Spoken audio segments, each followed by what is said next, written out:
convene as a court of impeachment, and the chaplain, Dr. Barry Black, will lead the Senate in prayer.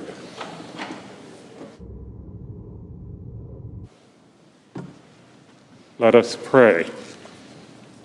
Mighty God, unsurpassed in both power and understanding, we worship you.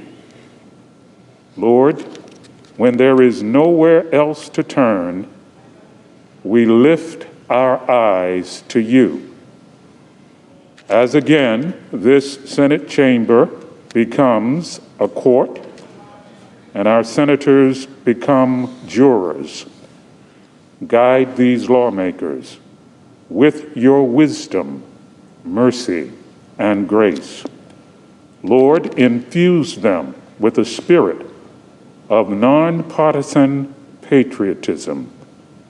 Unite them in their efforts to do what is best for America.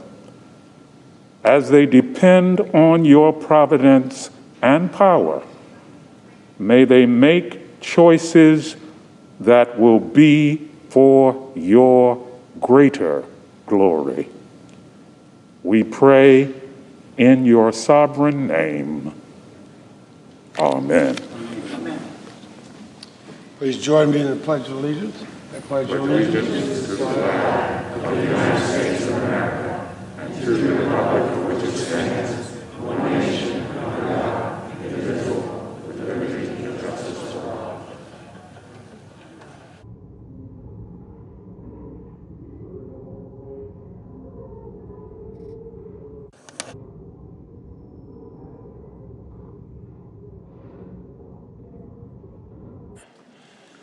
And Senators, will you please be seated?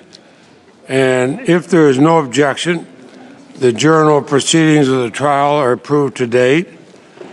I ask the Sergeant at Arms to make the proclamation. Hear ye, hear ye, hear ye. All persons are commanded to keep silence on pain of imprisonment while the Senate of the United States is sitting for the trial of the article of impeachment exhibited by the House of Representatives against Donald John Trump, former President of the United States.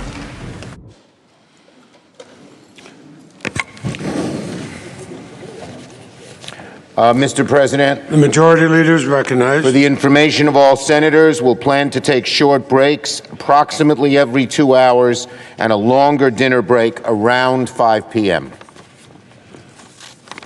Now, pursuant to the provisions of Senate Resolution 47, the counsel for the former president have 16 hours to make the presentation of their case, and the Senate will hear the counsel now.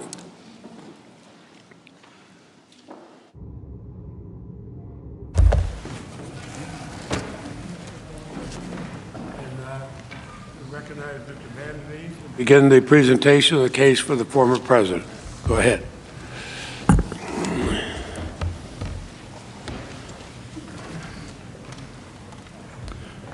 Good afternoon, Senators. Mr. President.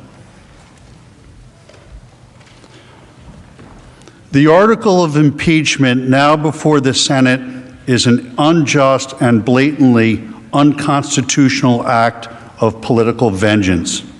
This appalling abuse of the Constitution only further divides our nation when we should be trying to come together around shared priorities. Like every other politically motivated witch hunt the left has engaged in over the past 4 years, this impeachment is completely divorced from the facts, the evidence, and the interests of the American people. The Senate should promptly and decisively vote to reject it. No thinking person could seriously believe that the President's January 6th speech on the ellipse was in any way an incitement to violence or insurrection. The suggestion is patently absurd on its face. Nothing in the text could ever be construed as encouraging, condoning, or enticing unlawful activity of any kind. Far from promoting insurrection against the United States, the President's remarks explicitly encouraged those in attendance to exercise their rights peacefully and patriotically. Peaceful and patriotic protest is the very antithesis of a violent assault on the nation's capital. The House impeachment article slanderously alleges that the President intended for the crowd at the ellipse to, quote, interfere with the joint session's solemn constitutional duty to certify the results of the 2020 presidential election. This is manifestly disproven by the plain text of the remarks. The President devoted nearly his entire speech to an extended discussion of how legislators should vote on the question at hand. Instead of expressing a desire that the joint session be prevented from conducting its business, the entire premise of his remarks was that the democratic process would and should play out according to the letter of the law, including both the Constitution and the Electoral Count Act.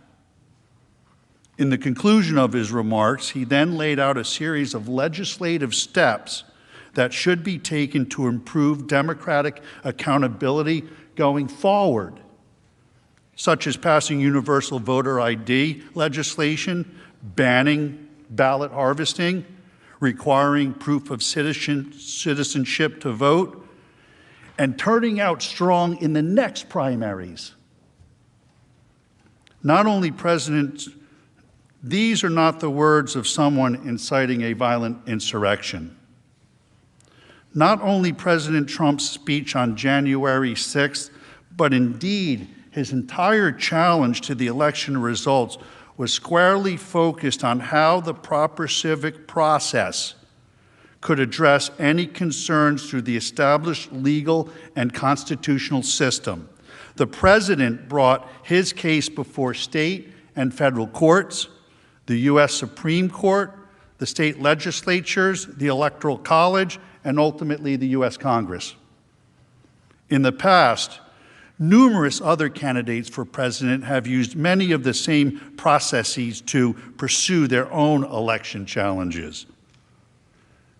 As recently as 2016, the Clinton campaign brought multiple post-election court cases, demanded recounts, and ridiculously declared the election stolen by Russia. Many Democrats even attempted to persuade the Electoral College delegates to overturn the 2016 results. House Manager Raskin objected to the certification of President Trump's victory 4 years ago, along with many of his colleagues. You'll remember it was Joe Biden who had to gavel them down.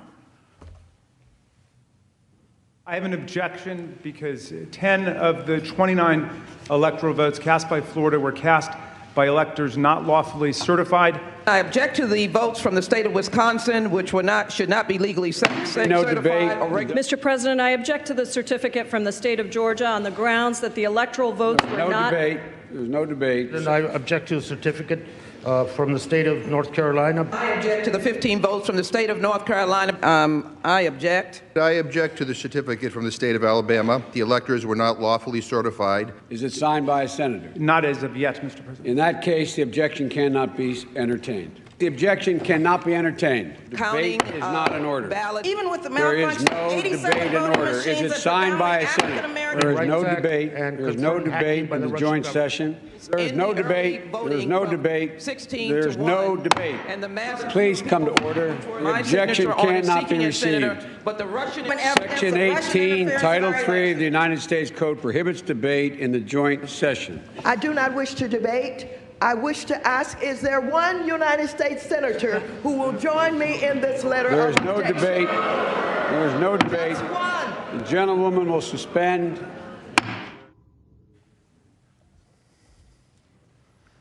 In 2000, the dispute over the outcome was taken all the way to the Supreme Court, which ultimately rendered a decision.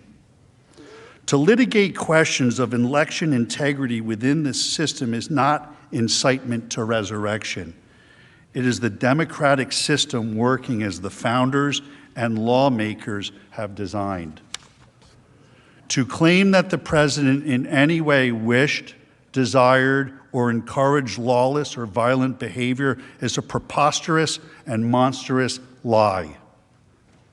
In fact, the first two messages the president sent via Twitter once the incursion of the Capitol began were, "Stay peaceful and no violence, because we are the party of law and order."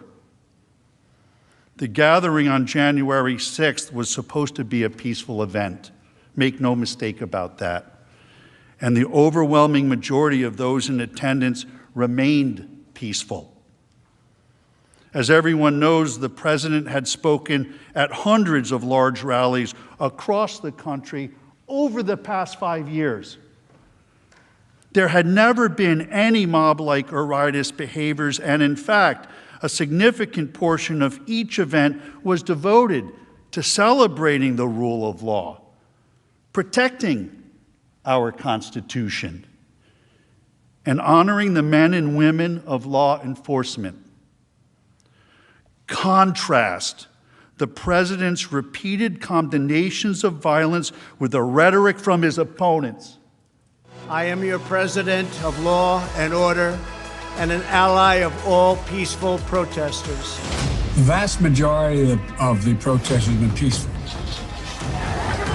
Republicans stand for law and order, and we stand for justice. I just don't even know why there aren't uprisings all over the country, and maybe there will be. My administration will always stand against violence, mayhem, and disorder. There needs to be unrest in the streets for as long as there's unrest in our lives. I stand with the heroes of law enforcement. And you push back on them, and you tell them they're not welcome anymore, anywhere. We will never defund our police. Together, we will ensure that America is a nation of law and order. We were in high school, I'd take him behind the gym and beat the hell out of him. I think you need to go back and punch him in the face. Feel like punching him.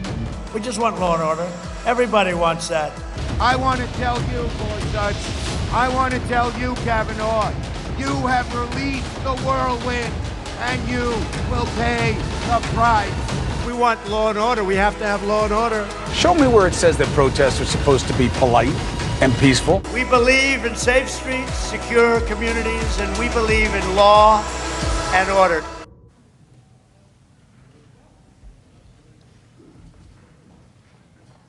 Tragically, as we know now, on January 6th, a small group who came to engage in violent and menacing behavior hijacked the event for their own purposes.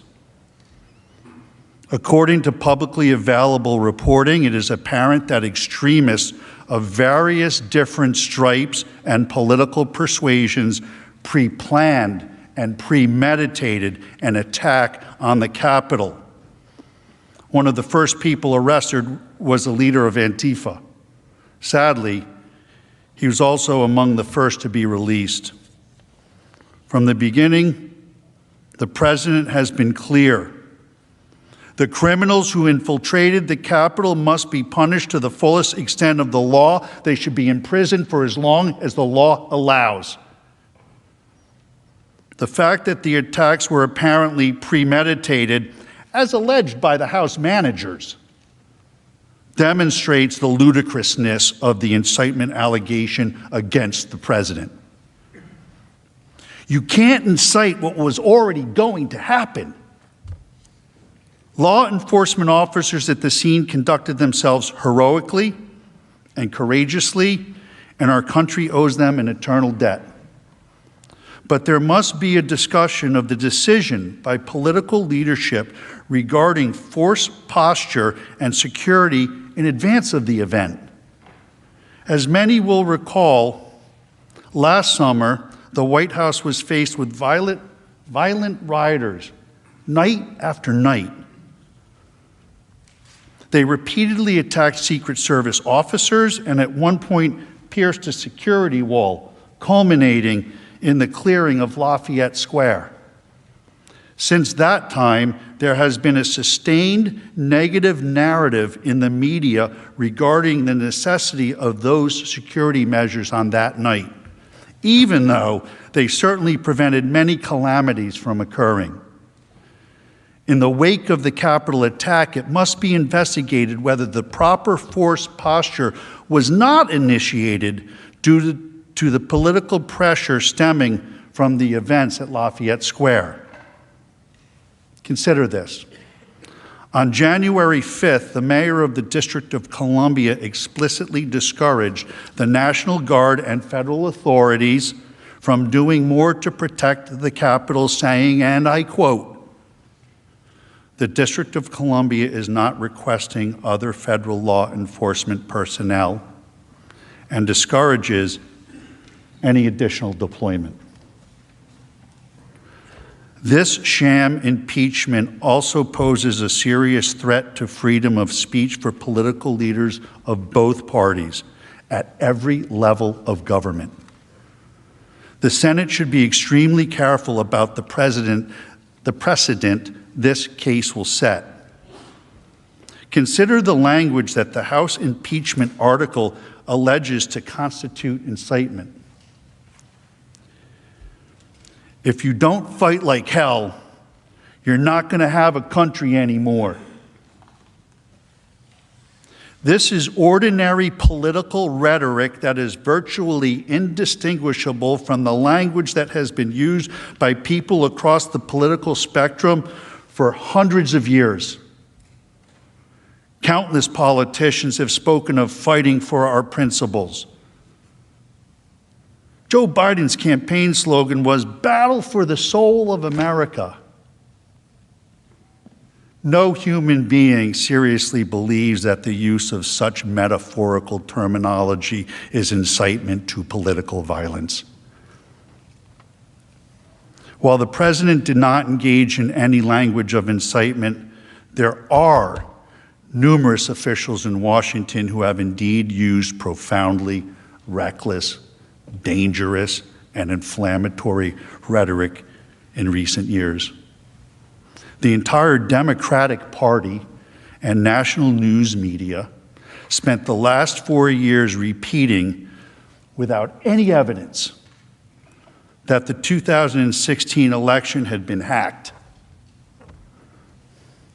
and falsely and absurdly claimed the President of the United States was a Russian spy. Speaker Pelosi herself said that the 2016 election was hijacked and that Congress has a duty to protect our democracy. She also called the president an imposter and a traitor, and recently referred to her colleagues in the House as the enemy within. Moreover, many Democrat politicians endorsed and encouraged the riots that destroyed vast swaths of American cities last summer, when violent left-wing anarchists conducted a sustained assault on a federal courthouse in Portland, Oregon. Speaker Pelosi did not call it an insurrection. Instead, she called the federal law enforcement officers protecting the building stormtroopers. When violent mobs destroyed public property, she said, "People will do what they do." The Attorney General of the state of Massachusetts stated, "Yes, America is burning, but that's how forests grow." Representative Anya Presley declared, "There needs to be unrest in the streets for as long as there is unrest in our lives." The current Vice President of the United States, Kamala Harris, urged supporters to donate to a fund that bailed out violent rioters and arsonists out of jail. One of those was released and went out and committed another crime, assault. He beat the bejesus out of somebody. She said of the violent demonstrations, "Everyone beware. They're not going to stop before Election Day in November, and they're not going to stop after Election Day. They're not going to let up, and they should not." Such rhetoric continued even as hundreds of police officers across the nation were subjected to violent assaults at the hands of angry mobs. A man claiming to be inspired by the junior senator from Vermont came down here to Washington, D.C. to watch a softball game and kill as many senators and congressmen as he could. It cannot be forgotten that President Trump did not blame the junior senator. The senior senator from Maine has had her house surrounded by angry mobs of protesters. When that happened and unnerved her, one of the House managers, I forget which one, tweeted, "Cry me a river."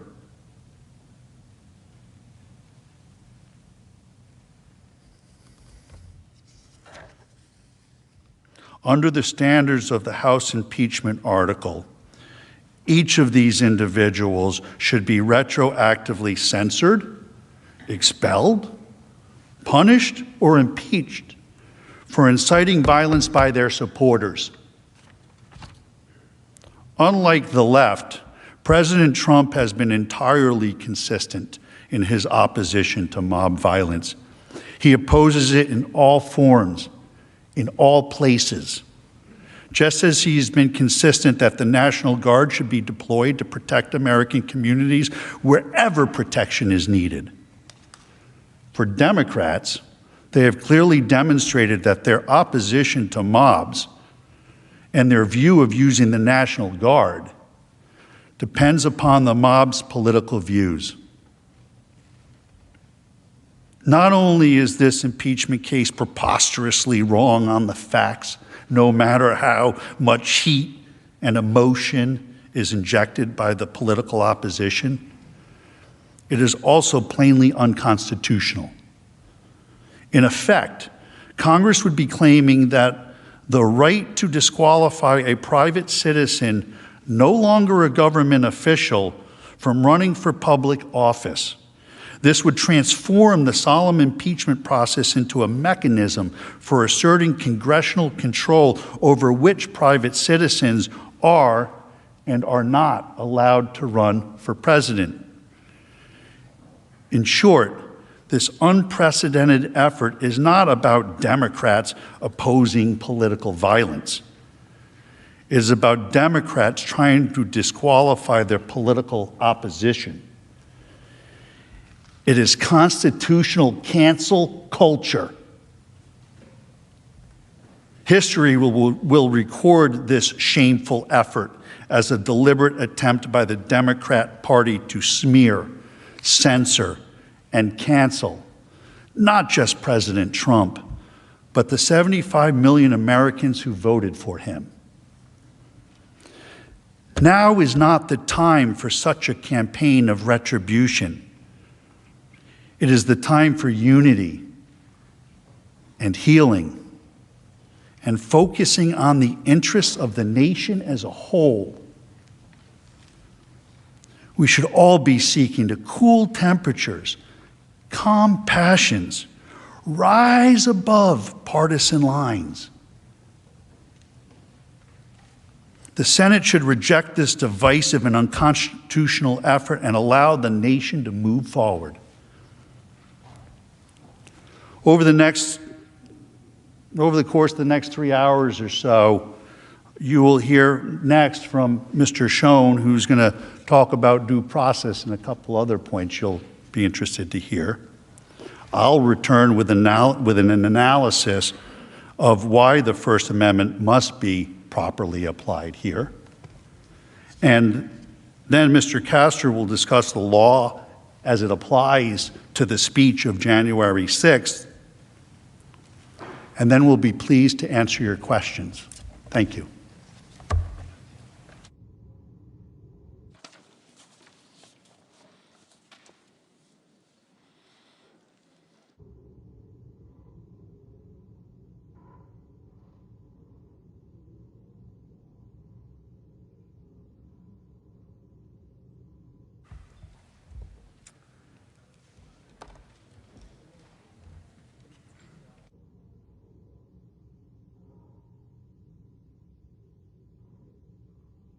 Mr.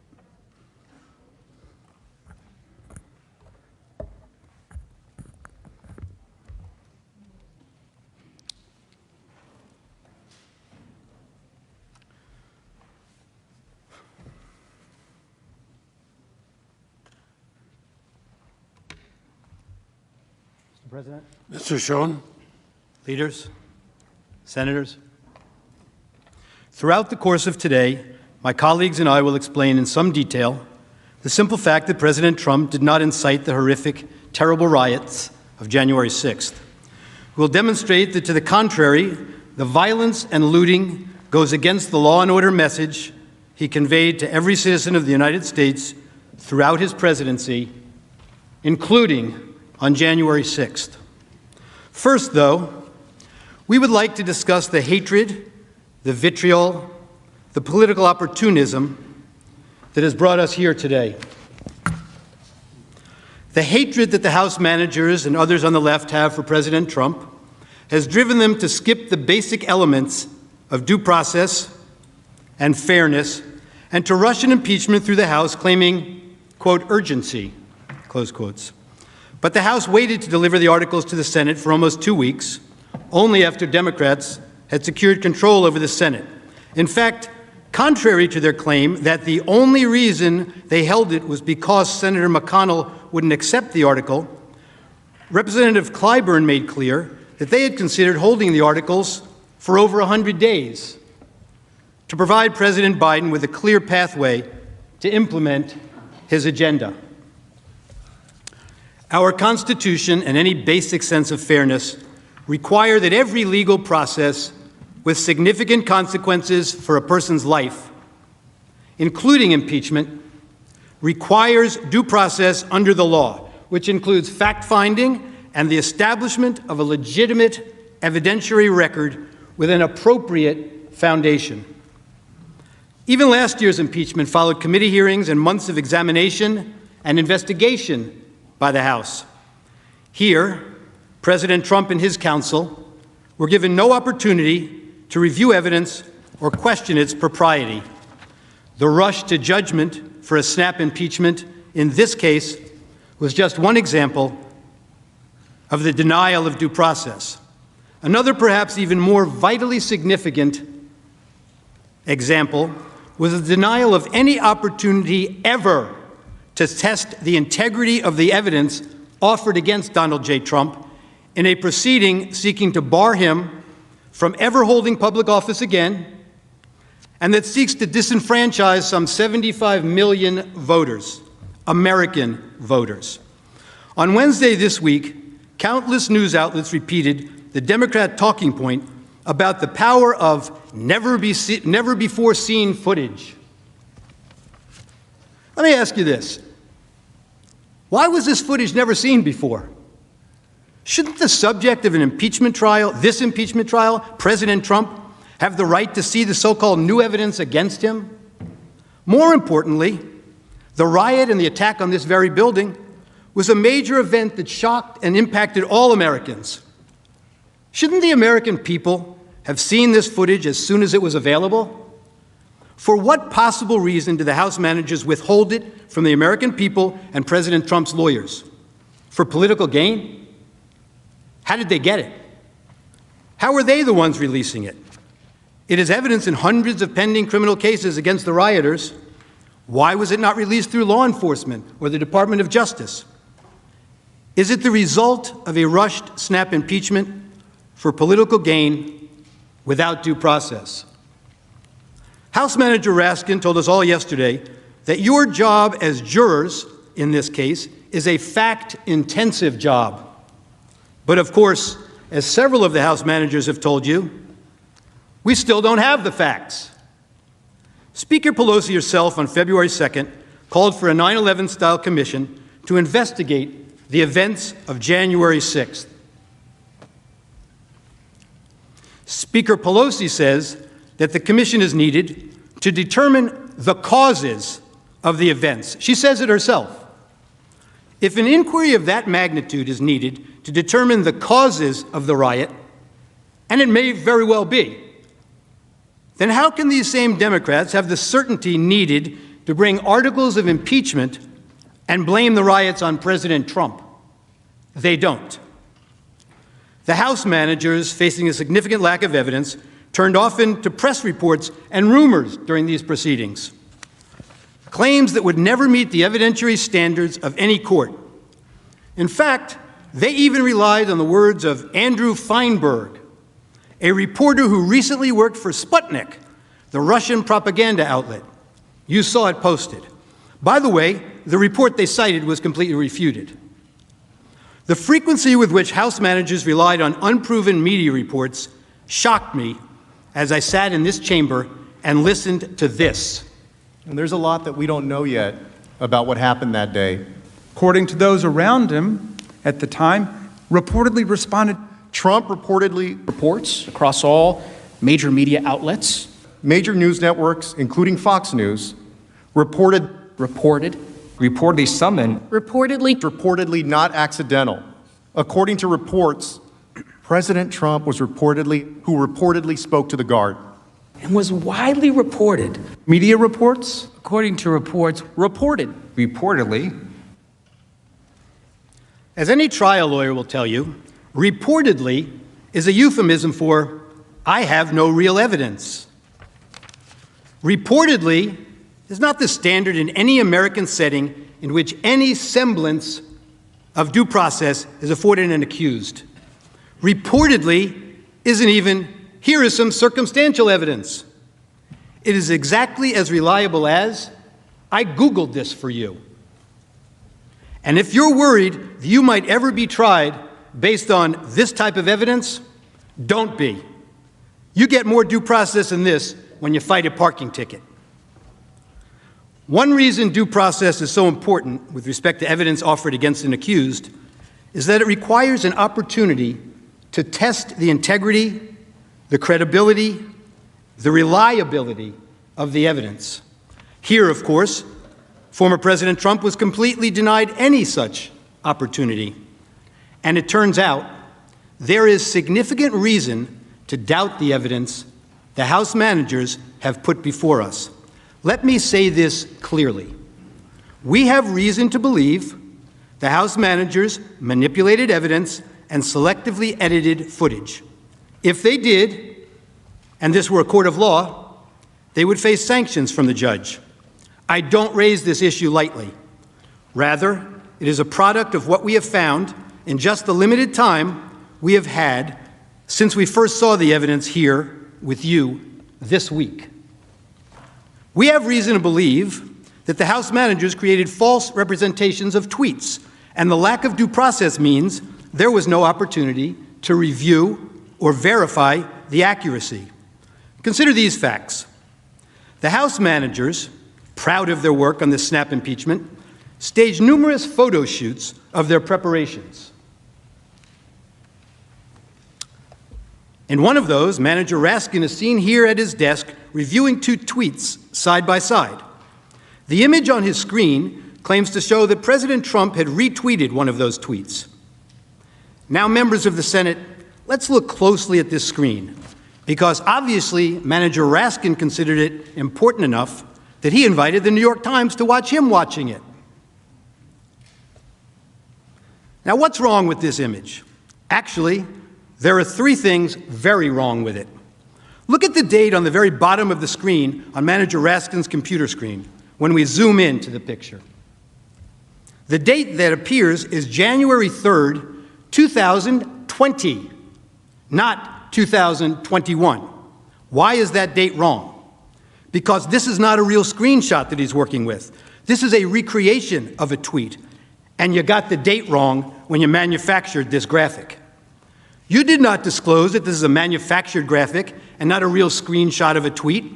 Now, to be fair, the House managers caught this error before showing the image on the Senate floor, so you never saw it when it was presented to you. But that's not all. They didn't fix this one. Look at the blue check mark next to the Twitter username of the account retweeted by the president. It indicates that this is a verified account, given the blue check by Twitter to indicate it is run by a public figure. The problem? The user's real account is not verified and has no blue check mark, as you can see. Were you trying to make her account seem more significant, or were you just sloppy? If we had due process of law in this case, we would know the truth. But that's not all that's wrong with this one tweet. House Manager Swalwell showed you this tweet this week, and he emphasized that this tweet reflected a call to arms. He told you repeatedly that this was a promise to call in the cavalry for January 6th. He expressly led you to believe that President Trump's supporter believed that the president wanted armed supporters at the January 6th speech, paramilitary groups, the cavalry, ready for physical combat. The problem is, the actual text is exactly the opposite. The tweeter promised to bring the Calvary, a public display of Christ's crucifixion, a central symbol of her Christian faith, with her to the president's speech, a symbol of faith, love, and peace. They just never want to seem to read the text and believe what the text means. And you'll see this reported in the media last evening also. Words matter, they told you, but they selectively edited the president's words over and over again. They manipulated video, time-shifting clips, and made it appear the president's words were playing to a crowd when they weren't. Let's take a look. After this, we're going to walk down, and I'll be there with you. We're going to walk down. We're going to walk down to the Capitol. You want, but I think right here, we're going to walk down to the Capitol, and we're going to cheer on our brave senators and congressmen and women, and we're probably not going to be cheering so much for some of them, because you'll never take back our country with weakness. You have to show strength, and you have to be strong. We have come to demand that Congress do the right thing and only count the electors who have been lawfully slated. Lawfully slated. I know that everyone here will soon be marching over to the Capitol building to peacefully and patriotically make your voices heard. And we are going to walk down to the Capitol. They showed you that part. Why are we walking to the Capitol? Well, they cut that off. To cheer on some members of Congress and not others, peacefully and patriotically. The Supreme Court ruled in Brandenburg that there's a very clear standard for incitement. In short, to paraphrase, whether the speech was intended to provoke imminent lawless action, and was it likely to do so. Go to the Capitol and cheer on some members of Congress, but not others. They know it doesn't meet the standard for incitement, so they edited it down. We heard a lot this week about fight like hell, but they cut off the video before they showed you the president's optimistic, patriotic words that followed immediately after. We fight like hell, and if you don't fight like hell, you're not going to have a country anymore. Our exciting adventures and boldest endeavors have not yet begun. My fellow Americans, for our movement, for our children, and for our beloved country, and I say this despite all that's happened, the best is yet to come. There's that famous quote, like one of the House managers said, "A lie will travel halfway around the world before the truth has a chance to put its shoes on." Well, this lie traveled around the world a few times, made its way into the Biden campaign talking points, and ended up on the Senate floor. The Charlottesville lie. Very fine people on both sides, except that isn't all he said. And they knew it then, and they know it now. Watch this. But you also had people that were very fine people on both sides. You had people in that group, excuse me, I saw the same pictures as you did. You had people in that group that were there to protest the taking down of, to them, a very, very important statue and the renaming of a park from Robert E. Lee to another name. Robert E. Lee are not the same. Well, no, George Washington was a slave owner. Was George Washington a slave owner? So will George Washington now lose his status? Are we going to take down Excuse me.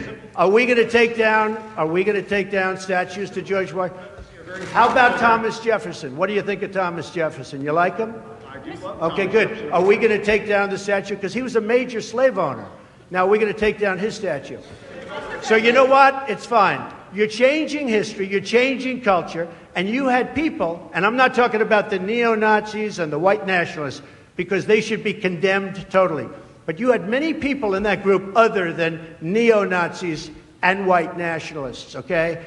And the press has treated them absolutely unfairly. Now, in the other group also, you had some fine people, but you also had troublemakers, and you see them come with the black outfits and with the helmets and with the baseball bats.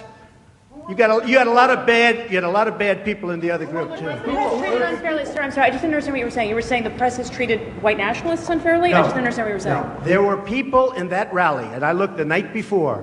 If you look, there were people protesting very quietly the taking down of the statue of Robert E. Lee. I'm sure in that group there were some bad ones. The following day it looked like they had some rough, bad people, neo-Nazis, white nationalists, whatever you want to call them. But you had a lot of people in that group that were there to innocently protest and very legally protest because, you know, I don't know if you know, they had a permit. The other group didn't have a permit. So I only tell you this, there are two sides to a story. I thought what took place was a horrible moment for our country, a horrible moment. But there are two sides to the country. Does anybody have a final? Does anybody have, you have an infrastructure. What makes you think? This might be today the first time the news networks played those full remarks in their context. And how many times have you heard that President Trump has never denounced white supremacists? Now you in America know the truth. Here's another example. One of the House managers made much of the president's supposedly ominous words of, "You have to get your people to fight." But you knew what the president really meant. He meant that the crowd should demand action from members of Congress and support primary challenges to those who don't do what he considered to be right. Support primary challenges, not violent action. I know what he meant because I watched the full video, and so did the House managers, but they manipulated his words. You will see where they stopped it, and to give it a very different meaning from the meaning it has in full context. Let's watch. You have to get your people to fight. He told them. You have to get your people to fight. And if they don't fight, we have to primary the hell out of the ones that don't fight. You primary them, we're gonna let you know who they are. I can already tell you, frankly. The people who need to fight are members of Congress. Why did we have to skip the necessary due diligence and due process of law and that any legal proceeding should have? It couldn't have been the urgency to get President Trump out of office. House Democrats held the articles until he was no longer president, mooting their case. Hatred, animosity, division, political gain, and let's face it, for House Democrats, President Trump is the best enemy to attack. I want to say this for Donald Trump, who I may well be voting to impeach. Donald Trump has already done a number of things which legitimately raise the question of impeachment. I don't respect this president, and I will fight every day until he is impeached.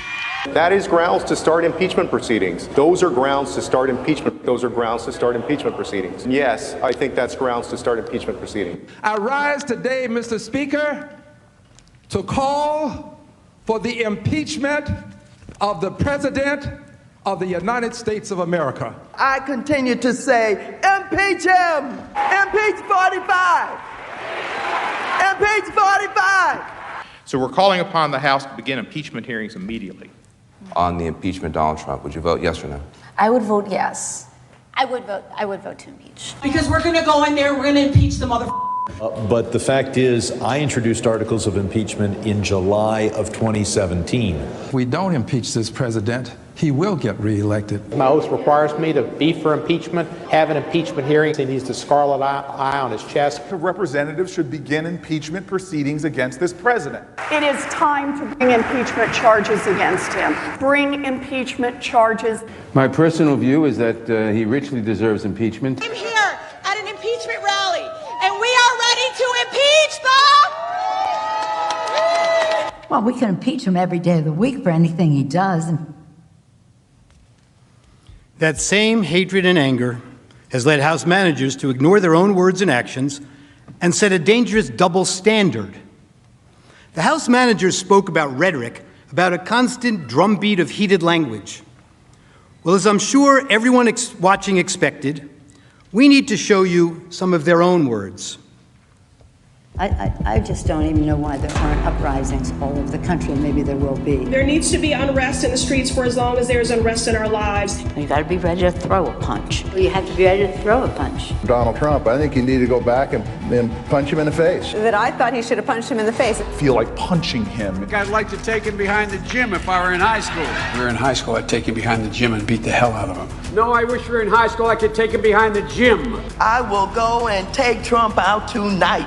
Take him out now. Okay. When was the last time an actor assassinated a president? They're still going to have to go out and put a bullet in Donald Trump. Show me where it says that protests are supposed to be polite and peaceful. And you push back on them, and you tell them they're not welcome anymore, anywhere. I have thought an awful lot about blowing up the White House. Please, get up in the face of some Congress people. People will do what they do. I want to tell you, Gorsuch, I want to tell you, Kavanaugh, you have released the whirlwind, and you will pay the price. We're going to go in there, we're going to impeach the... Well, this is just a warning to you Trumpers. Be careful. Walk lightly.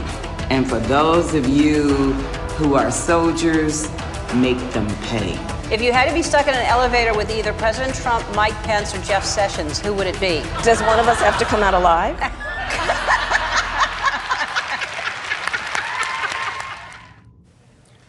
And there's more.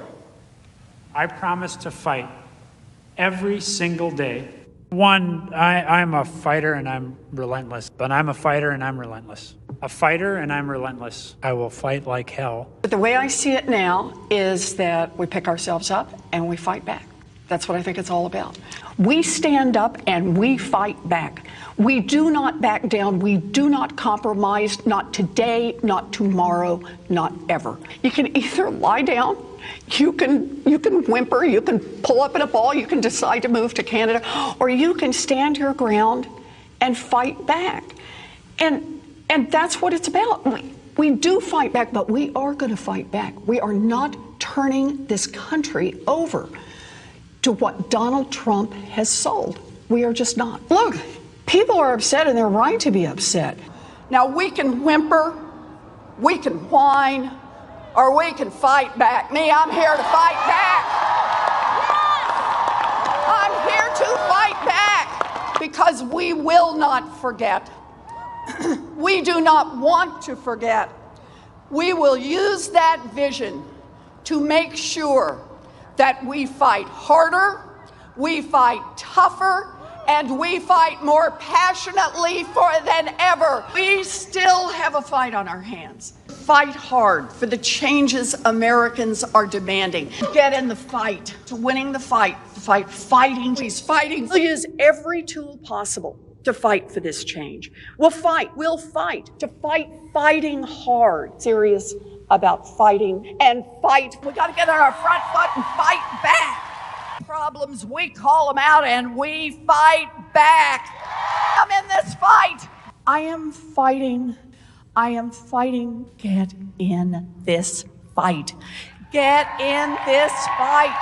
Get in this fight. And fighting, we all need to be in the fight. We all need to stay in the fight. We stay in this fight. We fought back. I am not afraid of a fight. I am in this fight all the way. You don't get what you don't fight for. Our fight. We are in this fight for our lives. This is the fight of our lives. But we are going to make sure that this fight does not end tonight. This is a fight for our lives, the lives of our friends and family members and neighbors. It is a fight, and it is a fight that we're going to work to make sure continues. It's a fight. It is a fight. It is a fight, and that's what this fight is for. Well, I'm wired to fight anyone who isn't doing their job for us. I'm John Tester, and you're damn right. I approve this message. And I'll have lots of fights ahead of us, and I'm ready to stand up and keep fighting. We have to fight. We're going to fight. We're going to fight. We need to fight, and we need to fight. We're going to fight. We got a few more fights. We're going to take the privilege of a few more fights, and we have the biggest fight of all. I will never stop fighting. I will fight like hell to fight back against anyone. We need to say loud and clear that we are ready to fight. It's a bare-knuckles fight. Now they're going to have to actually fight back against people. The fight has to be conducted. It's so important that we need to fight. Fight that fight. We have been fighting. I was fighting very hard. Time is of the essence, both in terms of the fight. I think we should be fighting. Well, I really believe we need to fight. We're simply not going to take this line down. We're going to keep fighting. So I'm telling all my colleagues, this is the fight of our life. Whose side are you on? Who are you fighting for? They're fighting, I'm fighting. We're both fighting. We will fight back. We're not going to just take this line down. I'm just going to keep the fight up. What we have to do right now is fight as hard as we can. We have to rise up and fight back. And so we're going to fight, and we're going to continue to fight. I am going to be fighting like hell. Keep fighting, or we kept fighting and we did. So we're going to keep fighting. We have to be fighting every single day. We have to fight back, and we have no choice but to do that. I think we're doing the right thing to do that. Fighting. And I'm fighting. Well, our job right now is to fight. It's really important. I'm going to keep fighting. I'm asking for the support of people across the country to fight back. And you got to be fierce in fighting. Keep fighting. Brown have been fighting. I've told President Biden I will fight like mad. I'll tell you what, now more than ever, we have to fight like hell. We have these battles on the floor of the Senate. I'm going to go down and battle, and I'm going to be down there on the floor fighting. Right. But we Democrats are fighting as hard as we can. Democrats are fighting as hard as we can. Credit it in any way, but we're fighting back. What we've got to do is fight in Congress, fight in the courts, fight in the streets, fight online, fight at the ballot box. Fighting and pushing around the clock, fighting, continue to be brave and be strong and keep fighting. We're getting people engaged in the fight. We're fighting. We've got to keep fighting and keep focused. Continue to fight. Fight. This is going to be a fight. We'll also fight him and challenge him in every way that we can, in the Congress, in the courts, and in the streets. To continue fighting, we each have an important role to play in fighting. In this fight, like so many before it, it has been a fight. The American people are going to have to fight. And about the importance of fighting, I will always fight. Fighting.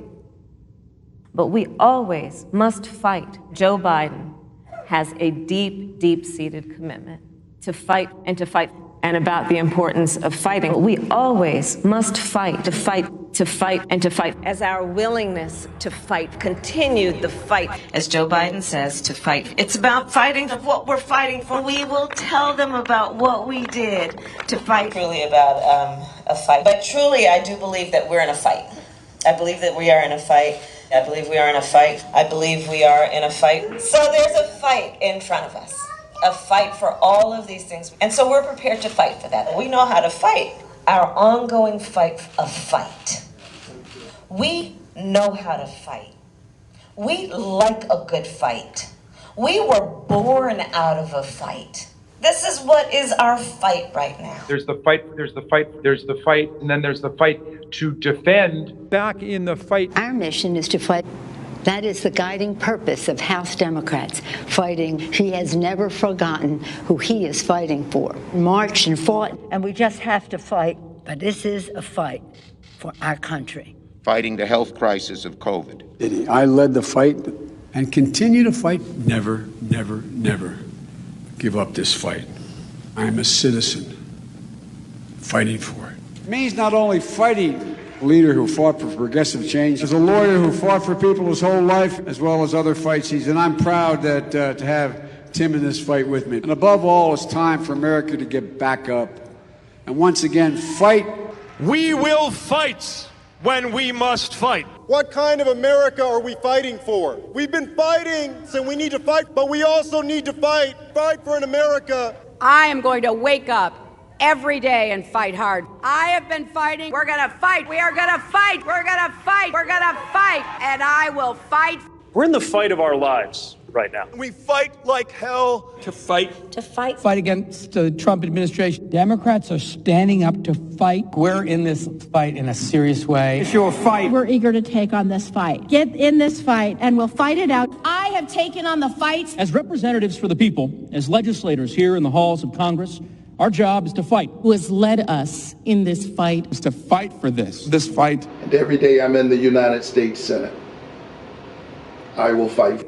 And one of the things we do is should fight. Because my constituents send me here each and every day to fight. We have been fighting this fight, and we need to be side by side so we can succeed. And so I hope that you will all join us in our fight. And if we fight, and as the next governor of Georgia, I will never stop fighting. We can show the old guard something new, and we can fight. My fight, those fights, to fight an administration requiring us to fight, and fight we will. Their fight, and their fight, and their fight. The fight is a fight, and so when we fight the fight that we are in, when we are fighting this fight, we fight this fight. The strength of who we are is we will fight. And we will fight, we will fight the fight, we will fight. We are in a fight. The fight.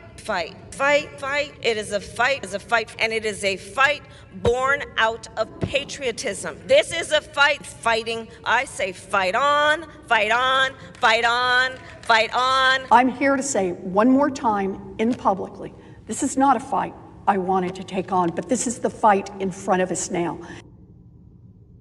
Every single one of you and every one of you. That's okay. You didn't do anything wrong. It's a word people use. But please stop the hypocrisy. And did you tone down the rhetoric last summer when all of this was happening? Did you condemn the rioters? Or did you stand with Nancy Pelosi, who said, people are going to do what they're going to do? This is a movement, I'm telling you. They're not going to stop. And everyone beware, because they're not going to stop. They're not going to stop before Election Day in November, and they're not going to stop after. And please, show me where it says that protests are supposed to be polite and peaceful. I just don't even know why there aren't uprisings all over the country. Maybe there will be. It was a violent night in St. Louis. They shot and killed David in cold blood. Destroying property which can be replaced is not violent. This is an apartment complex on fire. And it just collapsed. Their building just collapsed. I have nowhere to go now. These people did this for no reason. This is just a snapshot of some of the damage the people will be waking up to. Going up, but police clearly... I'm proud of New York, and I'm proud of the protests. There is damage everywhere you look. Honestly, it looks like a war zone. Heartwarming to see so many people turn out peacefully. They keep doing it day after day after day. In fact, our country is a nation of protests. The Patriots were protesters. St. John's Church is on fire. Do you disavow the violence from Antifa? That's a myth.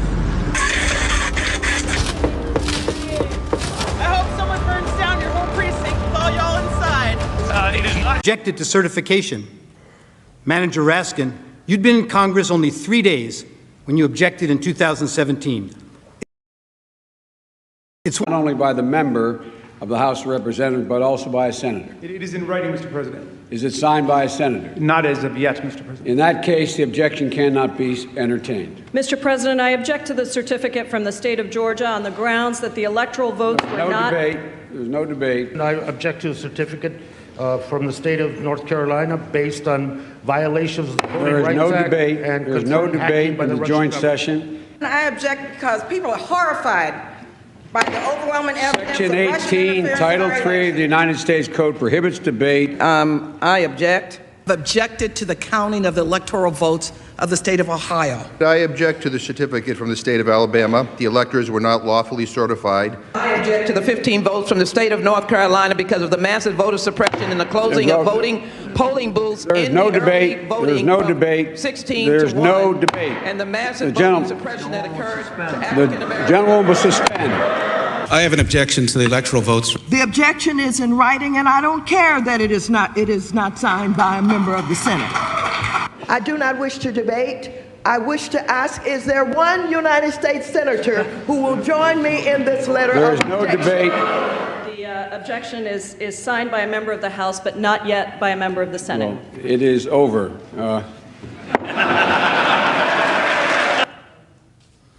And when the House managers realized that the president's actual words could not have incited the riot, as you alleged in your article of impeachment, you attempted to pivot. You said that raising the issue of election security and casting doubt on the propriety of our elections was dangerous. One of the House managers, Mr. Cicilline, told you that this is not about the words Mr. Trump used in isolation.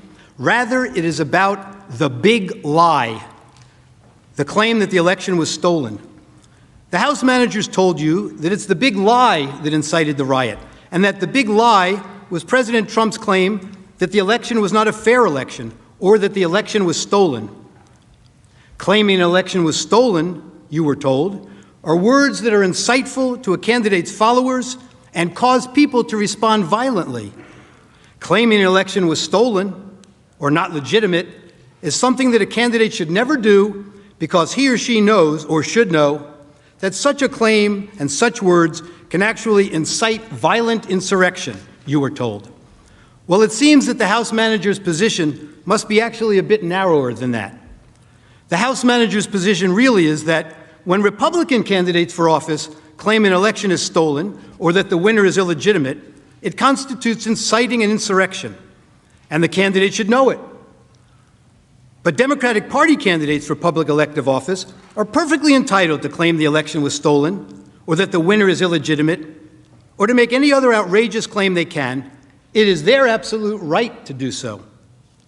And it is their absolute right to do so, irrespective of whether there's any evidence to support the claim.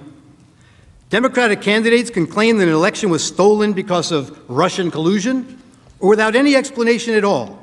And that is perfectly okay, and is in no way incitement to an insurrection. And somehow, when Democratic candidates publicly decry an election as stolen or illegitimate, it's never a big lie. You've been doing it for years. But can you imagine telling your supporters that the only way you could possibly lose is if an American election was rigged and stolen from you? And ask yourself whether you've ever seen anyone at any level of government make the same claim about their own election. If Stacey Abrams doesn't win in Georgia, they stole it. It's clear. It's clear. And I say that publicly, it's clear. You can run the best campaign. You can even become the nominee. And you can have the election stolen from you. He knows he's an illegitimate president. He knows that there were a bunch of different reasons why the election turned out the way it did. Votes remain to be counted. There are voices that were waiting to be heard. And I will not concede. And I respect where you're coming from, and I respect the issues that you're raising. You're not answering the question. Do you think it was... You're not using the word legitimate. There are still legitimate concerns over the integrity of our elections and of ensuring the principle of one person, one vote. I agree with tens of millions of Americans who are very worried that when they cast the ballot on an electronic voting machine, that there is no paper trail to record that vote. But constantly shifting vote tallies in Ohio and malfunctioning electronic machines, which may not have paper receipts, have led to additional loss of confidence by the public. This is their only opportunity to have this debate while the country is listening, and it is appropriate to do so. House Manager Castro no longer has to try to imagine it, thanks to the distinguished senator and others. It didn't have to be this way. The Democrats promised unity, They promised to deliver the very COVID relief in the form of $2,000 stimulus checks that President Trump called for. They should have listened to their own words of the past. I leave you with the wise words of Congressman Jerry Nadler. The effect of impeachment is to overturn the popular will of the voters.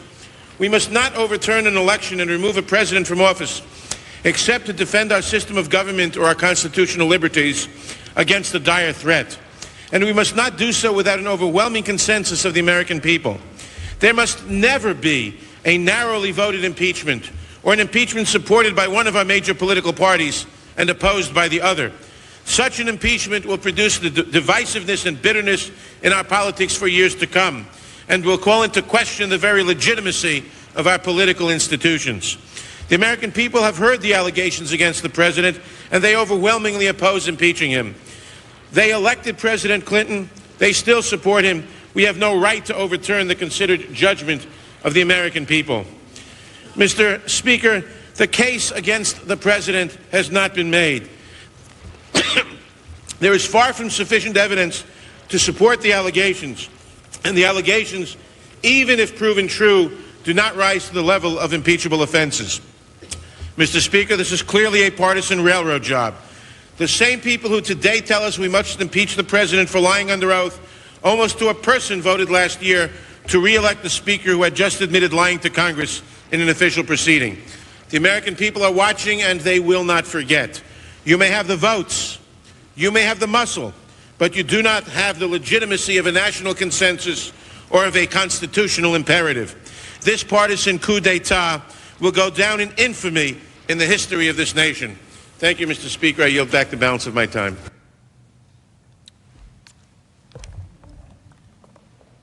Thank you.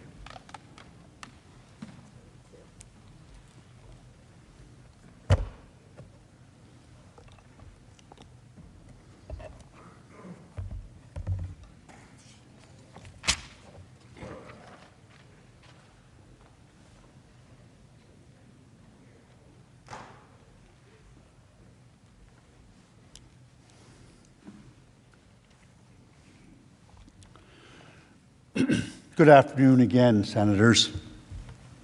Mr. President. There are two fundamental questions for purposes of this free speech analysis. First, does the First Amendment to the Constitution apply in this chamber to these impeachment proceedings?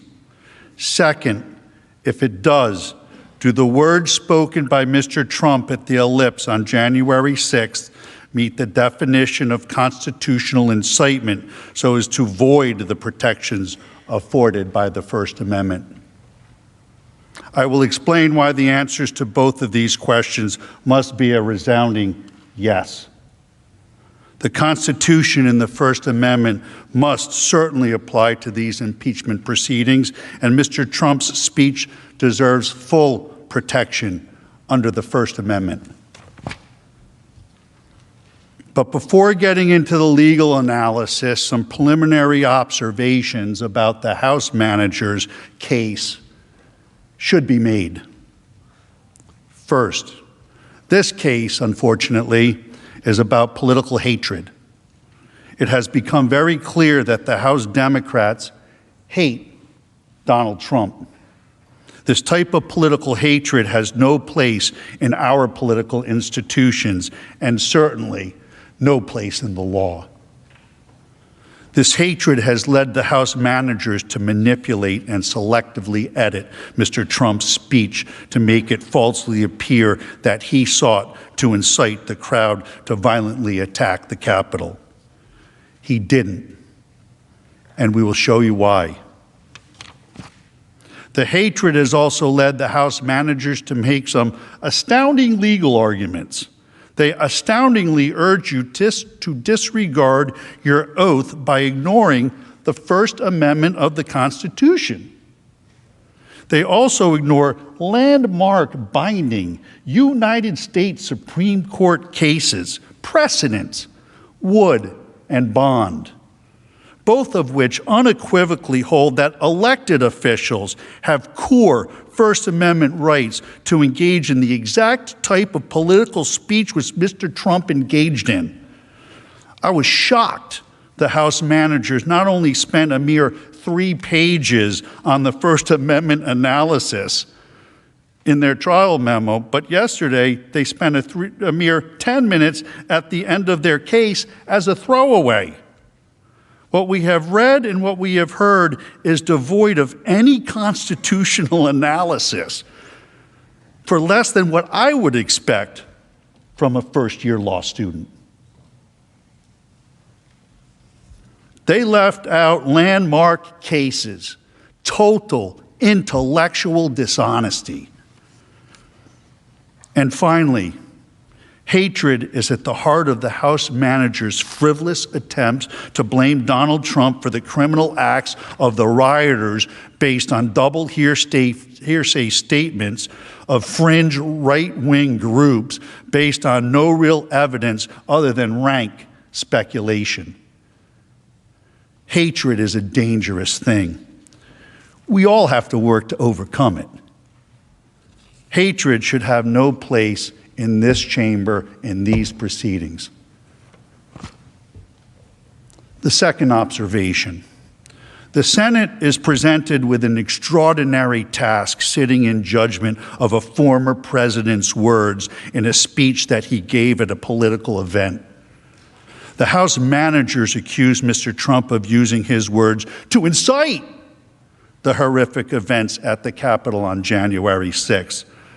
But yesterday, they gave you a new and novel standard of incitement with an element of foreseeability, a negligence concept. They cite 0 case law. They made it up. This task of applying a completely made-up legal standard of incitement to an impeachment proceeding is truly an unprecedented task for the Senate. And that is something the Senate must seriously consider when deciding the issue.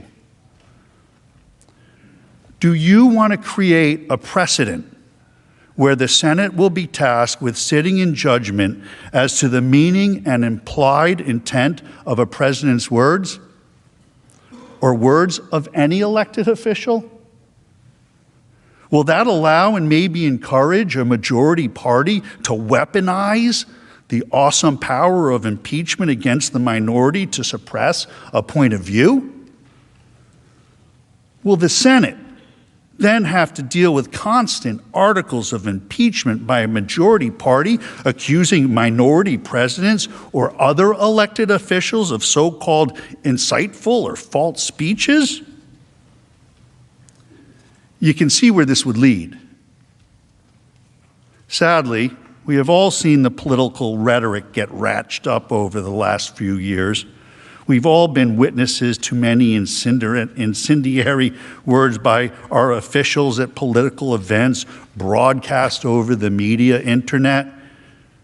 In each of those instances, will there now be Senate impeachment hearings? One last observation. We agree with the House managers, context does indeed matter. The inflammatory rhetoric from our elected officials must be considered as part of the larger context of Mr. Trump's speech at the Ellipse on January 6th. The inflammatory language from both sides of the aisle has been alarming, frankly. But this political discourse must be considered as part of these proceedings to contextualize Mr. Trump's words. We have some video to play that highlights some of what I'm talking about. I preface this video by noting I am not showing you this video as some excuse for Mr. Trump's speech. This is not whataboutism. I am showing you this to make the point that all political speech must be protected. I just don't even know why there aren't uprisings all over the country, and maybe there will be. There needs to be unrest in the streets for as long as there's unrest in our lives. You got to be ready to throw a punch. You have to be ready to throw a punch. Donald Trump, I think you need to go back and punch him in the face. That I thought he should have punched him in the face. I feel like punching him. I'd like to take him behind the gym if I were in high school. If we were in high school, I'd take him behind the gym and beat the hell out of him. No, I wish we were in high school. I could take him behind the gym. I will go and take Trump out tonight. Take him out now. Okay. When was the last time an actor assassinated a president? They're still going to have to go out and put a bullet in Donald Trump. Show me where it says that protests are supposed to be polite and peaceful. And you push back on them, and you tell them they're not welcome anymore, anywhere. I have thought an awful lot about blowing up the White House. Please, get up in the face of some Congress people. People will do what they do. I want to tell you, Gorsuch, I want to tell you, Kavanaugh, you have released the whirlwind, and you will pay the price. We're going to go in there, we're going to impeach the This is just a warning to you Trumpers. Be careful. Walk lightly. And for those of you who are soldiers, make them pay. If you had to be stuck in an elevator with either President Trump, Mike Pence, or Jeff Sessions, who would it be? Does one of us have to come out alive?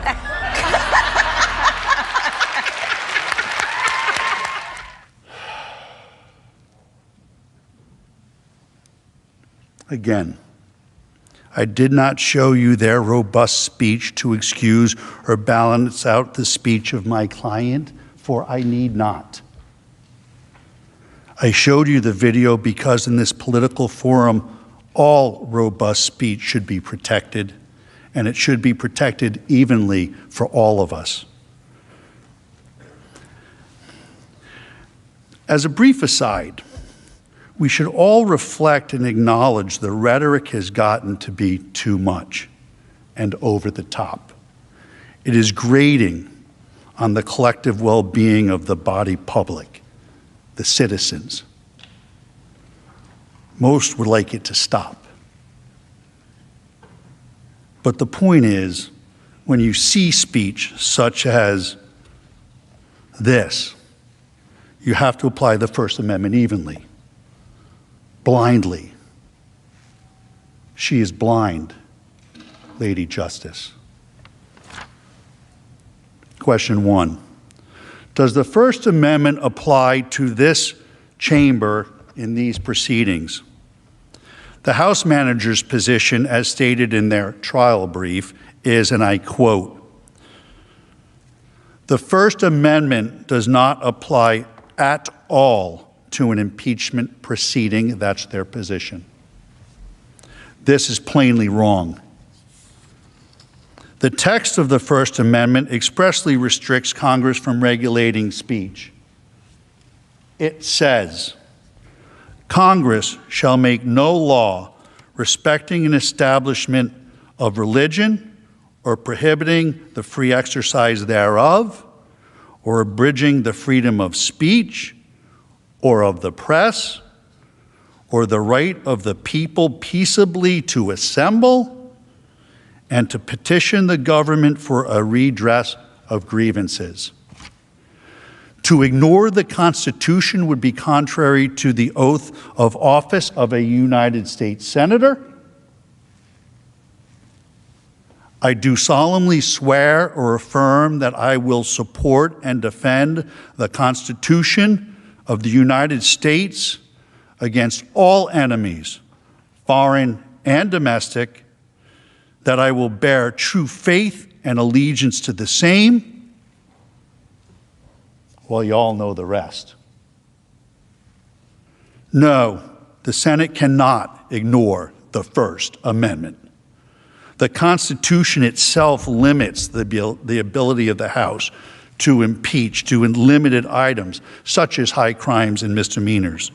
The position advanced by the House managers is essentially an unlimited impeachment standard without constitutional guardrails, unmoored to any specific legal test other than the unbridled discretion of Congress.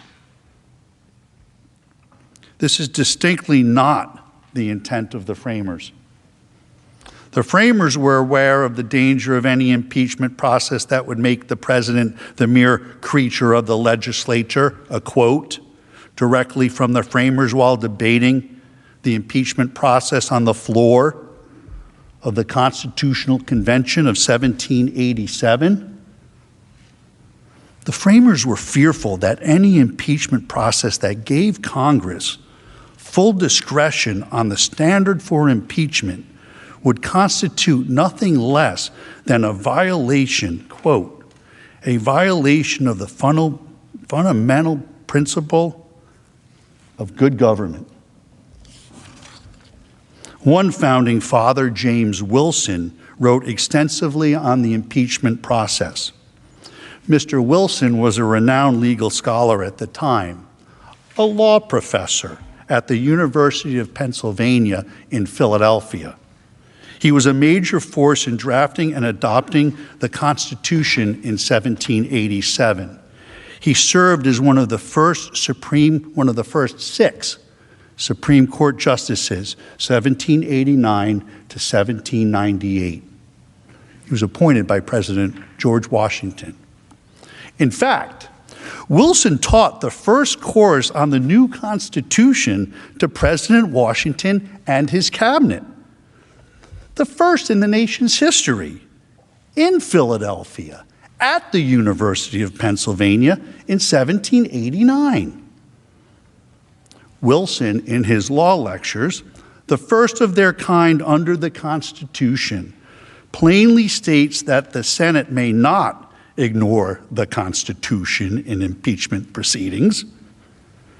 He states that lawful and constitutional conduct may not be used as an impeachable offense. Let me say that again. He states that lawful and constitutional conduct may not be used as an impeachable offense. Read along with me. The doctrine of impeachments is of high import in the constitutions of free states. On one hand, the most powerful magistrate should be amenable to the law. On the other hand, elevated characters should not be sacrificed merely on account of their elevation. No one should be secure while he violates the Constitution and the laws. Everyone should be secure while he observes them. To be clear, James Wilson is saying that the Constitution does indeed apply when judging whether to convict an official by impeachment. If the complaint of conduct is constitutional, it cannot be impeachable. Are we to ignore the words and teachings of James Wilson? The House managers surely want you to. The House managers have made several references to this letter, signed by 140 partisan law professors, calling Mr. Trump's First Amendment defense legally frivolous. This is really an outrageous attempt to intimidate Mr. Trump's lawyers.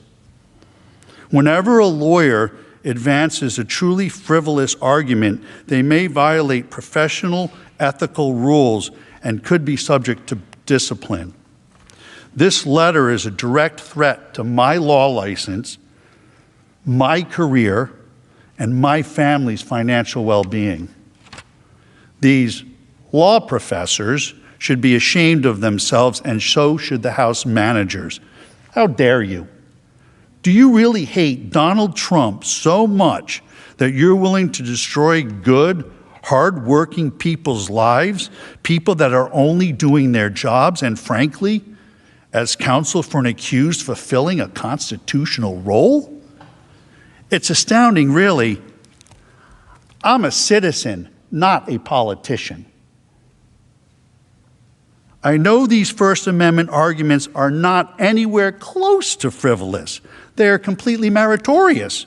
Interestingly, the law professor's letter was issued on February 5th, 3 days before we even filed our legal brief in this matter, and they ignored landmark, bedrock Supreme Court cases directly addressing this issue.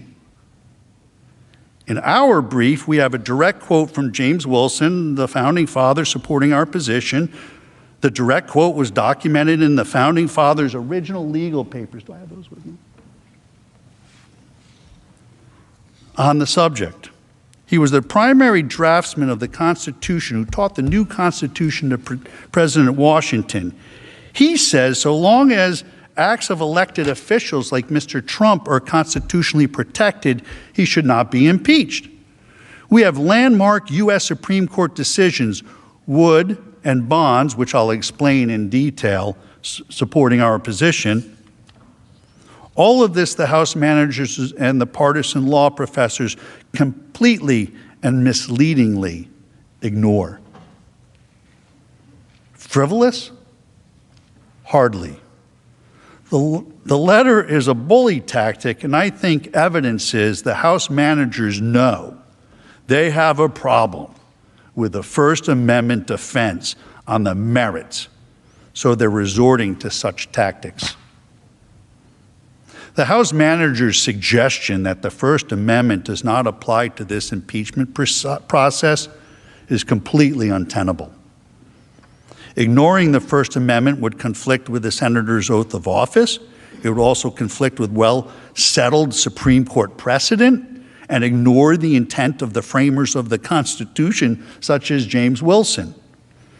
Above all else, ignoring the Constitution would adopt the new Raskin common sense doctrine we heard yesterday, eroding hundreds of years of First Amendment protections.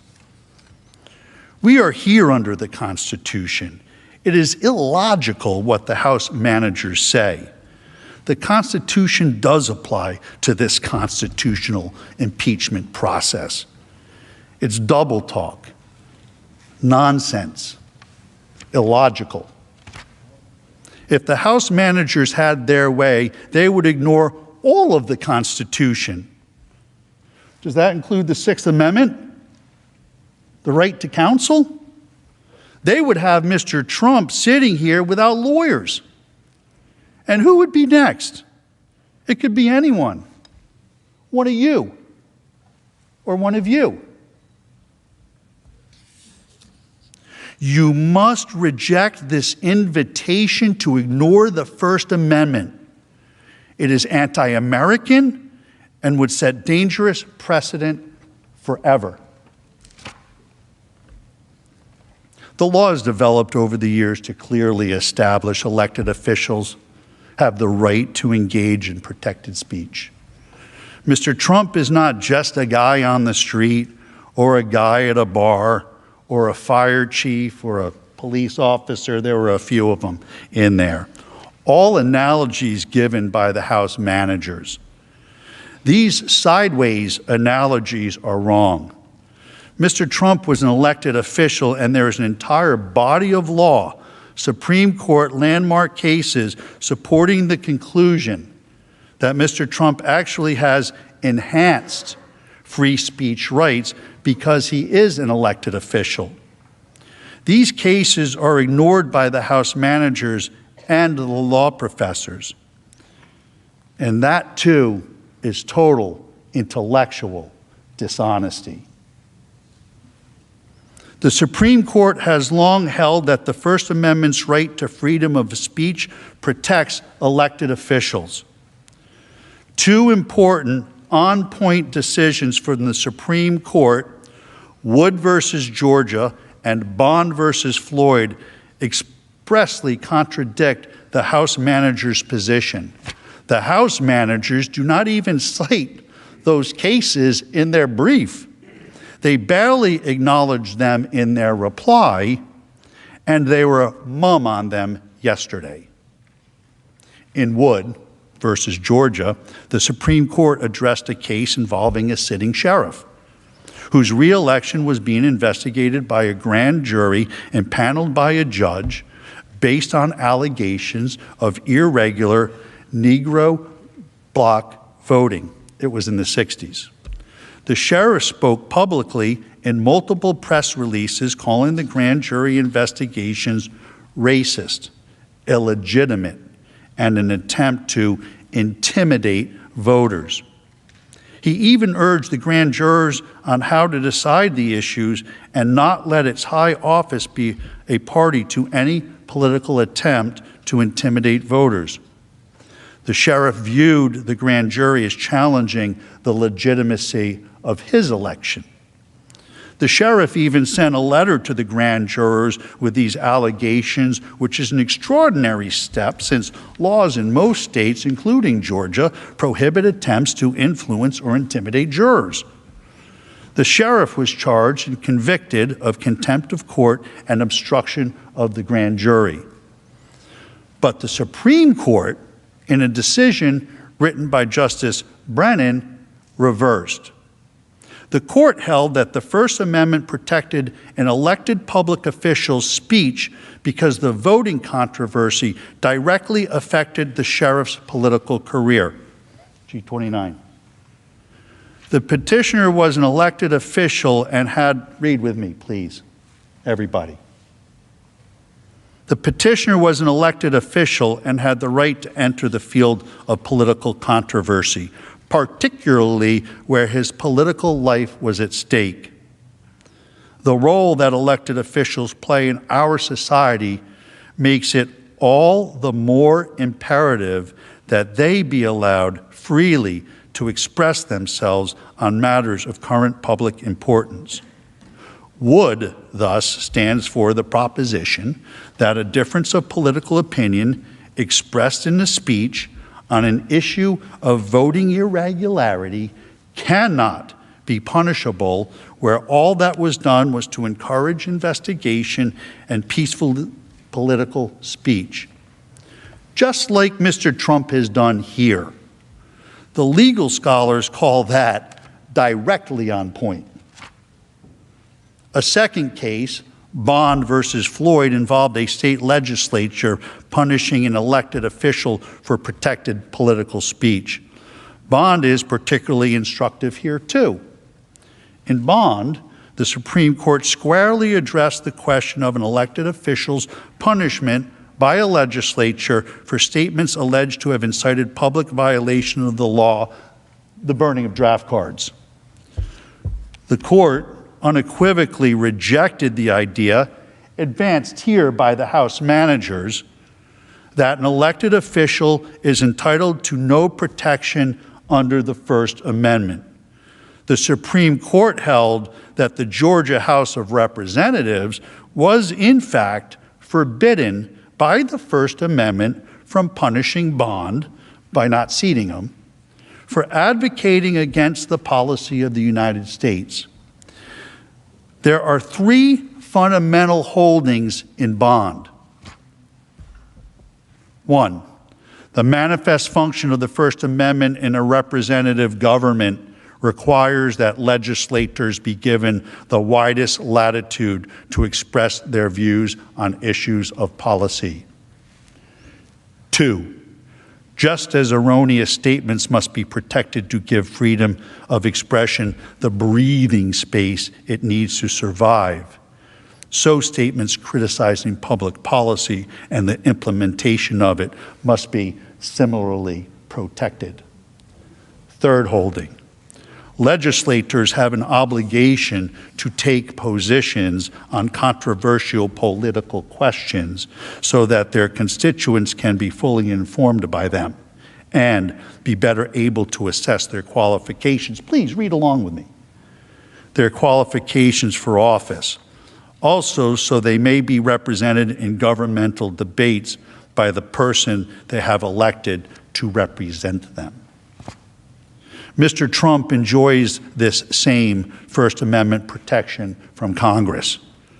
The First Amendment's protections guarantee free speech addressing the electoral integrity issues essential to his career that Mr. Trump has consistently advocated. The House managers argue that the First Amendment, and I quote, does not shield public officials who occupy sensitive policy-making positions from adverse actions when their speech undermines important governmental interests. That is flat wrong. They are, in essence, attempting to treat Mr. Trump as their employee. This is not the law under Wood and Bond. Mr. Trump was elected by the people. He is an elected official. The Supreme Court says elected officials must have the right to freely engage in public speech. Indeed, the Supreme Court expressly rejected the House manager's argument in Wood versus Georgia, holding that the sheriff was not a civil servant, but an elected official who had core First Amendment rights which could not be restricted. That's Wood v. Georgia, page 395, footnote 21. The House managers do not mention Wood or Bond in the trial brief or anywhere else. Why? Why not? Because it does not fit their narrative or their story. They want to punish Mr. Trump for engaging in constitutionally protected free speech, and they do not want you to consider the issue. But you must. Question 2.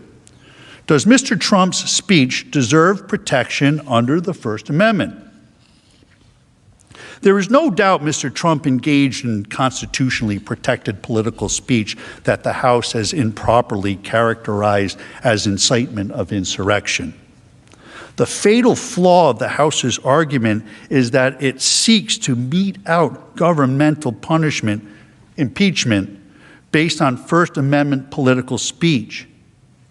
Speech for political purposes is the kind of activity to which the First Amendment offers its strongest protection. These are bedrock principles recognized by our Supreme Court for decades. The court has stated in no uncertain terms the importance of these principles to our democratic principles. The general proposition that freedom of expression upon public questions is secured by the First Amendment has long been settled by our decisions. The constitutional safeguard, we have said, was fashioned to assure unfettered interchange of ideas for the bringing about of political and social changes desired by the people. New York Times v. Sullivan. Our First Amendment decisions have created a rough hierarchy in the constitutional protection of speech. Core political speeches occupy the highest, most protected position. Even political speech that may incite unlawful conduct is protected from the reach of government punishment. The court has said every idea is an incitement, and if speech may be suppressed when it might inspire someone to act unlawfully, then there is no limit to the state's censorial power. The government may not prohibit speech because it increases the chances of an unlawful act will be committed at some indefinite time in the future. The House managers showed you a series of tweets going all the way back to 2015 in an effort to prove incitement. All of that evidence is totally irrelevant under the constitutional definition of incitement. Brandenburg versus Ohio is really the landmark case on the issue of incitement speech. Half of the case was mentioned yesterday. In the Brandenburg v. Ohio case, another landmark, the court held the government may only suppress speech for advocating the use of force or a violation of law if such advocacy is directed to inciting or producing imminent lawless action and is likely to incite or produce such action.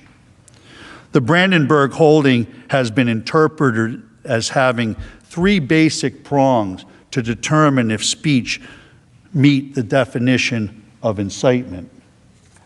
The Brandenburg test precludes speech from being sanctioned as incitement to a riot unless the speech explicitly or implicitly encouraged use of violence or lawless action. 2, the speaker intends that his speech will result in use of violence or lawless action. And 3, the imminent use of violence or lawless action is the likely result of the speech. The House managers cannot get past the first prong of the Brandenburg test. They have not and cannot prove Mr. Trump explicitly or implicitly encouraged use of violence or lawless action, period. Brandenburg requires a close examination of the words themselves. The words are either important or they're not. The House managers admitted that the incitement issue is not about the words. Why not? Because on the face of it, Mr. Trump's words are no different than the figurative speech used by every one of the senators assembled here today. If it is not about the words, but about the big lie of a stolen election, then why isn't House Manager Raskin guilty since he tried to overturn the 2016 election? The more the House managers speak, the more hypocrisy gets revealed. Hypocrisy. Even though they say it's not about the words, the law under Brandenburg requires a close analysis of the words to determine incitement. So we need to look at those words. Mr. Trump did the opposite of advocating for lawless action. The opposite. He expressly advocated for peaceful action at the Save America rally.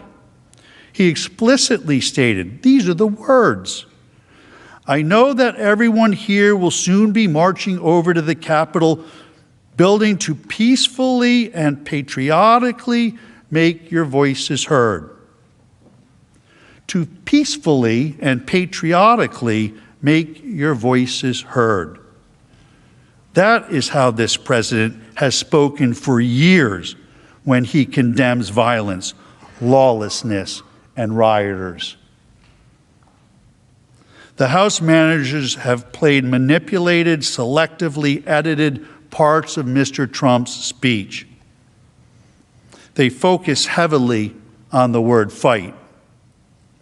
The president used the word fight 20 times in his speech. They picked only 2. Why? Why not the other 18? Because they don't tell the story the way they want to tell it. Here are all of them. Listen to the context.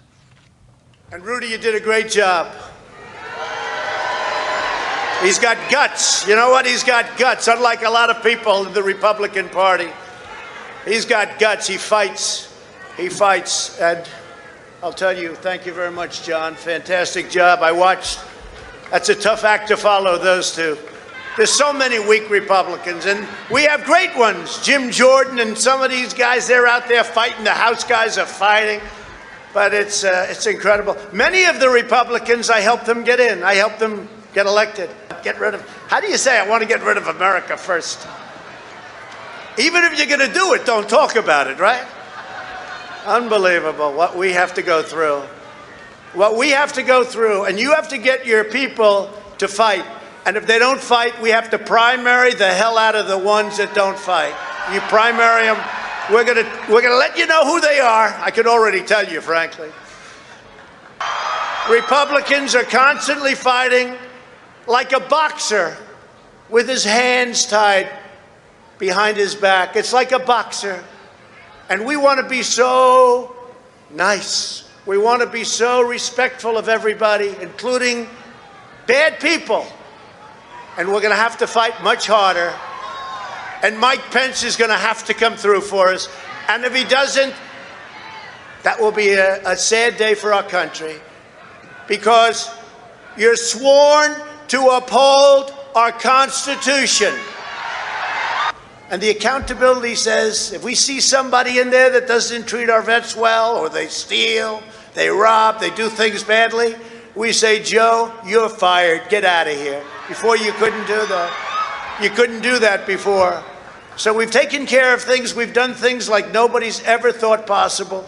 And that's part of the reason that many people don't like us, because we've done too much. But we've done it quickly, and we were going to sit home and watch a big victory, and everybody had us down for a victory. It was going to be great. And now we're out here fighting. I said to somebody I was going to take a few days and relax after our big electoral victory. 10 o'clock, it was over. The American people do not believe the corrupt fake news anymore. They have ruined their reputation. But you know, it used to be that they'd argue with me, I'd fight. So I'd fight, they'd fight, I'd fight, they'd fight, pop, you'd believe me, you'd believe them. Somebody comes out, you know, they had their point of view, I had my point of view. But you'd have an argument. Now what they do is they go silent. It's called suppression. And that's what happens in a communist country. That's what they do. They suppress. You don't fight with them anymore unless it's a bad story. If they have a little bad story about me, they make it 10 times worse and it's a major headline.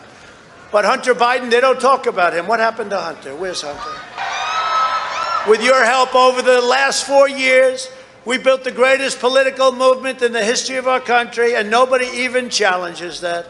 I say that over and over, and I never get challenged by the fake news, and they challenge almost everything we say. But our fight against the big donors, big media, big tech, and others is just getting started. This is the greatest in history. There's never been a movement like that. Our brightest days are before us.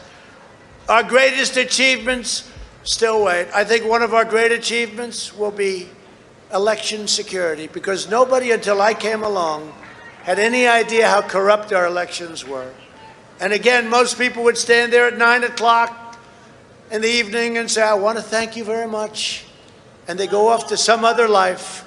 But I said, something's wrong here. Something's really wrong. Can't have happened. And we fight. We fight like hell. And if you don't fight like hell, you're not going to have a country anymore. Our exciting adventures and boldest endeavors have not yet begun. My fellow Americans, for our movement, for our children, and for our beloved country.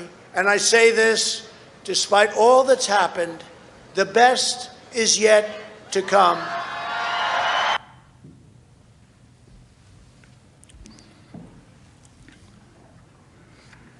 A boxer fighting with his hand tied behind his back, members of Congress fighting, Rudy being Rudy.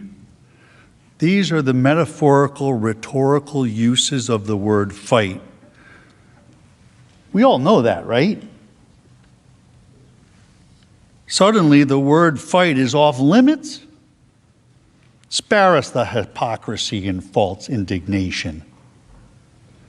It's a term used over and over and over again by politicians on both sides of the aisle. And of course, the Democrat House managers know that the word fight has been used figuratively in political speech forever. But don't take it from me. It's best to listen to them. Our mission is to fight. Our job is to fight. We are in a fight. We are in a fight. We are in a fight. Democrats are fighting as hard as we can. Democrats are standing up to fight. We know how to fight. We like a good fight. Democrats are going to fight like hell. We fight like hell. I'm going to fight like hell. I will fight like hell. We're going to fight like hell. I'm going to fight like hell. Fight like hell. I will fight like hell. We have to fight like hell. And I know many other senators and members of the House will fight like hell. We are going to fight like hell. We're going to fight like hell. Fight like hell. And we just have to fight. We're gonna fight. We are gonna fight. We're gonna fight. We're gonna fight. Because you'll fight. To fight. Political revolution. That means that millions have got to stand up and fight.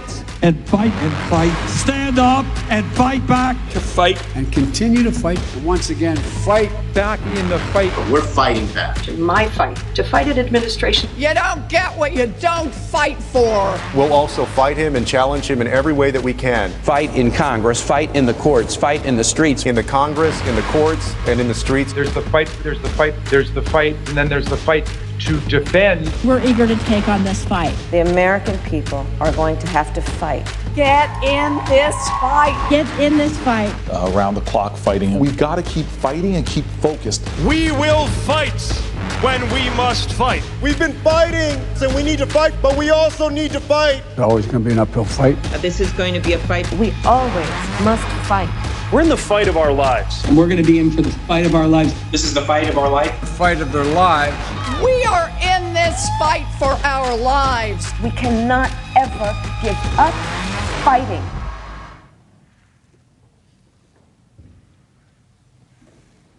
Hypocrisy.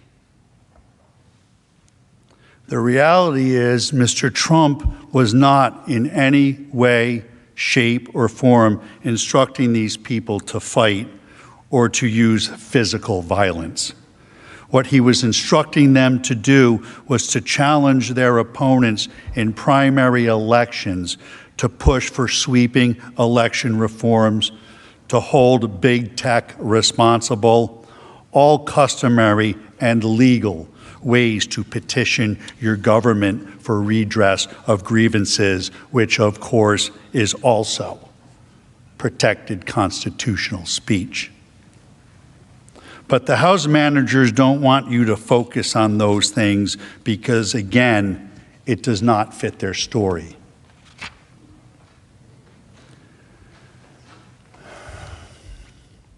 In the end, I leave you with this quote from Benjamin Franklin. Freedom of speech is a principal pillar of a free government. When this support is taken away, the constitution of a free society is dissolved and tyranny is erected on its ruins. Thank you.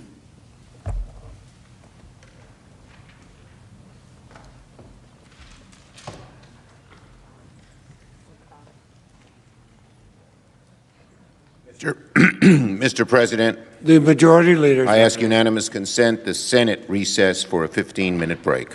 The objection.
in one of those montages? I mean, what do you make of this? They're trying to draw a false, dangerous, and distorted equivalence. And I think it is plainly a distraction from Donald Trump's inviting the mob to Washington, knowing it was armed, changing the route and the timing so as to incite them to march on the Capitol, and then reveling without remorse, without doing anything to protect his own vice president and all of us. I think that the case is even more powerful after this very distorted and false argument. Why is that?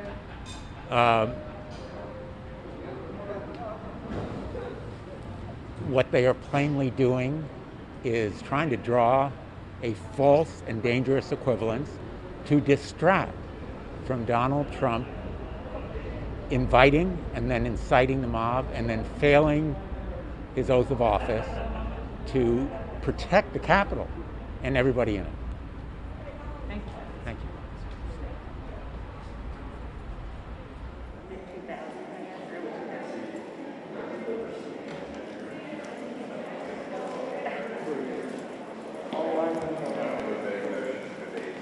Yeah, what they do, yeah.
And in his humor, this is the question he wrote.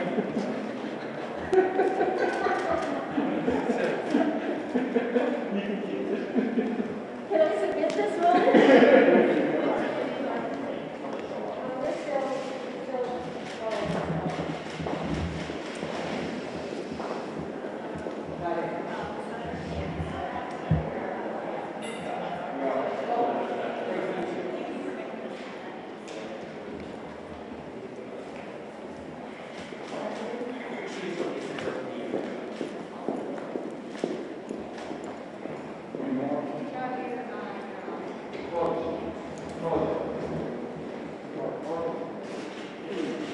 Okay, Cora.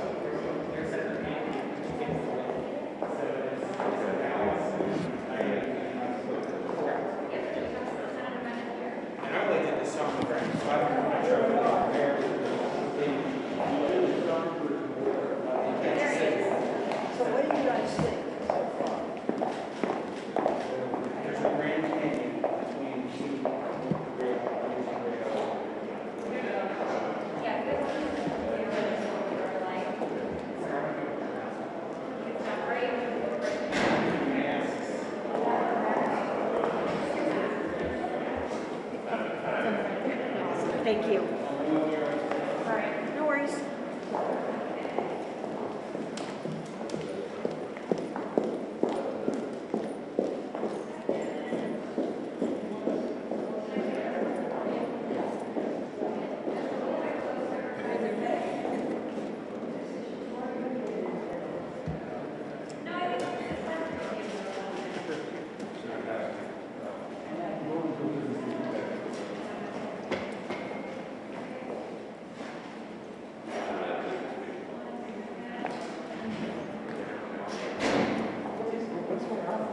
Energy business meeting.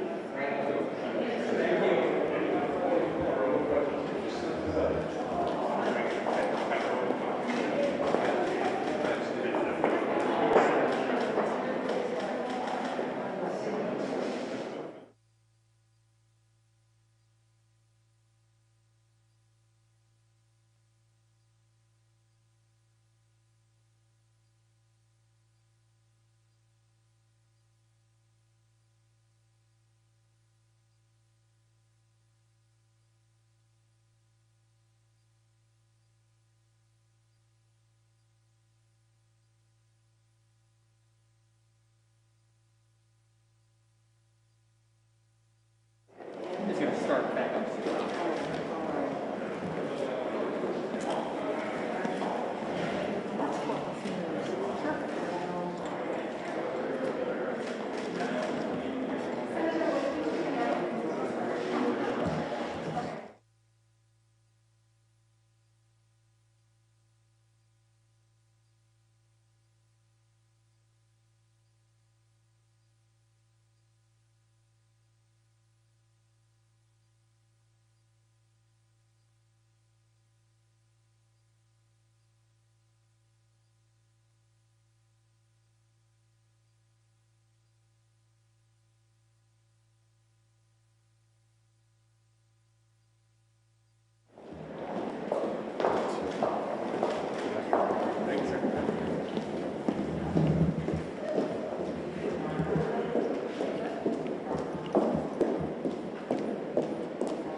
that they have been very organized in what they've presented and how they've done. Thank you, Senator. Thanks. That's a good first step. That was fast. I appreciate you guys.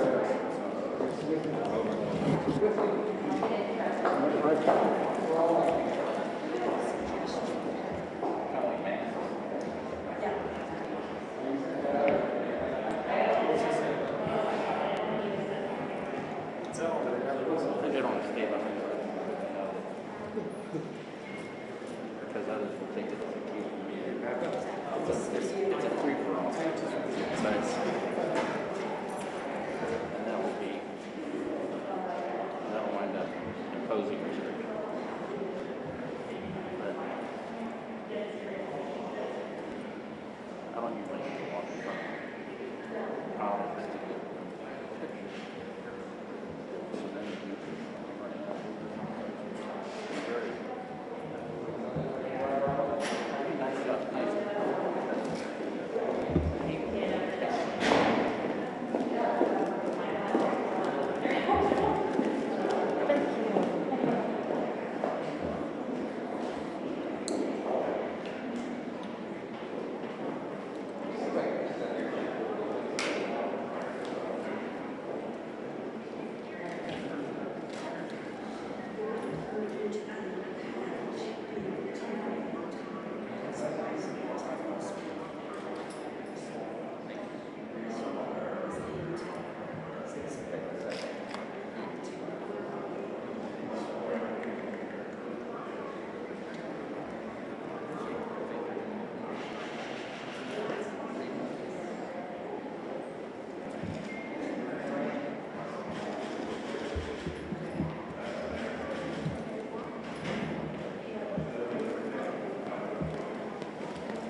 been over 15 or it's been long over 15.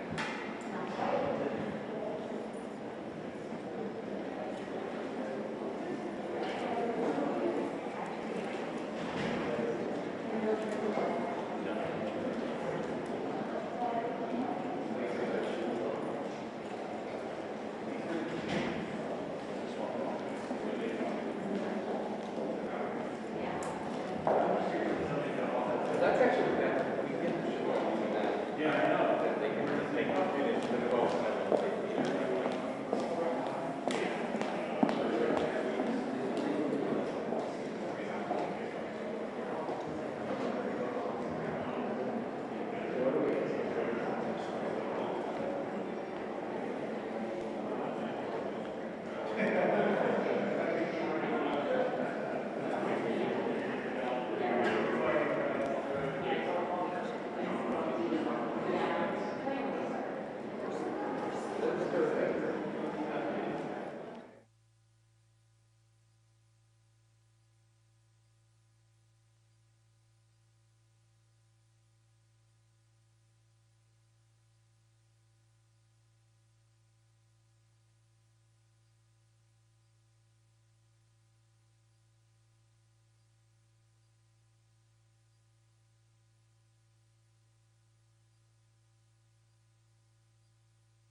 Heads up, here comes Romney.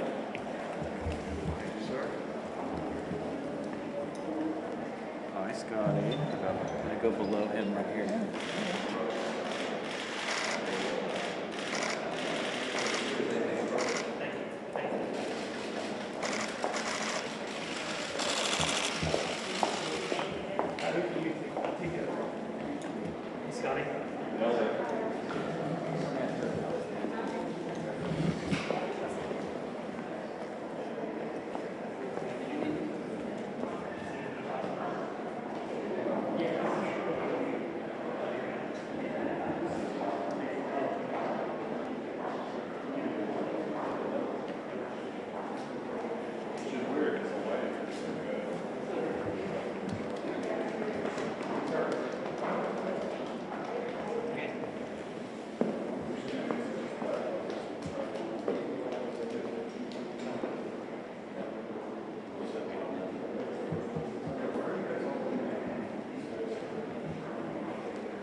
Hands up.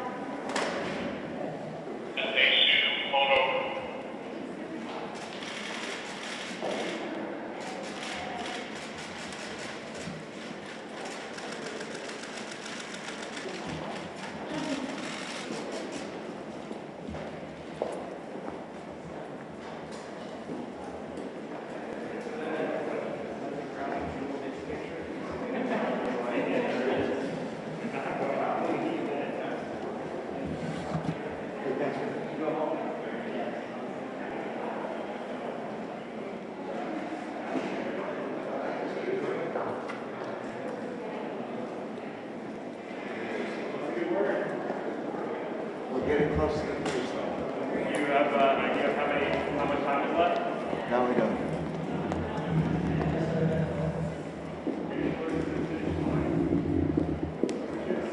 Sort of a generic way of saying we're getting close to the finish line.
Already started.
Or defense, sorry. Particularly weak, taking a 10-minute greatest hits video of every single living Democrat saying fight with no context, with no explanation, it doesn't really give anything. Yes, all of us at some point have used the word fight in the context of we need to fight for health care or fight for clean air or fight for better schools. But none of us were saying that to a mob, which then attacked someone, where we said, good for you, you're a patriot, keep doing that. None of us were saying that to a mob on the day of the presidential vote certification, where we'd spent weeks spinning them up about that's the moment to save our country. And none of us, if a fight had broken out or a riot had broken out, would have, as President Trump did, failed to act in any way to restrain or turn back our supporters from doing that. So I don't think it's apples to apples. Do you think we'll get a clarification on the timeline of when Trump learned about Pence's life was in danger, and then he then sent a tweet? Do you think we'll get clarification from the defense team? Is that something that you're interested in? I doubt they'll speak to that. It seems to me unavoidable. I mean, how could the President of the United States, watching what was going on, knowing that his vice president was in the chamber, being notified that he'd been removed by Secret Service, not know that his life was in danger? I mean, how could you miss that? My family, just watching the riot unfolding on, whatever, CNN or were out of their minds with worry. How could the President of the United States not know that there was an angry mob assaulting the Capitol? It's his job to know about security, and bluntly, he had just spoken to the mob that then stormed the Capitol. Do you have any thoughts or concerns about how this could play in 2022? Let's get through today. Thank you, Senator. Senator Coons of Delaware.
Senator, don't forget to take your devices to the floor.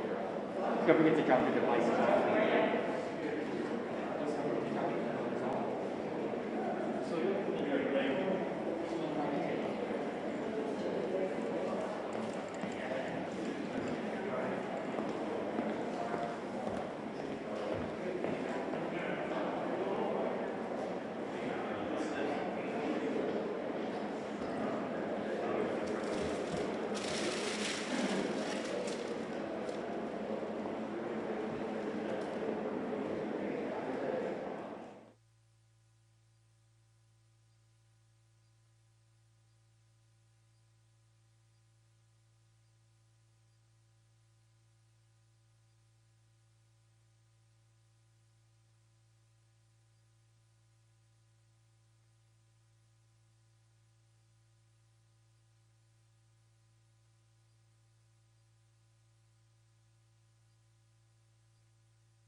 Be in order.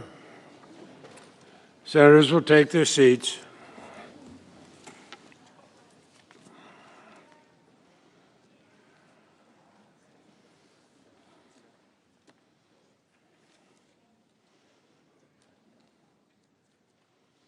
Who seeks recognition? Mr. Castor is recognized.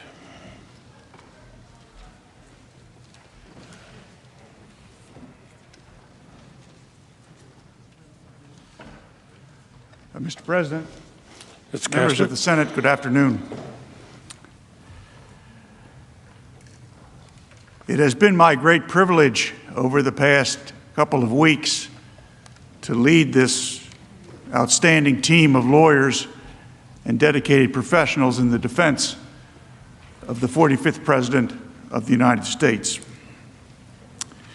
One of the most difficult things in leading such a talented group is deciding who's responsible for what and the strategy and the order in which we will present our evidence.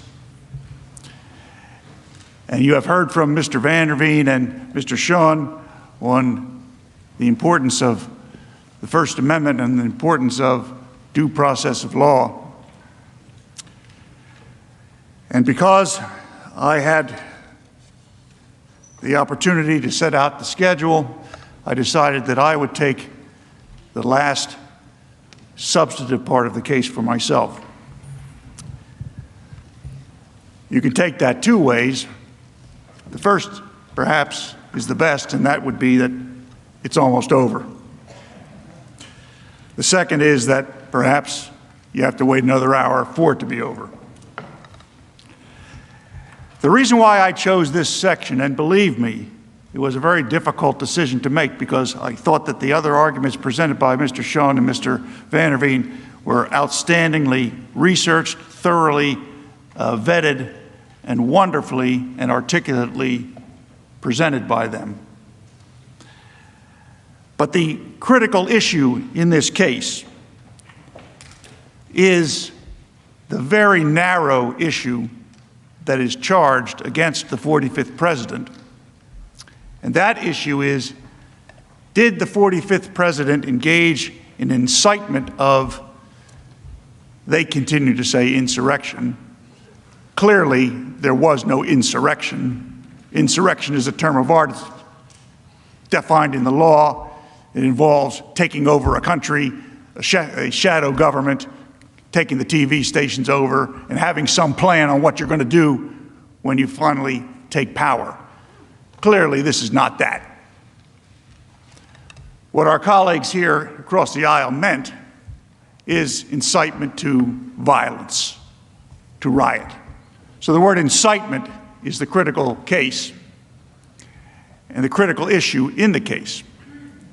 Now, the first time that you heard from us, I told you that you would never hear from our side that what happened on January 6th was anything other than horrific, and that the 45th President of the United States and his lawyers and his entire team adamantly denounce that violence by those criminals that occurred in this very chamber, this very building. There was a reason why we started our presentation back on Tuesday in that way. Because I did not want the senators to consider that there was any challenge to that particular fact. And yet, the House managers, knowing it was not contested at all, chose to spend 14+ hours showing you pictures of how horrific the attack on the United States Capitol was. They spent no time at all in connecting legally the attack on the Capitol to the 45th President of the United States, which is the only question that needs to be answered, was Donald Trump responsible for inciting the violence that came to this building on January 6th?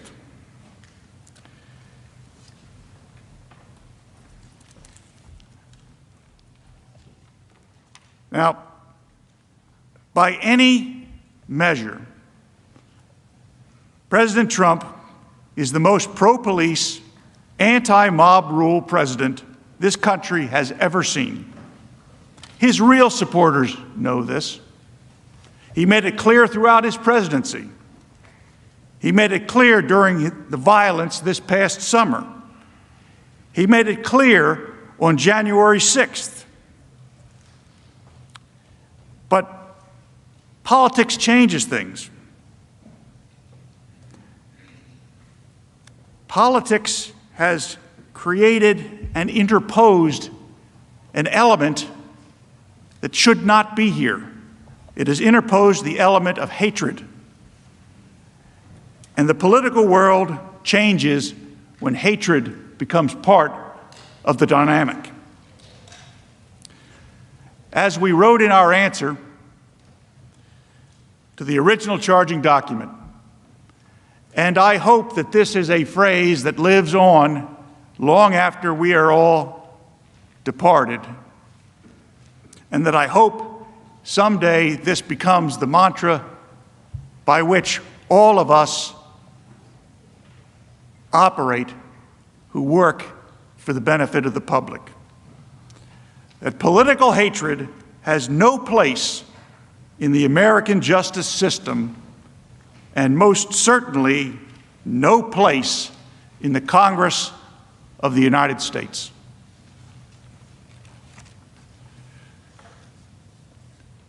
To illustrate the contrast that I am speaking of, we have a video.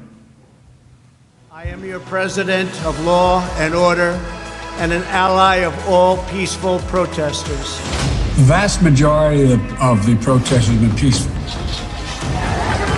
Republicans stand for law and order, and we stand for justice. I just don't even know why there aren't uprisings all over the country, and maybe there will be. My administration will always stand against violence, mayhem, and disorder. There needs to be unrest in the streets for as long as there's unrest in our lives. I stand with the heroes of law enforcement. And you push back on them, and you tell them they're not welcome anymore, anywhere. We will never defund our police, Together, we will ensure that America is a nation of law and order. We were in high school, I'd take him behind the gym and beat the hell out of him. But I think you need to go back and punch him in the face. Feel like punching him. We just want law and order. Everybody wants that. I want to tell you, Gorsuch, I want to tell you, Kavanaugh, you have released the whirlwind, and you will pay the price. We want law and order. We have to have law and order. Show me where it says that protests are supposed to be polite and peaceful. We believe in safe streets, secure communities, and we believe in law and order. Is there truly anyone in this chamber who disagrees with the words as spoken by President Trump on that video? Surely not. Surely not. This contrast, and in this context, I ask you to keep that in mind. My colleagues here, actually my colleague here, Mr. Raskin, hopes that you don't. They have used selective editing and manipulated visuals to paint a picture far different from this truth. Make no mistake, and I will repeat it now and anytime I'm ever asked, January 6th was a terrible day for our country. The attack on this building shocked us all. President Trump did not incite or cause the horrific violence that occurred on January 6th, 2021. They know that. We know the president did not incite the riot because of his plain words that day, as Mr. Van der Veen elucidated on a few moments ago. We know the president could not have incited the riots because of the timeline of the events of that day. We heard a great deal from the House manager about their prosecutorial bona fides and their ability to analyze evidence, apply it to statutes, use timelines, and figure out what happened based on circumstantial evidence and direct evidence and testimony and forensic analysis. I can't recall any of the House managers who got up that didn't make some reference to prosecutorial bona fides. Well, I spent more than 3 decades locking up killers, and I do know a little bit about applying the facts to the law. We know that the president would never have wanted such a riot to occur because his long-standing hatred for violent protesters and his love for law and order is on display, worn on his sleeve, every single day that he served in the White House. But if we're going to apply the facts to the statute, it has to be done systematically. It has to be done with precision, the way a court would expect us to do that. Let's look at the letter of the law. Again, Mr. Van der Veen gave you an overview of the Brandenburg case and some of the related cases. You notice that when Mr. Van der Veen listed the elements that he took verbatim or close to verbatim right out of Vandenberg, they bore no reference whatsoever to the elements that were flashed up by the Democrat managers the other day repeatedly. He actually used the Supreme Court's case. He didn't make it up. Let's look at the letter of the law. The Supreme Court of the United States over 50 years ago laid out a clear test to determine whether speech is incitement. Under that test, the Brandenburg versus Ohio test, there are 3 elements that must be proven beyond a reasonable doubt by a preponderance of the evidence, whatever the Senate considers, I suggest, beyond a reasonable doubt. First, the speech in question must explicitly or implicitly encourage the use of violence or lawless action. But here, the president's speech called for peaceful protest. Second, the speaker must intend that his speech will result in the use of violence or lawless action. And again, as Mr. Van der Veen pointed out, the president clearly deplores rioters and political violence and did so throughout his term as president, and never hesitated to express his admiration for the men and women that protect this country. Finally, the third element under the Brandenburg test is the imminent use of violence. Imminent use of violence. In other words, right then, the imminent use of violence or lawless action must be the likely result of the speech. The likely result of the speech. Well, that argument is completely eviscerated by the fact that the violence was pre-planned, as confirmed by the FBI, Department of Justice, and even the House managers, not the result of the speech at all. Several of my colleagues at the House managers got up and spoke about the proceeding in the House being like a grand jury proceeding. Well, I've been in grand jury proceedings. I have run grand juries. In grand jury proceedings, you call witnesses. You hear evidence. You make transcripts. You take affidavits. You develop physical evidence. You hear reports from police officers. You hear forensic analysis from scientists.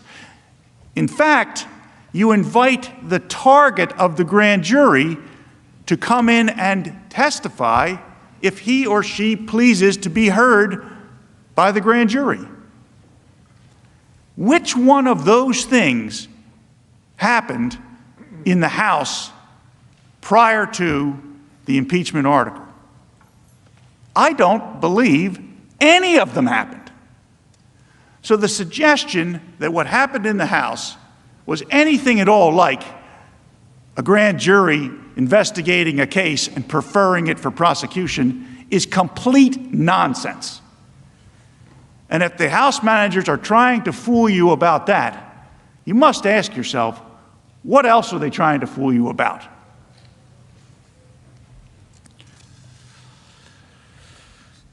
Let's look more closely at the president's speech. We have mentioned this line before, but it is so critical we need to talk about it again. The president asked that the attendees at his rally peacefully make their voices heard. I know that everyone here will soon be marching over to the Capitol building to peacefully and patriotically make your voices heard.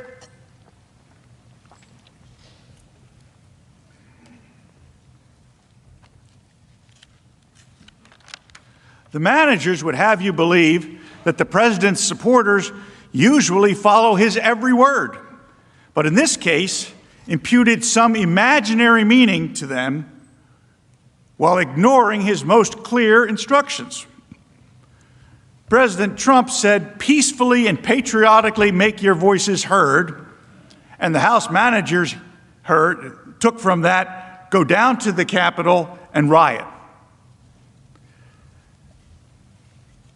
So you are supposed to put yourselves in the heads of the people who hear peacefully and patriotically make your voices heard and conclude that those words do not mean what the president said.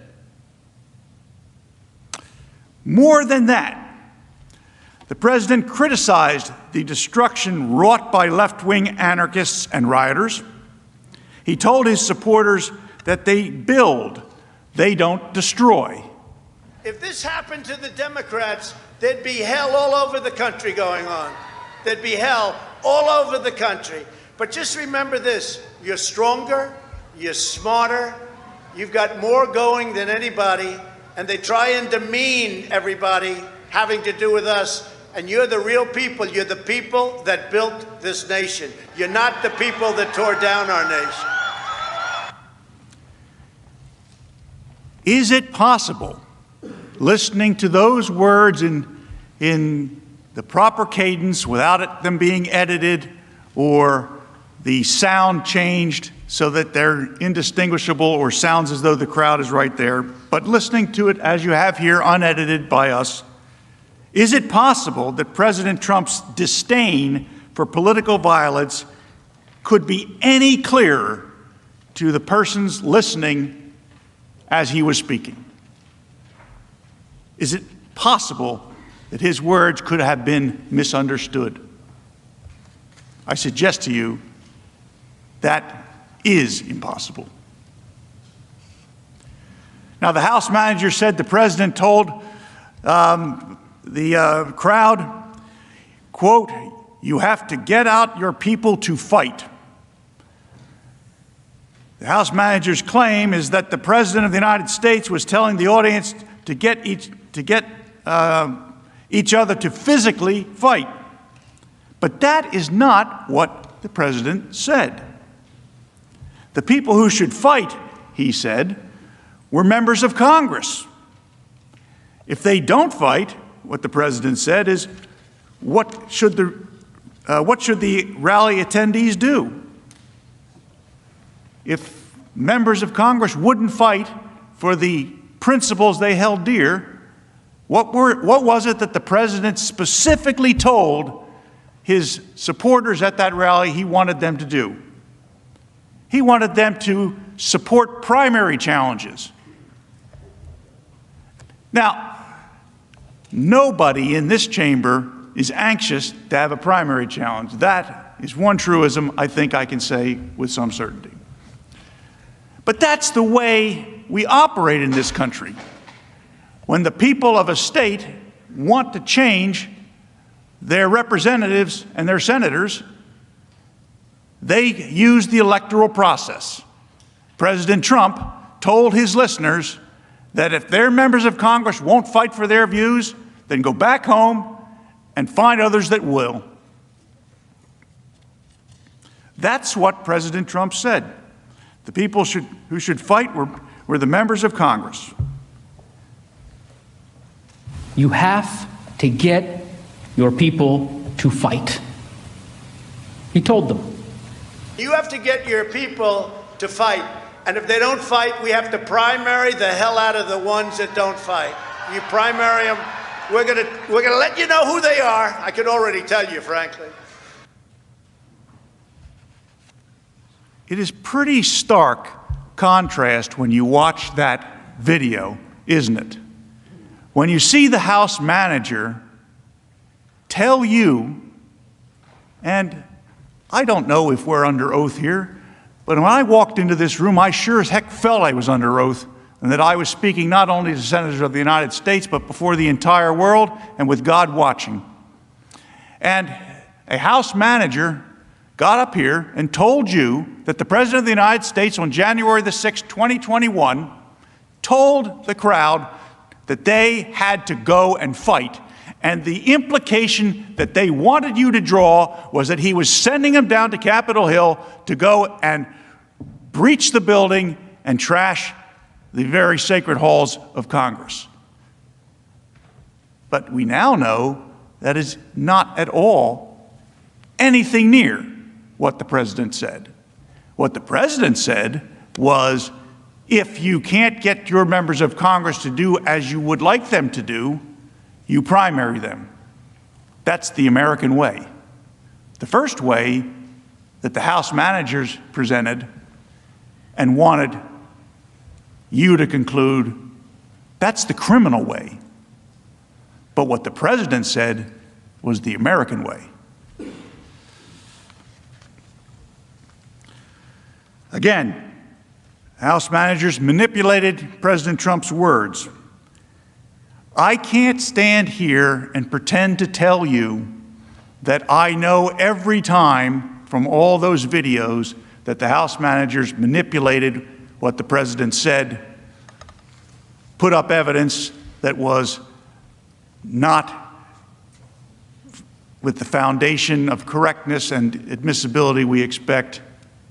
I can't tell you that I picked up every one. I don't think Mr. Van der Veen or Mr. Schoen or any of the others that worked with us can tell you that.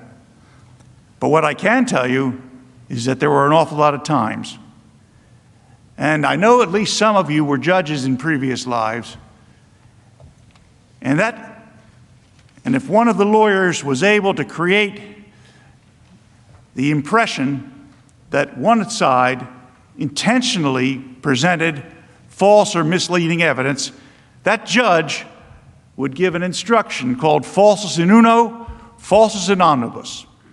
False in one thing, false in everything. In other words, if they're trying to fool you about one thing, not only might they be trying to fool you in something else, but under that maxim of the law, you may conclude they're trying to fool you in everything else.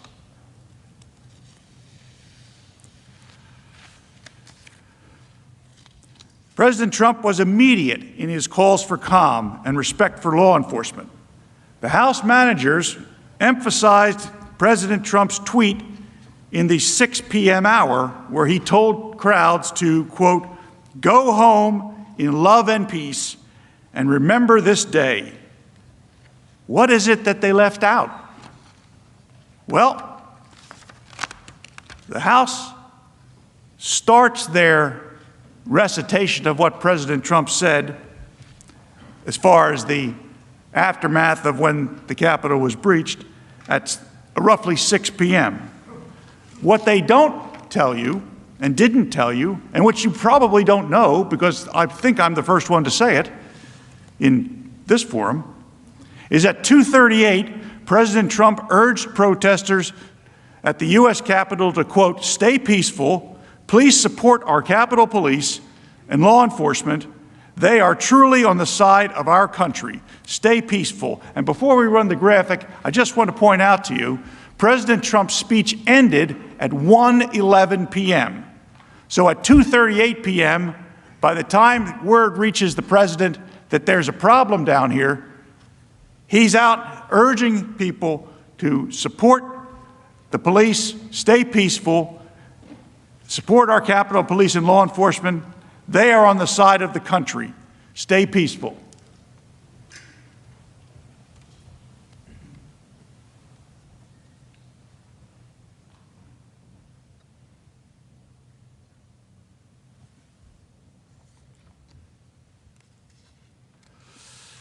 At 3:13 p.m., President Trump urged protesters at the U.S. Capitol to remain peaceful.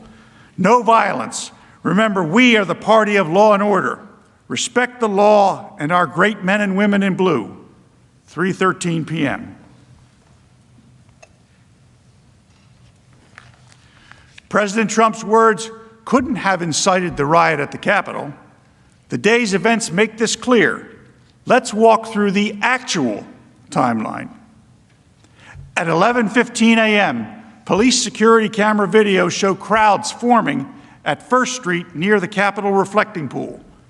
This is a full 45 minutes before President Trump even took the stage on January 6th. Let me repeat that. Violent criminals were assembling at the Capitol over a mile away almost an hour before the president uttered a single word on the ellipse. You did not hear that fact during the hours and hours of the House manager's presentation, did you? When the president spoke, what did he call for? He called for rally attendees to peacefully and patriotically make their voices heard, for them to walk down Pennsylvania Avenue to cheer on members of Congress. President Trump went on for more than an hour, ending at 1:11. Now, why is this important? Because of all of the events that I am about to describe, they all occurred before President Trump's remarks concluded. At 12:49 p.m., the first barriers at the U.S. Capitol grounds were pushed over and the crowd entered the restricted area. At 11:05 p.m., Acting Defense Secretary Christopher Miller received open source reports of demonstrator movements to the U.S. Capitol. At 1:09 p.m., U.S. Capitol Police Chief Stephen Sund called the House and Senate sergeants at arms, telling them he wanted an emergency declared and he wanted the National Guard called. The point? Given the timeline of events, the criminals at the Capitol weren't there at the ellipse to even hear the president's words. They were more than a mile away, engaged in their pre-planned assault on this very building. This was a pre-planned assault, make no mistake, and that is a critical fact. Watch this. Does anyone in this chamber honestly believe that but for the conduct of President Trump, that a charge in the article of impeachment, that attack at the Capitol would have occurred? Does anybody believe that? It was not some sort of spontaneous decision by a bunch of, quote, protesters to go up to Capitol Hill and storm Capitol Hill. This was all planned out. How much of it was planned? How much of this was strategized ahead of time? They are getting indications, some evidence that they've seen that indicates that there was some level of planning. There appears to be premeditation. FBI internal report the day before the siege, warning of a violent war at the Capitol. The FBI issued a warning of a, quote, war at the Capitol. The FBI warned law enforcement agencies about this specific attack. Be ready to fight. Congress needs to hear glass breaking, doors being kicked in. We developed some intelligence that a number of individuals were planning to travel to the D.C. area with intentions to cause violence. We immediately shared that information. And they pushed out that information through this JTTF structure. It was immediately disseminated through a written product and briefed through our command post operations to all levels of law enforcement. The FBI says 2 pipe bombs discovered near the Capitol on January 6th were placed there the night before. New video appears to show a person suspected of planting pipe bombs near the U.S. Capitol the night before. The FBI now says the bombs were planted the night before the Capitol siege between 7:30 and 8:30 p.m. They were planted the day before. All goes to the idea of premeditation and coordination among individuals. This was a planned assault as if going after a castle. So to answer the question of the House manager, does anybody believe that this would have occurred but for the speech from Donald Trump? I do.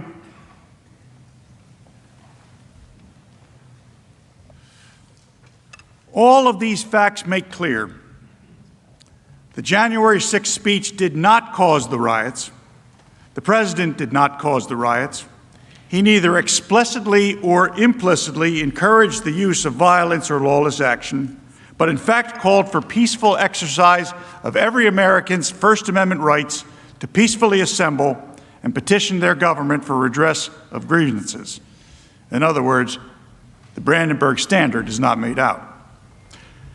The House managers admitted many facts are unknown.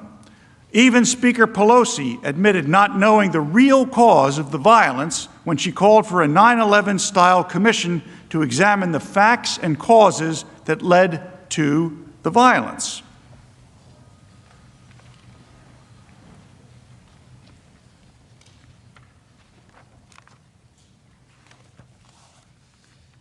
On the screen is Speaker Pelosi's call for the 9/11 Commission.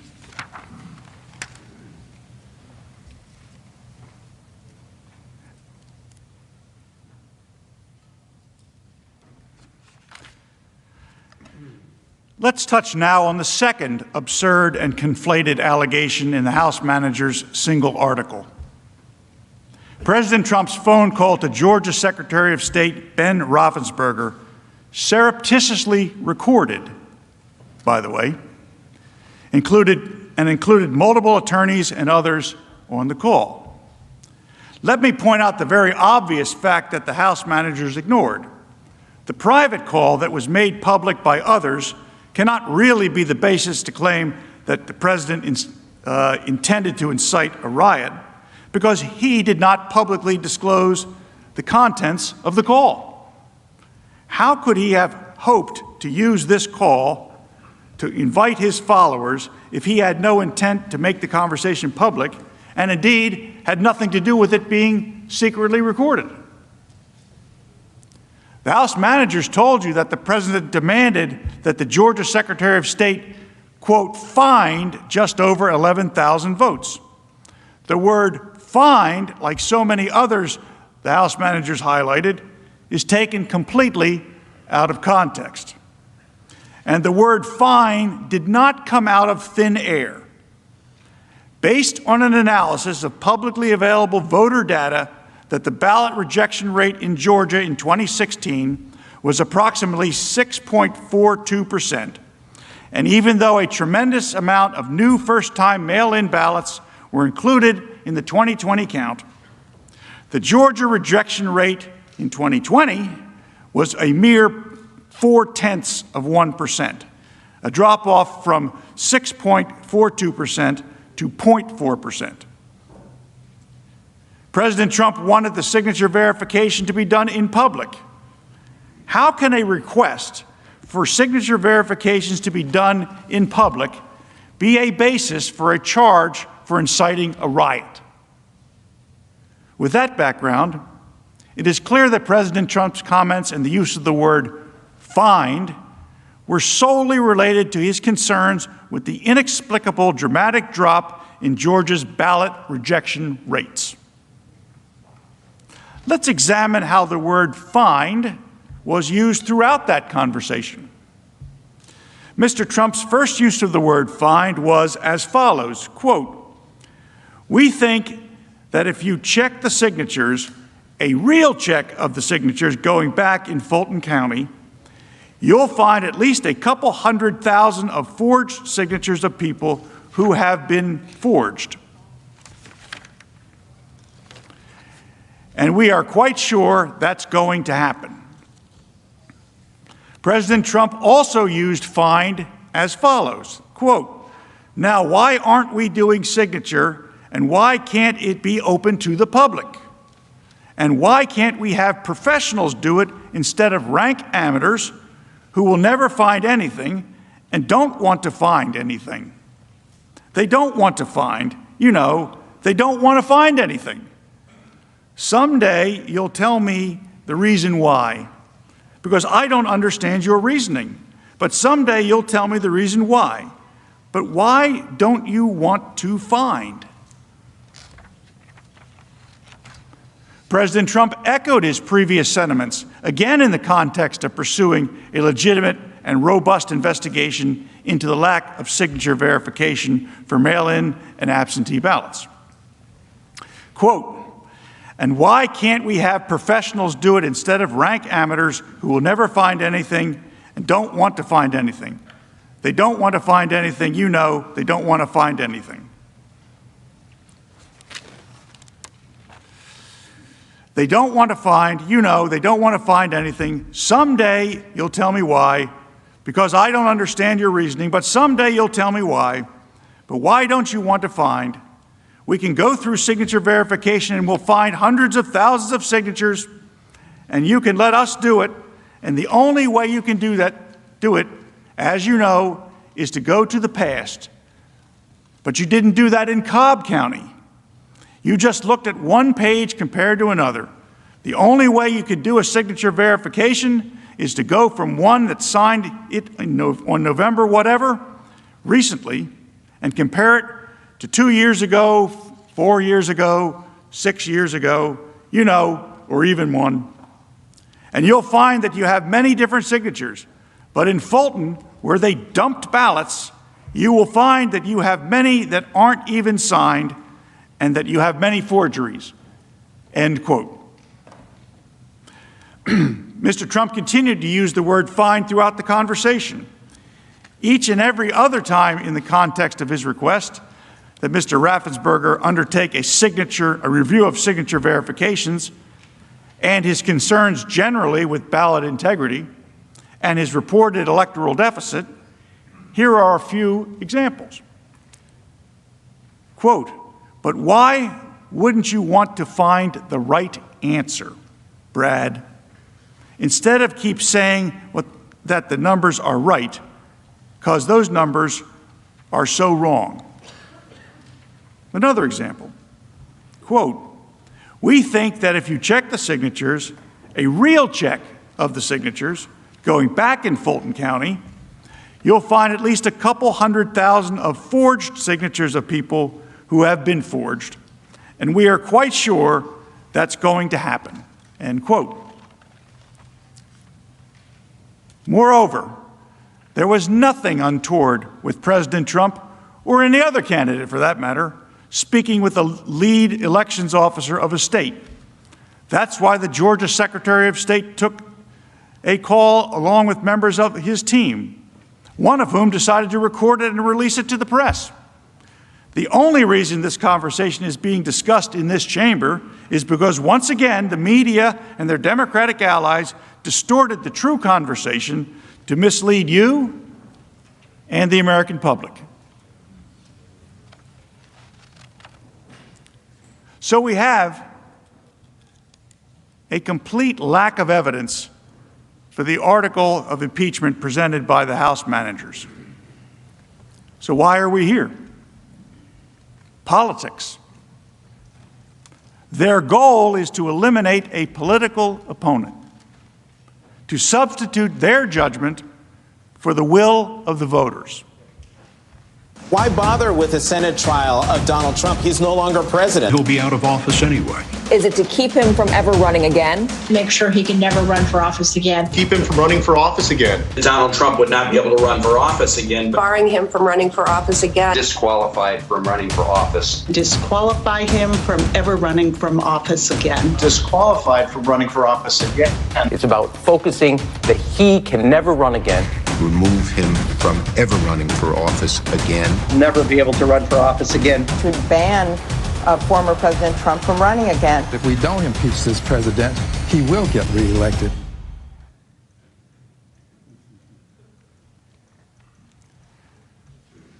The goal is to eliminate a political opponent, to substitute their judgment for the will of the voters. Members of the Senate, our country needs to get back to work. I know that you know that. But instead, we are here. The majority party promised to unify and deliver more COVID relief. But instead, they did this. We will not take most of our time today, us of the defense, in the hopes that you will take back these hours and use them to get delivery of COVID relief to the American people. Let us be clear. This trial is about far more than President Trump. It is about silencing and banning the speech the majority does not agree with. It is about canceling 75 million Trump voters and criminalizing political viewpoints. That is what this trial is really about. It's the only existential issue before us. It asks for constitutional cancel culture to take over in the United States Senate. Are we going to allow canceling and banning and silencing to be sanctioned in this body? To the Democrats who view this as a moment of opportunity, I urge you instead to look to the principles of free expression and free speech. I hope truly that the next time you are in the minority, you don't find yourself in this position. To the Republicans in this chamber, I ask, when you are next in the majority, please resist what will be an overwhelming temptation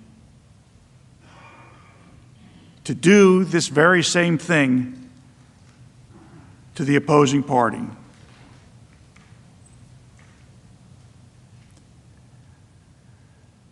Members of the Senate, this concludes the formal defense of the 45th President of the United States to the impeachment article filed by the House of Representatives. I understand that there is a procedure in place for questions, and we await them. Thereafter, we will close on behalf of President Trump. Mr. President, we yield the balance. And I ask unanimous consent. We take a 15-minute recess. Without objection, the Senate will stand in recess.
Do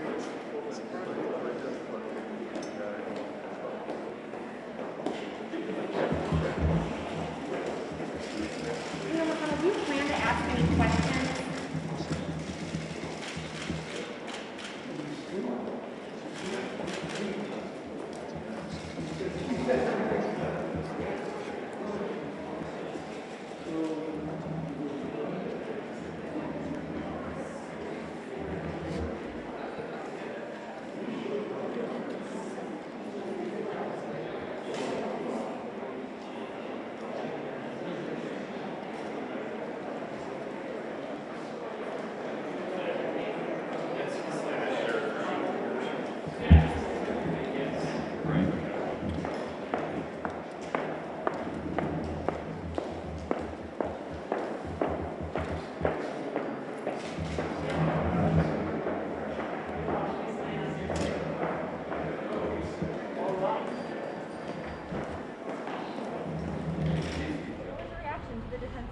I think the president's lawyers blew the House manager case out of the water.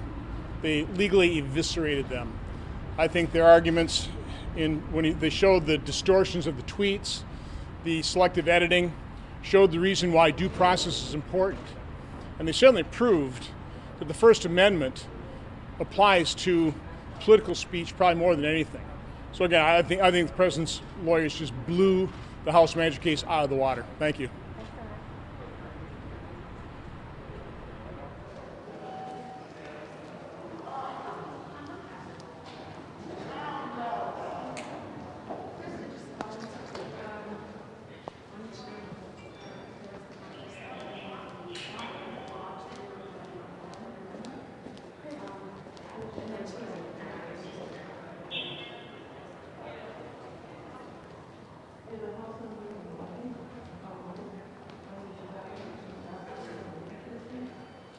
Must be the other side. Thanks,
Anybody coming out? No, Senator.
I'll give him credit for at least.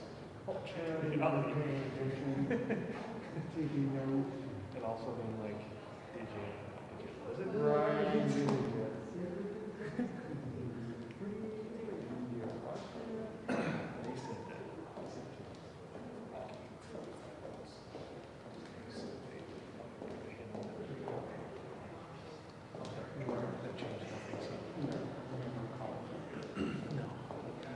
all that has been, I can think in 16.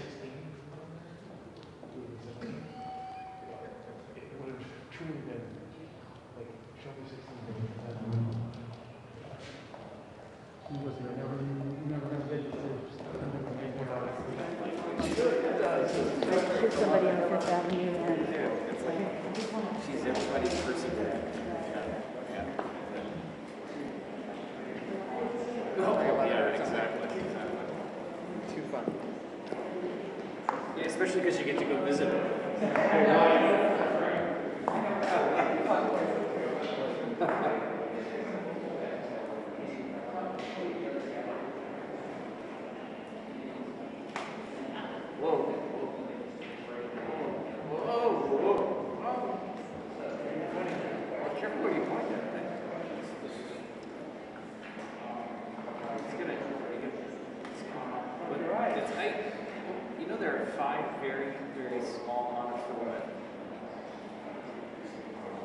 Wires running through that cable.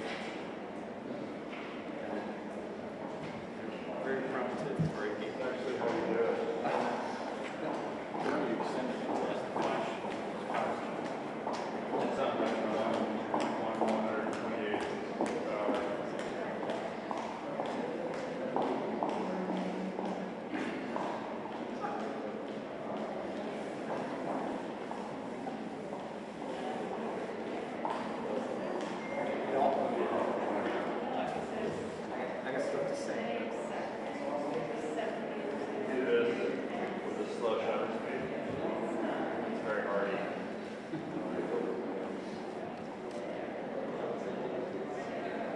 Setting a rear shutter. Oh, yeah? Well, it makes it I never go back. Hi, how are you? I'm good. So the defense continued to focus on the president's remarks on January 6th, when we all know that there was months of a lead up to his remarks on January 6th that had to do with the big lie, culminating in the January 6th speech where he had to have known that there would be violence, they were prepared for violence, and he just lit the match. And the Mr. Law and Order president, once the riots were going on, did absolutely nothing to tell the rioters and the insurrectionists, stop. Nothing. Also, the Mr. Law and Order rule of law president is the same guy who says, I could shoot a guy on Fifth Avenue and get away with it. Yeah, that's the law and order rule of law president. That's Senator, all I have what to do say. you think of their using the endless montage of Democrats saying fight, fight, fight? Are these the same thing? Of course not. Of course not. This, what about them? What about this? What about that? Has nothing to do with the real question, which is, did the president incite an insurrection that led to rioters at the Capitol ending up in 7 people dying? That is the question. The focus is on what he did, not what everybody else did or said. It was so childish. It was so to me, just totally pathetic and amateurish. Were you surprised that his legal team brought up questions again about the validity of the election as well? They were talking about, they were arguing that President Trump was allowed to raise questions about the... That was ridiculous because when they tried to argue that the president was telling the crowd, yes, you should wait until the election 2 years from now to go get the people who didn't agree with you. At the same time as they're all waiting, thousands of them, he tells them to go march on the Capitol and fight like hell. So that was another, I just found that argument to be just, it was like an alternative universe recitation of what was really going on in that crowd and what their beliefs were, what they were prepared to do. Do you have questions that you plan to ask during the question and answer period?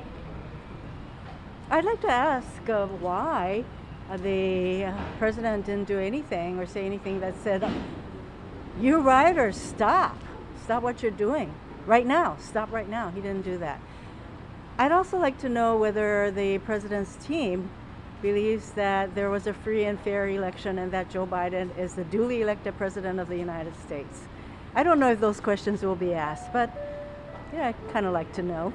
Do you have a problem with some of the Republican senators seem to be working with the Trump legal team, having private meetings in between the sessions? Well, that goes to show that this is an impeachment trial, and so it is what the senators determined to be the president having incited an insurrection, and whether to us that constitutes a high crime and misdemeanor leading to an impeachment conviction. How do you think Americans outside this chamber are hearing this defense? They keep claiming that the House managers fabricated. Well, I hope that the American people will recognize that I would say most people have used words like, we need to fight back, we need to stand up for our rights and all of that. But how many of us have said that and caused thousands of people to march on the Capitol and proceed to destroy the Capitol and beat police officers? No, if they actually found someone who did that, no, that would be an apt comparison. But there was none of that. Thanks, everyone. Thank you, Senator. Appreciate your time.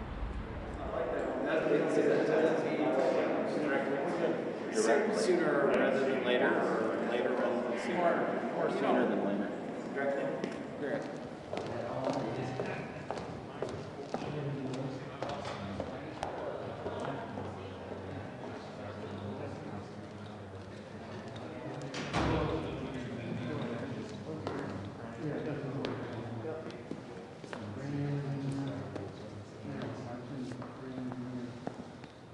Where's that crayon going? Yep. Yeah, I wanted to.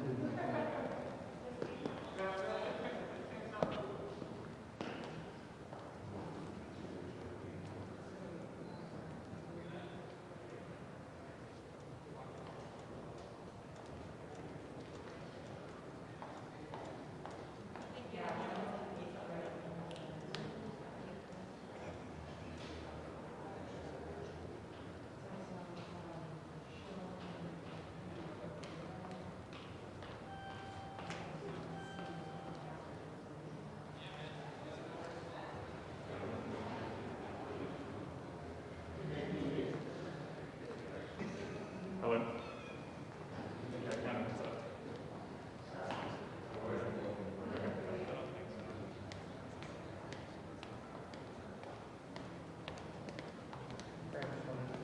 Graham?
Yeah.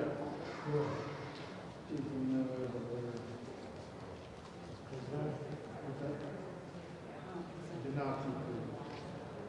I saw them coming after me, bringing them.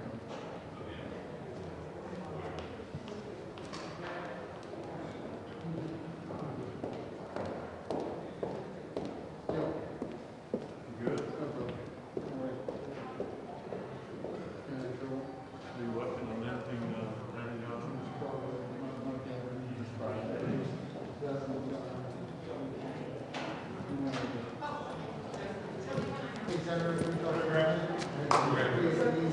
Meeting about this now, what you guys do about it? Event strategy.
That would be the 5 minutes.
Oh, that's a great photo. Oh, that's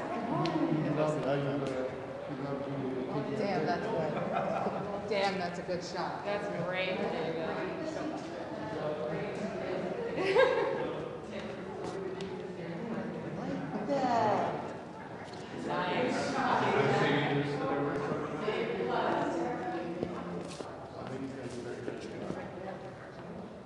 That's awesome.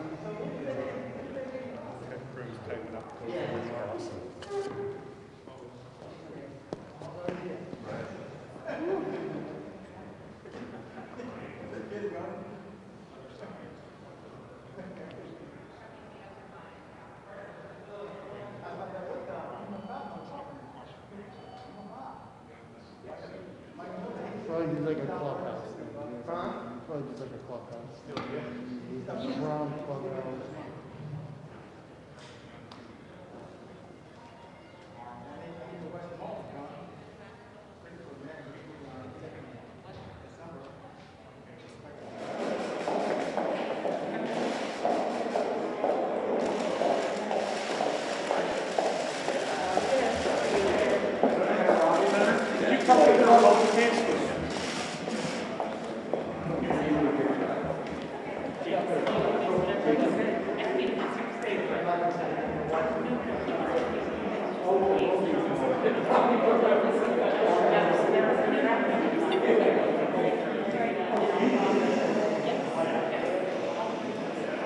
Here we go.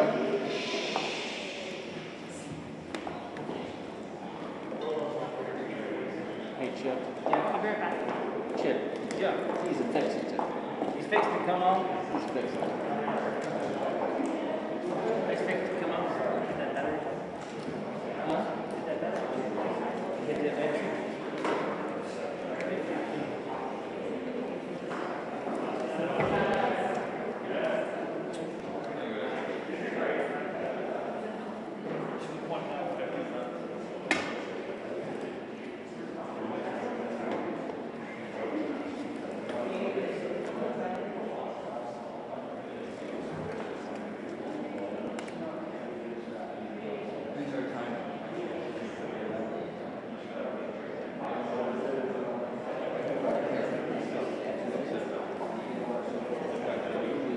Senator, can you tell us how you're helping out the team to come to the goal?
That's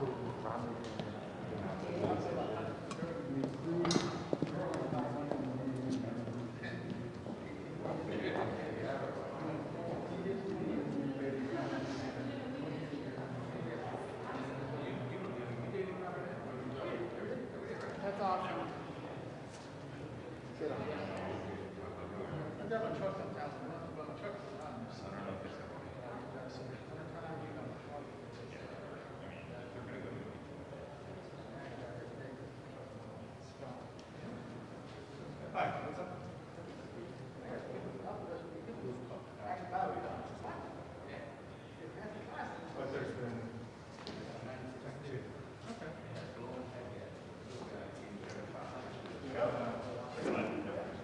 Wow, that's awesome.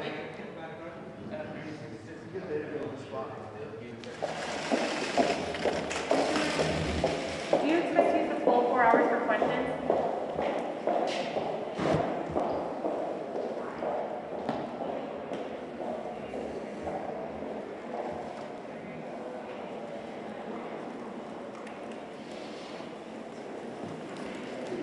Yeah, you completely noticed me. Yes. I couldn't see me.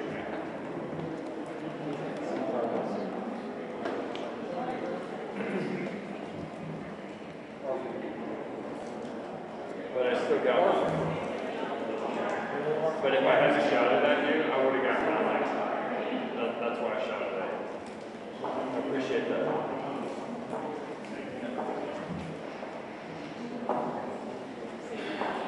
You done?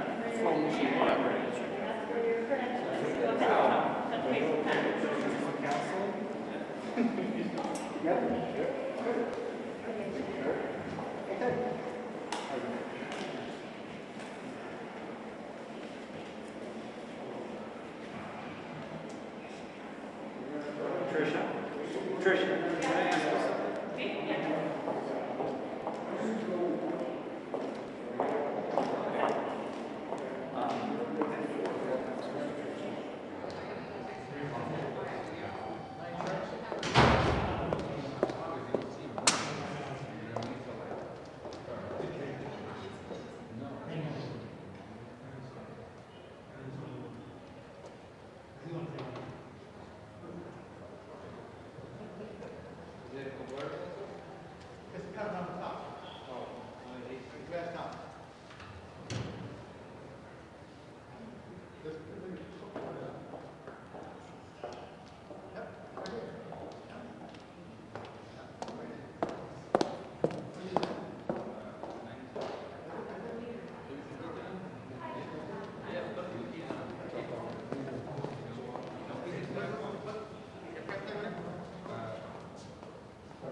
Yeah, it's on AP now.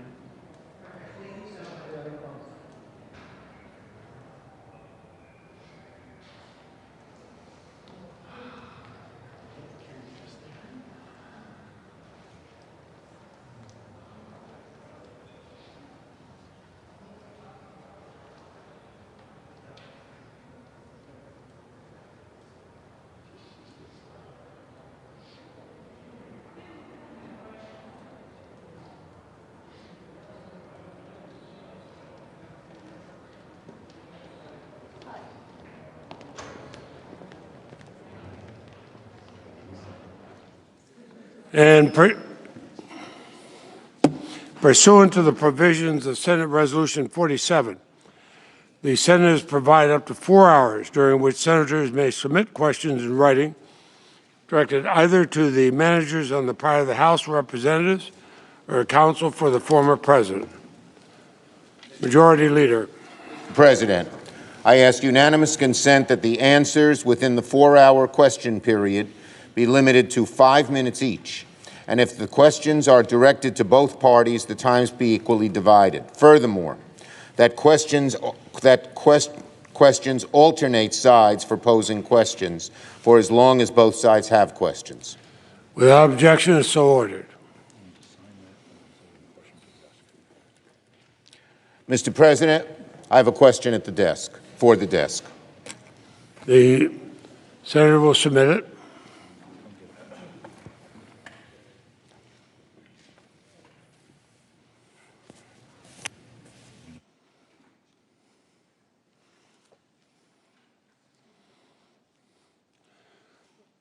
The question from Senator Schumer and Senator Feinstein is directed to the House managers. The clerk will read it.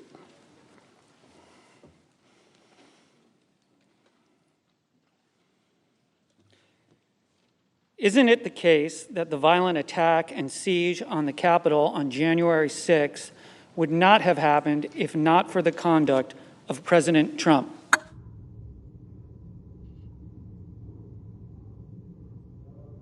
Of up to 5 minutes.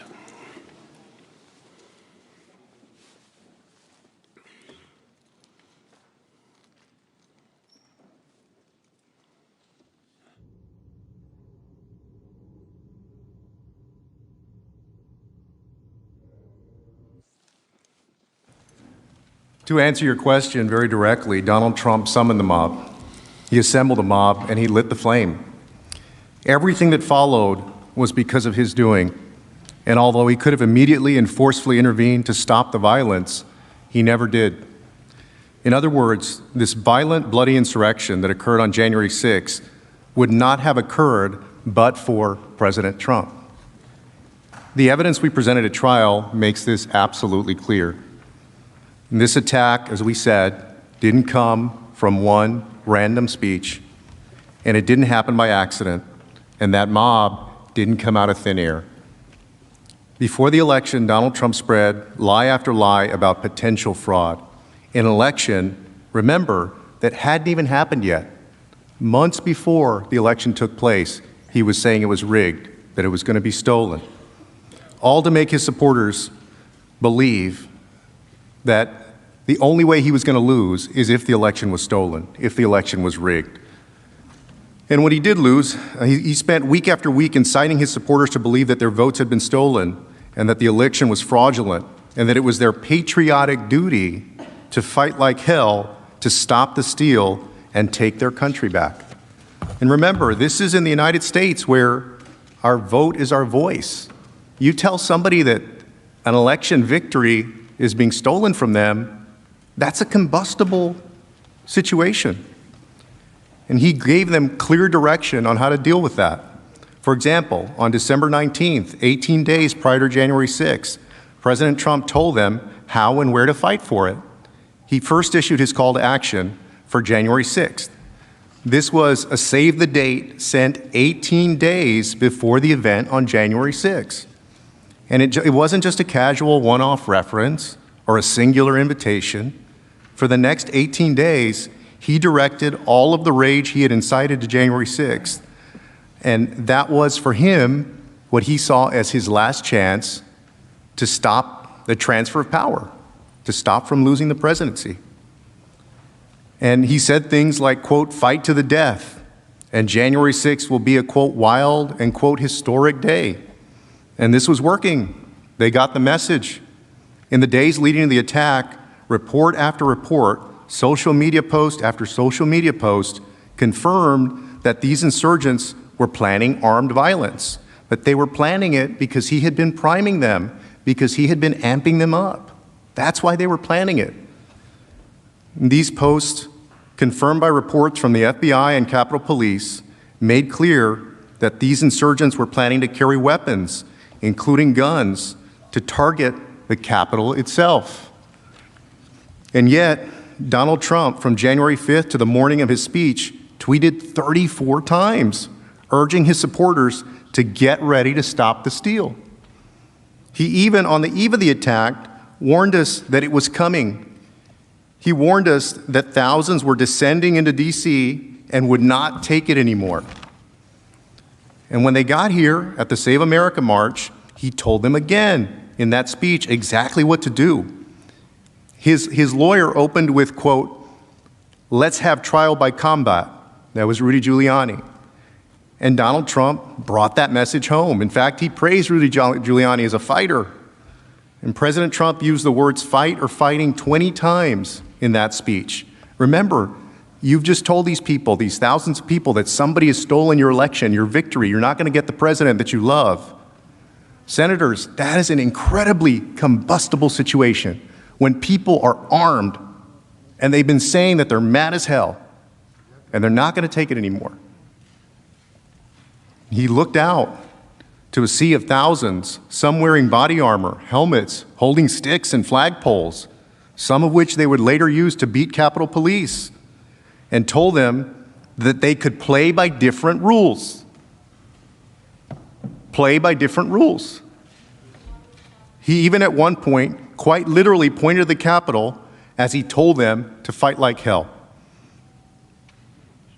And after the attack, we've shown clearly, that once the attack began, insurgent after insurgent made clear they were following the president's orders. You saw us present that evidence of the insurgents who were there that day, who said, I came because the president asked me to come. I was here at his invitation. You saw that of the folks that were in the Capitol that day. The time has expired. Are there further questions? Mr. President.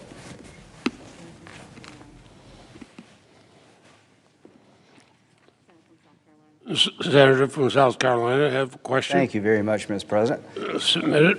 I send a question to the desk on behalf of myself, Senator Cruz, Marshall, and Kramer to council.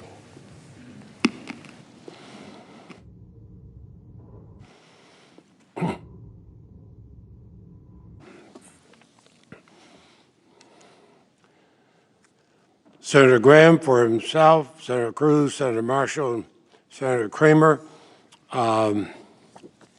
submits a question for the counsel for Donald Trump. Clerk will read it.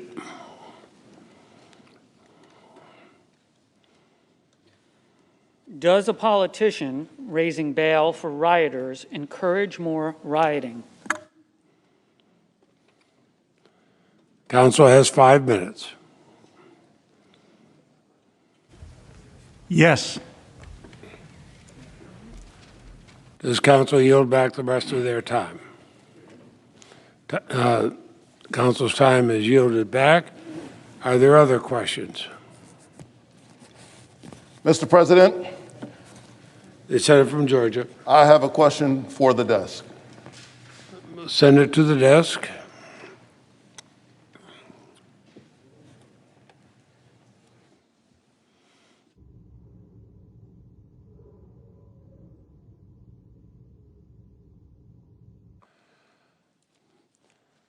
The Senator from Georgia, Senator Warnock, has a question for the House managers. Clerk will read the question.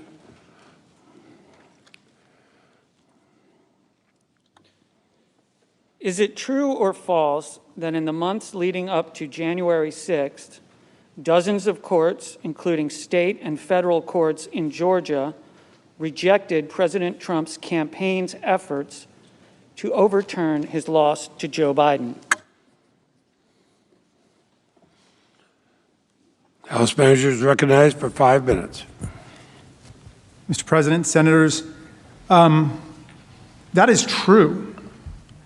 That's true. I want to be clear, though, that we have absolutely no problem with President Trump having pursued his belief that the election was being stolen or that there was fraud or corruption or unconstitutionality. We have no problem at all with him going to court to do it. And he did, and he lost in 61 straight cases, in federal court and state court, in the lowest courts in the land, in the U.S. Supreme Court. He lost it. He lost in courts in Pennsylvania, Arizona, Georgia, Michigan, Minnesota, Nevada, and Wisconsin. All of them said the same thing. They couldn't find any corruption. They couldn't find any fraud, certainly nothing rising to a material level that would alter the outcome of any of the elections. And there was no unconstitutionality. That's the American system. And so, I mean, it's hard to imagine him having gotten more due process than that in pursuing what has come to be known popularly as the big lie, the idea that somehow the election was being stolen from him. And we have no problem with the fact that he went to court to do all those things. But notice, number one, the big lie was refuted, devastated, and demolished in federal and state courts across the land, including by 8 judges appointed by President Donald Trump himself. We quoted earlier in the case what happened in Pennsylvania, where U.S. District Court Judge Matthew Brand said, in the United States, the court has been presented with strained legal arguments without merit and speculative accusations. In the U.S., this cannot justify the disenfranchisement of a single voter, let alone all the voters of its 6th most populous state. Our people, laws, and institutions demand more. Then it went up to Judge Stefanos Bibas, who's a Trump appointee, who was a part of the appeals court panel. He said, the campaign's claims have no merit. The number of ballots it specifically challenges is far smaller than the 81,000 vote margin of victory, and it never claims fraud or that any votes were cast by illegal voters. Plus, tossing out millions of mail-in ballots would be drastic and unprecedented, disenfranchising a huge swath of the electorate and upsetting all of the down-ballot races, too, which incidentally weren't being challenged, even though it was the exact same ballot that had been brought. So the problem was when the president went from his judicial combat, which was fine, to intimidating and bullying state election officials and state legislators, and then finally, as Representative Cheney said, summoning a mob, assembling a mob, and then lighting the match for an insurrection against the Union. When he crossed over from nonviolent means, no matter how ridiculous or absurd, that's fine, he's exercising his rights, to inciting violence. That's what this trial is about. And we heard very little of that from the presentation of the president's lawyers. They really didn't address the facts of the case at all. There were a couple propaganda reels about Democratic politicians that would be excluded in any court in the land. They talked about the rules of evidence. All of that was totally irrelevant to the case before us. Whatever you think about it, it's irrelevant. And we'll be happy, of course, to address the First Amendment arguments, too. Mr. President. The Senator from Maine. Mr. President, I send a question to the desk.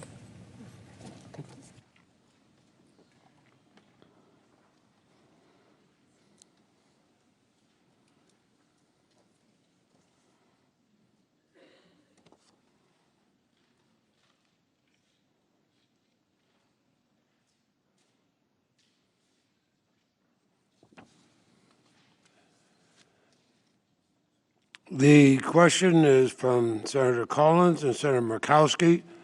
It is for the counsel for the former president. Clerk will read.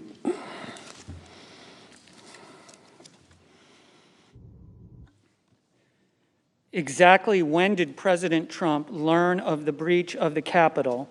What specific actions did he take to bring the rioting to an end? And when did he take them? Please be as detailed as possible.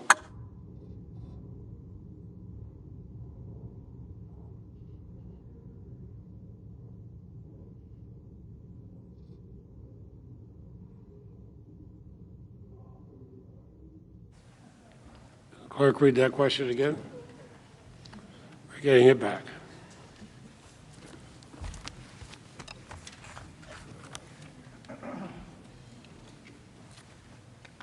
Exactly when did President Trump learn of the breach of the Capitol? And what specific actions did he take to bring the rioting to an end? And when did he take them? Please be as detailed as possible. Mr. Van Veen. The House managers have given us absolutely no evidence one way or the other onto that question. We're able to piece together a timeline, and it goes all the way back to December 31st, January 2nd. There is a lot of interaction between the authorities and getting folks to have security beforehand. On the day, we have a tweet at 2:38, so it was certainly sometime before then. With the rush to bring this impeachment, there's been absolutely no investigation into that. And that's the problem with this entire proceeding. The House managers did zero investigation, and the American people deserve a lot better than coming in here with no evidence, hearsay on top of hearsay on top of reports that are of hearsay. Due process is required here, and that was denied.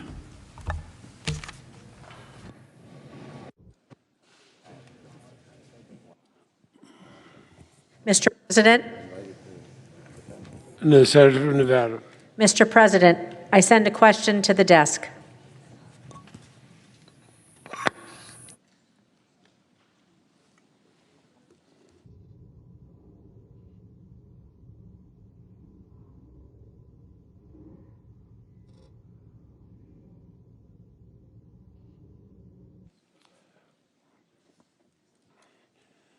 The Senator from Nevada, Senator Rosen, submits a question for the House managers.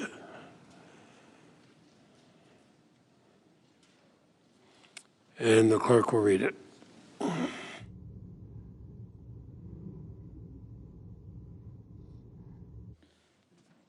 On January 6th, the anti-Semitic Proud Boys group that President Trump had told to stand by laid siege to the Capitol alongside other rioters, including one wearing a Camp Auschwitz shirt.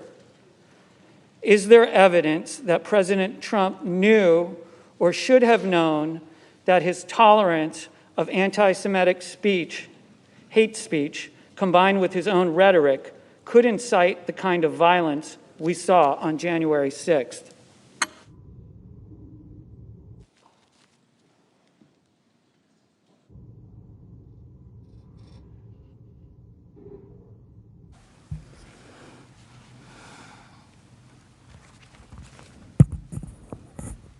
Mr. President, Senators, Donald Trump has a long history of praising and encouraging violence, as you saw. He has espoused hateful rhetoric himself. He has not just tolerated it, but he's encouraged hateful speech by others. He has refused, as you saw in the September debate, that interview, to condemn extremist and white supremacist groups like the Proud Boys. And he has, at every opportunity, encouraged and cultivated actual violence by these groups. Yes, he has encouraged actual violence, not just the word fight. He told groups like the Proud Boys, who had beaten people with baseball bats, to stand by. When his supporters in the 50-car caravan tried to drive a bus of Biden campaign workers off the road, he tweeted a video of that incident with fight music attached to it and wrote, "I love Texas." When his supporters sent death threats to the Republican Secretary of State Raffensperger in Georgia, he responded by calling Mr. Raffensperger an enemy of the state after he knew of those death threats. And in the morning of the 2nd Million MAGA March, when it erupted in violence and burned churches, he began that day with the tweet, "We have just begun to fight." I want to be clear that Donald Trump is not on trial for those prior statements. However, that hateful and violent and inappropriate they may be. But his statements, the president's statements, make absolutely clear three important points for our case. First, President Trump had a pattern and practice of praising and encouraging violence, never condemning it. It is not a coincidence that those very same people, Proud Boys, organizers of the Trump Caravan, supporters and speakers of the 2nd Million MAGA March, all showed up on January 6th to an event that he had organized with those same individuals who had organized that violent attack. Second, his behavior is different. It's not just that it was a comment by an official to fight for a cause. This is months of cultivating a base of people who were violent, not potentially violent, but were violent. And that prior conduct both helped him cultivate the very group of people that attacked us. It also shows clearly that he had that group assembled, inflamed, and all the public reports ready to attack. He deliberately encouraged them to engage in violence on January 6th. President Trump had spent months calling his supporters to a march on a specific day, at a specific time, for a specific purpose. What else were they going to do to stop the certification of the election on that day but to stop you? But to stop you physically. There was no other way, particularly after his vice president said that he would refuse to do what the president asked. The point is this, that by the time he called the cavalry, not Calvary, but cavalry of his thousands of supporters on January 6th, an event he had invited them to, he had every reason to know that they were armed, violent, and ready to actually fight. He knew who he was calling and the violence they were capable of. And he still gave his marching orders to go to the Capitol and, quote, fight like hell to stop the steal. How else was that going to happen?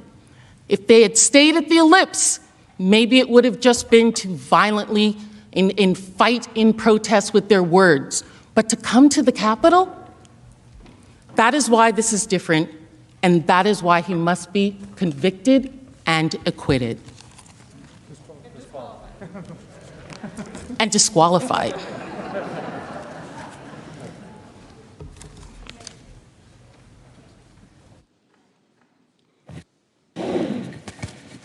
Mr. President, on behalf of Senator Scott of South Carolina and myself, I'd like to submit a question to the desk.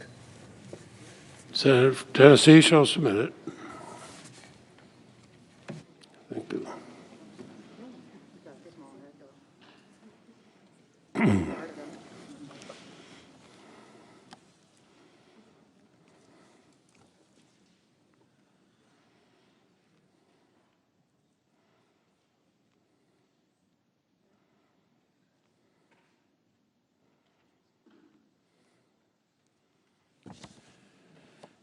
The question is for counsel for the former president from Senators Hagerty and Scott of South Carolina.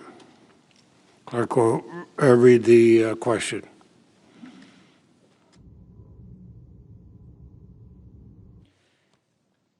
Given that more than 200 people have been charged for their conduct at the Capitol on January 6th, that our justice system is working to hold the appropriate persons accountable, and that President Trump is no longer in office, isn't this simply a political show trial that is designed to discredit President Trump and his policies and shame the 74 million Americans who voted for him?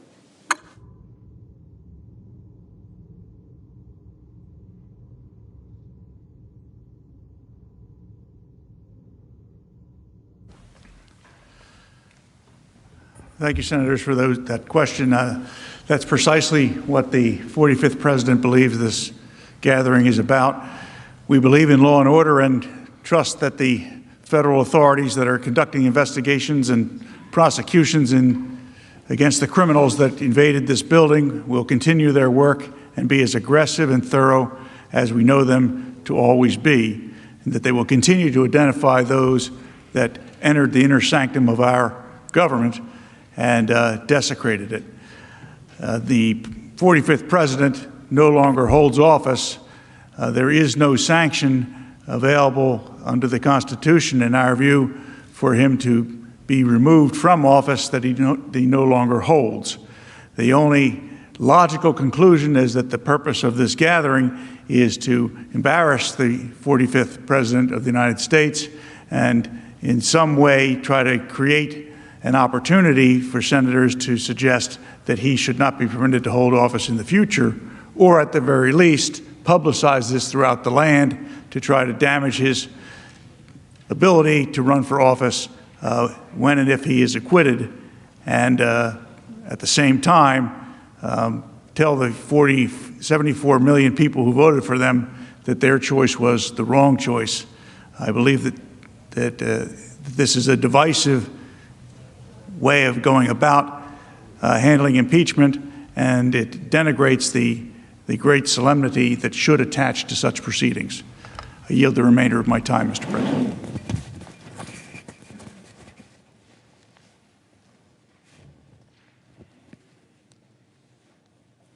Mr. President. Senator from Massachusetts. Mr. President, I send a question to the House managers to the desk because the President's lawyers did not answer the question when it was posed to them. The Senator will send the question. Debate's not allowed.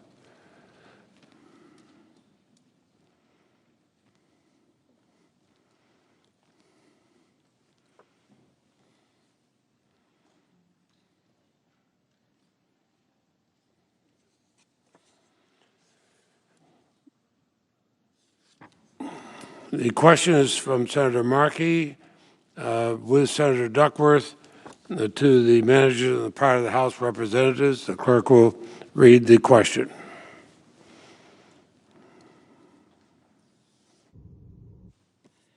Exactly when did the President learn of the breach at the Capitol, and what steps did he take to address the violence? Please be as detailed as possible.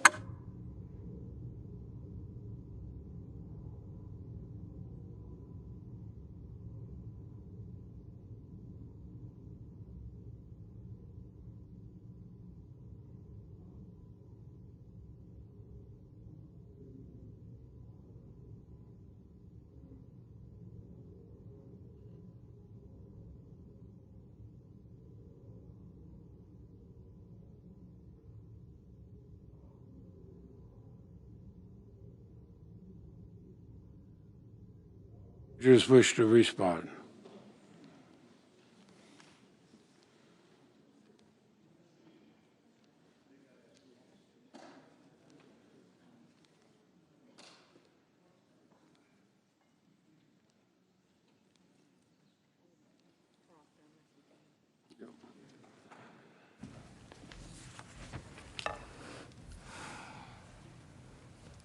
Mr. President, Senators, this attack was on live TV, on all major networks in real time. The President, as President, has access to intelligence information, including reports from inside the Capitol. He knew the violence that was underway. He knew the severity of the threats. And most importantly, he knew the Capitol Police were overwhelmingly outnumbered and in a fight for their lives against thousands of insurgents with weapons. We know he knew that. We know that he did not send any individuals. We did not hear any tweets. We did not hear him tell those individuals, stop. This is wrong. You must go back. We did not hear that. So what else did the President do? We are unclear. But we believe it was a dereliction of his duty. And that was because he was the one who had caused them to come to the Capitol, and they were doing what he asked them to do. So there was no need for him to stop them from what they were engaged in. But one of the things I would like to ask is we still have not heard and posed to you all the questions that were raised by Mr. Raskin, Manager Raskin, in his closing argument. Why did the President Trump not tell the protesters to stop as soon as he learned about it? Why did President Trump do nothing to stop the attack for 2 hours after the attack began? Why did President Trump do nothing to help protect the Capitol and law enforcement battling the insurgents? You saw the body cam of a Capitol police officer at 4:29, still fighting. 4:29 after, since what time? 1, 2 o'clock in the afternoon. Why did he not condemn the violent insurrection on January 6th? Those are the questions that we have as well. And the reason this question keeps coming up is because the answer is nothing.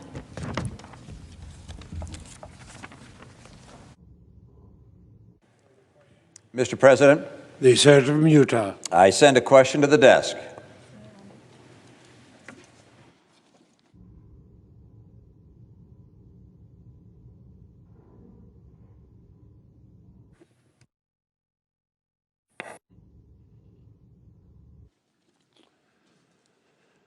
The Senator from Utah, Mr. Romney, on behalf of himself and Senator Collins,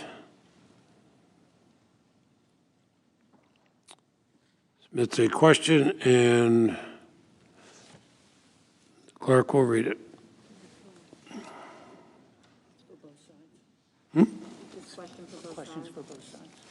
Oh, and I apologize. The question is for both sides, so the time will be evenly divided.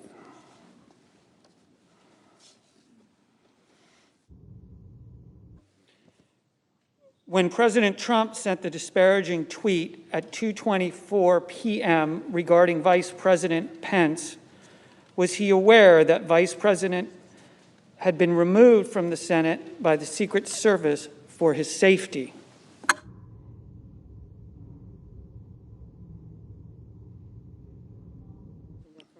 The House Manager.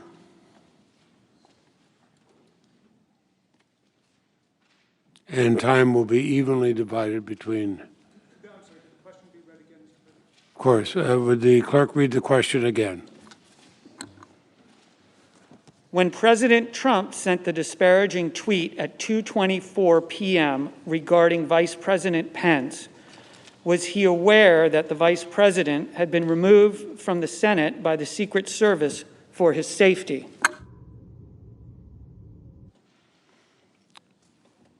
The House of Representatives managers are recognized 2.5 minutes. Thank you. Well, let me tell you what he said at 2:24 p.m. He said Mike Pence didn't have the courage to do what should have been done to protect our country and our Constitution. The USA demands the truth. And you know by now what was all over the media. You couldn't turn on the television, couldn't turn on the radio, couldn't consume any media, or probably take any phone calls or anything else without hearing about this, and also hearing about the Vice President. And here's what Donald Trump had to know at that time, because the whole world knew it. All of us knew it. Live television had, by this point, shown that the insurgents were already inside the building and that they had weapons and that the police were outnumbered. And here are the facts that are not in dispute. Donald Trump had not taken any measures to send help to the overwhelmed Capitol Police. As president, at that point, when you see all this going on and the people around you are imploring you to do something, and your vice president is there, why wouldn't you do it? Donald Trump had not publicly condemned the attack, the attackers, or told them to stand down, despite multiple pleas to do so. And Donald Trump hadn't even acknowledged the attack.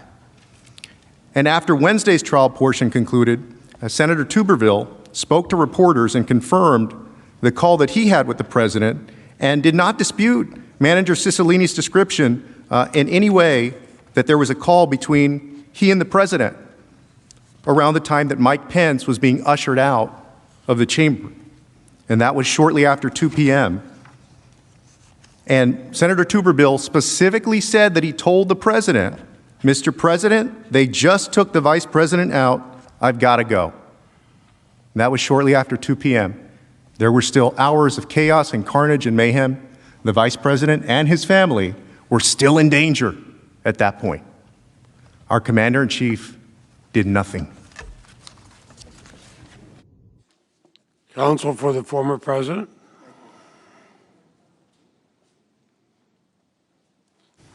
The answer is no. At no point was the president informed the vice president was in any danger, because the House rushed through this impeachment in 7 days with no evidence. There is nothing at all in the record on this point, because the House failed to do even a minimum amount of due diligence. What the president did know is that there was a violent riot happening at the Capitol. That's why he repeatedly called via tweet and via video for the riots to stop, to be peaceful, to respect Capitol Police and law enforcement, and to commit no violence, and to go home. But to be clear, this is an article of impeachment for incitement. This is not an article of impeachment for anything else. It's a one count. They could have charged anything they wanted. They chose to charge incitement. So that the question, although answered directly no, it's not really relevant to the charges for the impeachment in this case. And I just wanted to clear up one more thing. Mr. Castro, in his first answer, may have spoke, but what he said was Mr. Trump had said, fight to the death. That's false. I'm hoping he misspoke. Thank you.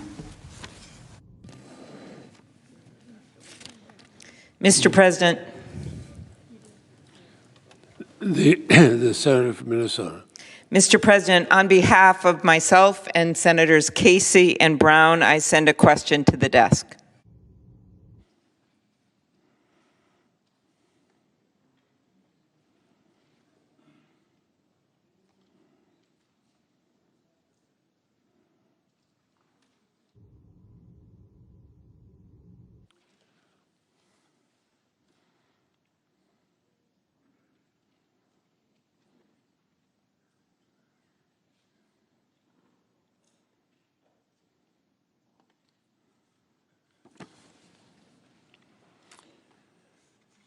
It's a question from Senator Klobuchar, Senator Casey, Senator Brown to the House managers. The clerk will report.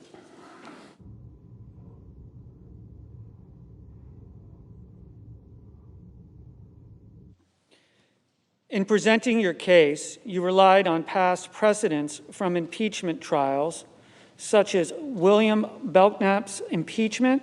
After what you have presented in the course of this trial, if we do not convict former President Trump, what message will we be sending to future presidents and Congresses?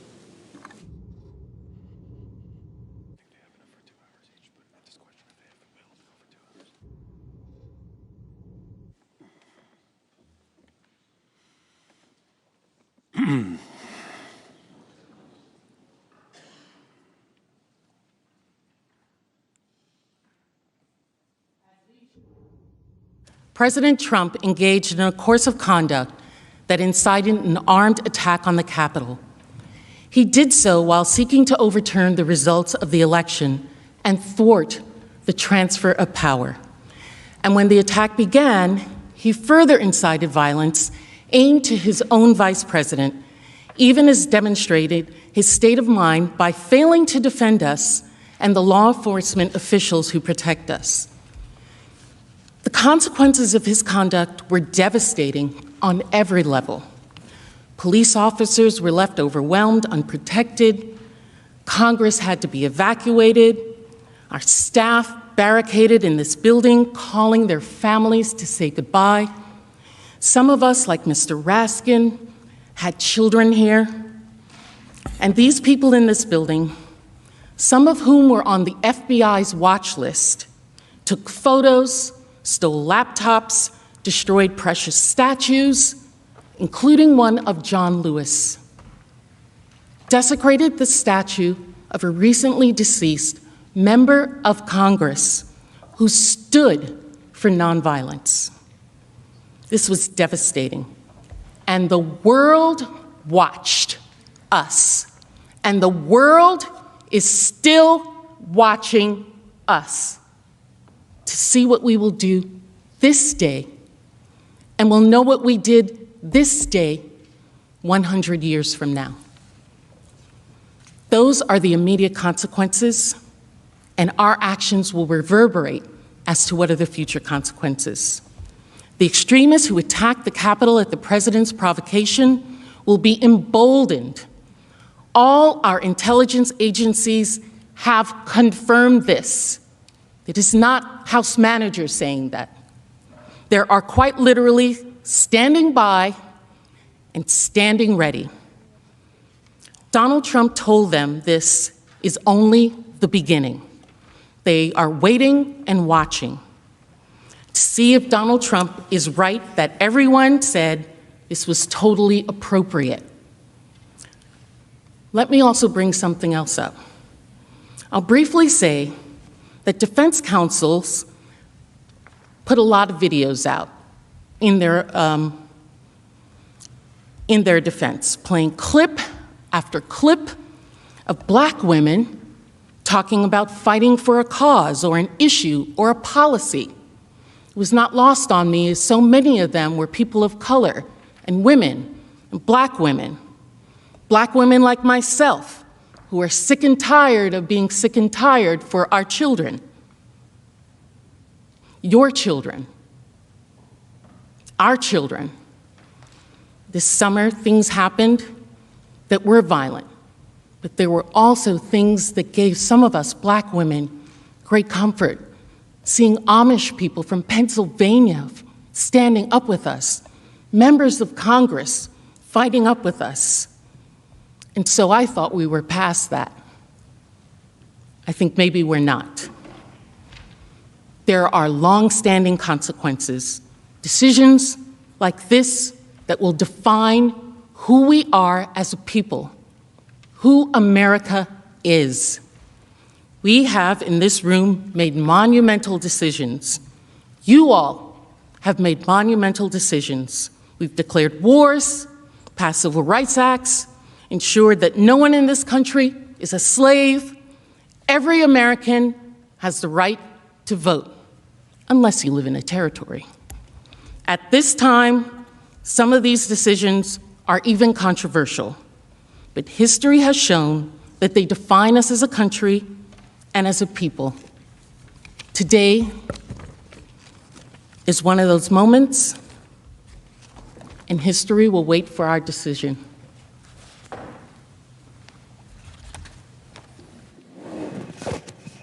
Mr. President? The Senator from Utah. I send a question to the desk.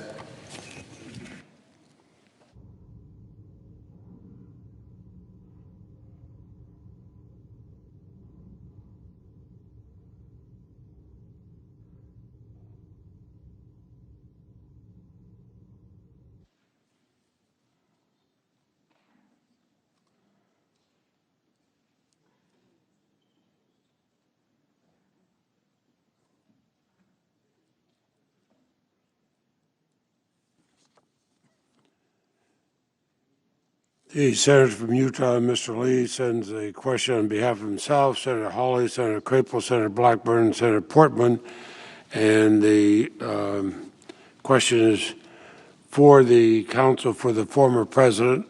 Clerk will read.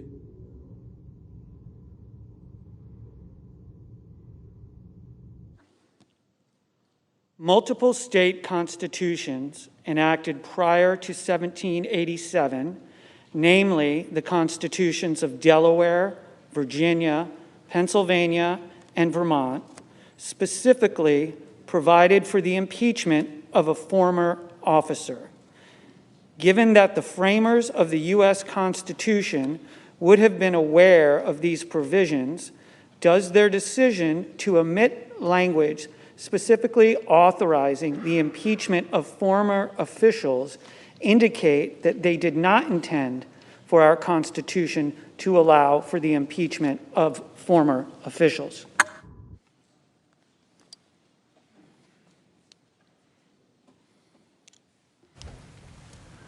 Good question. And the answer is yes, of course they left it out. The framers were very smart men, and they went over draft after draft after draft on that document. And they reviewed all the other drafts of all of the state constitutions, all of them.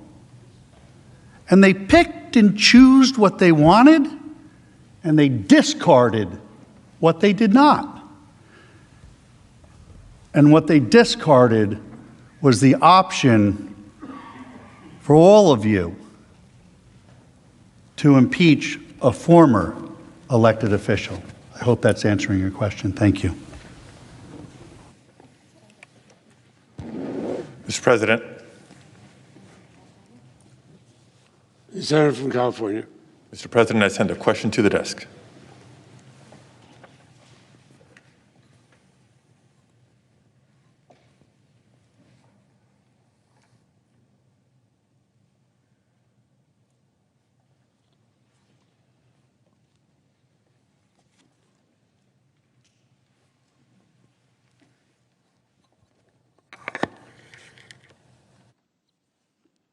The Senator from California submits a question for the House managers. The clerk will report.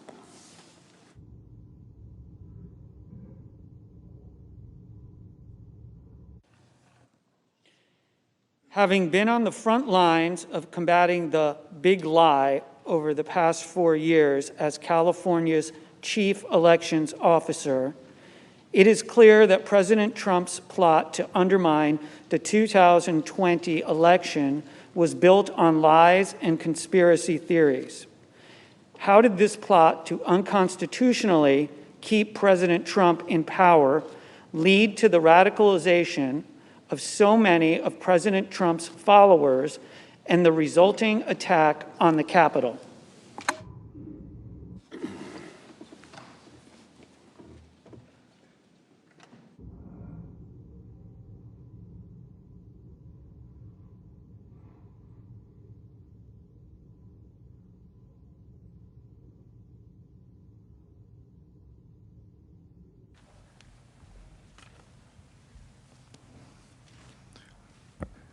Senators, Donald Trump spent months inciting his base to believe that their election was stolen.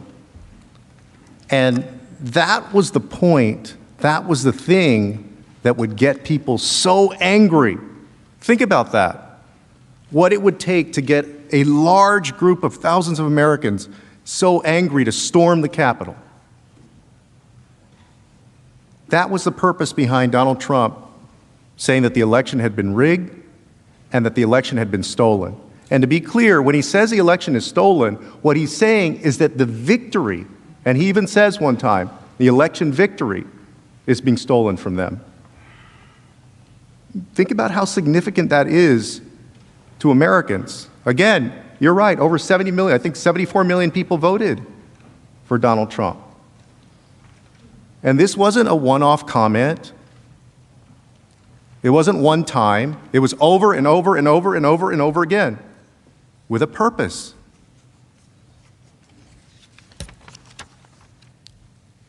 And we're not having this impeachment trial here because Donald Trump contested the election. As I said during the presentation, nobody here wants to lose an election. We all run our races to win our elections. But what President Trump did was different. What our commander-in-chief did was the polar opposite of what we're supposed to do.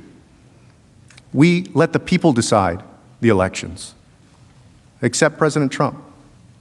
He directed all of that rage that he had incited to January 6th, the last chance. This again, to him, this was his last chance. This was certifying the election results. He needed to whip up that mob, amp them up enough to get out there and try to stop the election results, the certification of the election. And y'all, they took over the Senate chamber to do that. They almost took over the House chamber. There were 50 or so or more House members who were literally scared for their lives up in the gallery. A woman who bought into that big lie died because she believed the president's big lie. This resulted in a loss of one of his supporters' lives. A Capitol police officer died that day. Other of President Trump's supporters. 2 Capitol police officers ended up taking their own lives. Defense counsel, their defense is basically everything President Trump did is okay, and he could do it again. Is that what we believe? That there is no problem with that? That it's perfectly fine if he does the same thing all over again? This is dangerous. He's inciting his base. He was using the claim of a rigged election. We have never seen somebody do that over and over and over again, tell a lie, say 6 months ahead of time that it's a rigged election. There is a dangerous consequence to that. When you've got millions of followers on Twitter and millions of followers on Facebook, and you've got that huge bully pulpit from the White House, and you're the President of the United States, there is a cost to doing that. People are listening to you in a way that, quite honestly, they're not listening to me, and they're not listening to all of us in this room. You know, I just want to clear up, the defense counsel made a point about something that I read earlier. The defense counsel suggested I misspoke. And I just want to clarify for the record that the tweet I referenced, let me read you the tweet directly. If a Democrat presidential candidate had an election rigged and stolen with proof of such acts at a level never seen before, the Democrat senators would consider it an act of war and fight to the death. Mitch and the Republicans do nothing, just want to let it pass. No fight. So Donald Trump was equating what Democrats would do if their election was stolen. He said they'd fight to the death. Why do you think he sends that tweet? Because he's trying to say, hey, the other side would fight to the death, so you should fight to the death. I mean, do we read that any other way?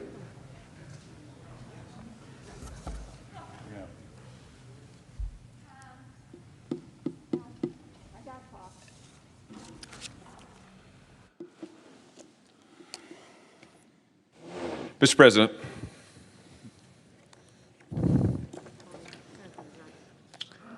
The senator from Missouri. Mr. President, on my behalf and on behalf of Senator Kramer, I send a question to the desk.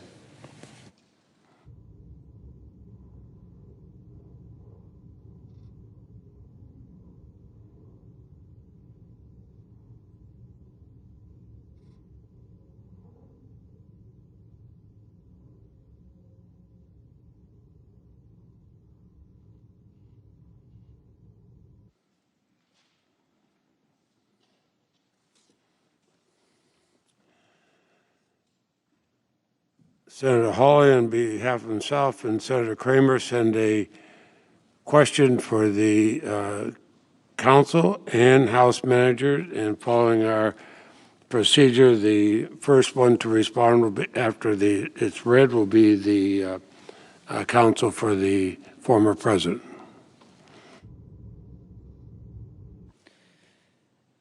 If the Senate's power to disqualify is not derivative of the power to remove a convicted president from office, could the Senate disqualify a sitting president but not remove him or her?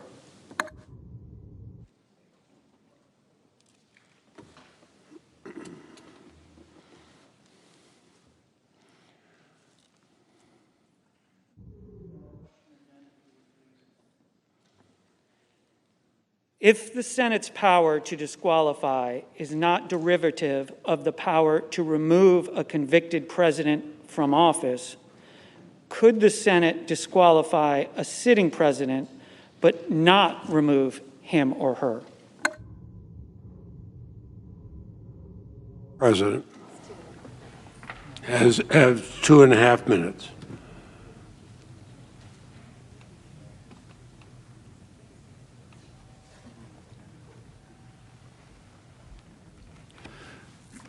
No. But I can't let this rest. Mr. Castro attributed a statement the time before last that he was up here that Donald Trump had told his people to fight to the death. I'm not from here. I'm not like you guys. I was being very polite and given an opportunity to correct the record, and I thought that's exactly what he would do. But instead, what he did is he came up and illustrated the problem with the presentation of the House case. It's been smoke and mirrors, and worse, it's been dishonest. He came up and tried to cover when he got caught, as they were caught earlier today with all of the evidence, checking tweets, switching dates, everything they did. And bear in mind, I had 2 days to look at their evidence. And when I say 2 days, I mean they started putting in their evidence, so I started to be able to get looking at it. That is not the way this should be done. But what we discovered was he knew what he was doing. He knew that the president didn't say that to his people. What he said was if it happened to the Dems, this is what they would do. In his speech that day, you know what he said? He said, if this happened to the Democrats, if the election was stolen from the Democrats, all hell would break loose. But, he said to his supporters, we are smarter, we are stronger, and we're going to do what they did all summer long. So what he did was he misrepresented a tweet to you to put forth the narrative that is wrong. It's wrong, it's dishonest, and the American people don't deserve this any longer. You must acquit.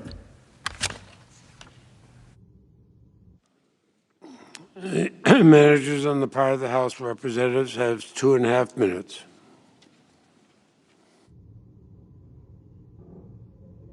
And that was profoundly inaccurate and irrelevant to what the question is. So I'm going to get back to the question.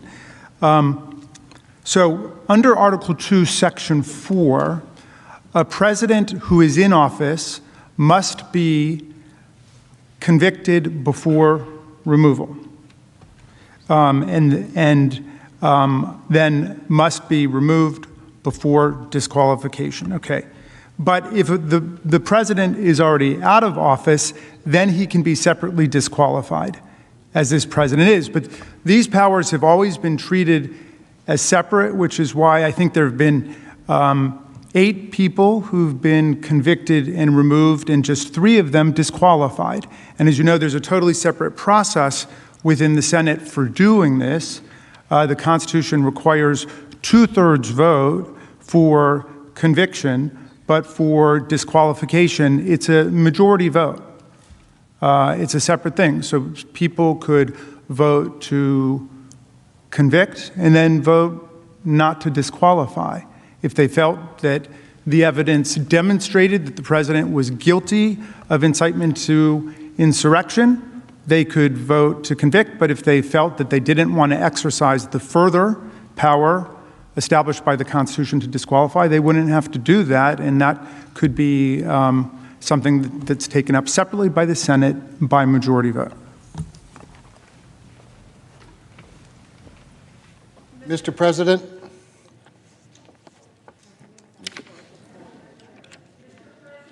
The senator from Massachusetts. I send a question to the desk.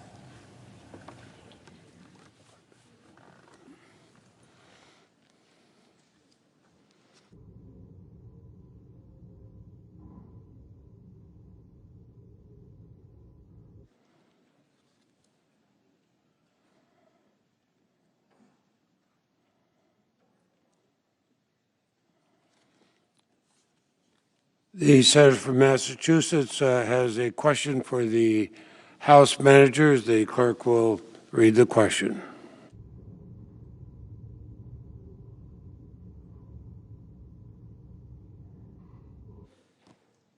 The defense's presentation highlighted the fact that Democratic members of Congress raised objections to counting of electoral votes in past joint sessions of Congress.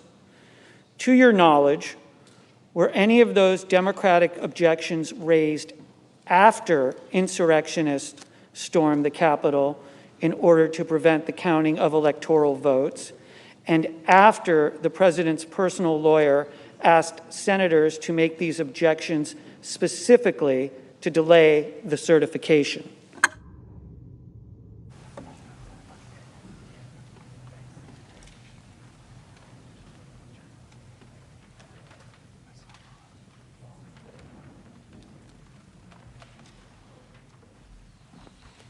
So thank you very much, Mr. President, for the opportunity to respond to that.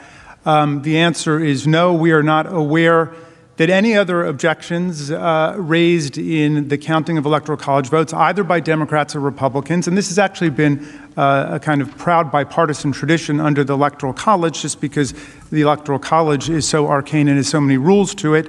I think that my co-counsel on the other side had some fun, because I was one of the people who took, I think, about 30 seconds in 2016 to point out that the electors from Florida were not actually conforming to the letter of the law, because they have a rule in Florida that you can't be a dual office holder. In other words, you can't be like a state legislator and also be an elector. And so that was improper form. But I think that then Vice President Biden properly gavelled me down and said, look, we're going to try to make the Electoral College work, and we're going to vindicate the will of the people. And that's pretty much what's happened. And nobody has stormed the Capitol before, or as Representative Cheney, the Secretary of the Republican Conference, said, gone out and summoned a mob, assembled a mob, incited a mob, and lit a match. As Representative Cheney said,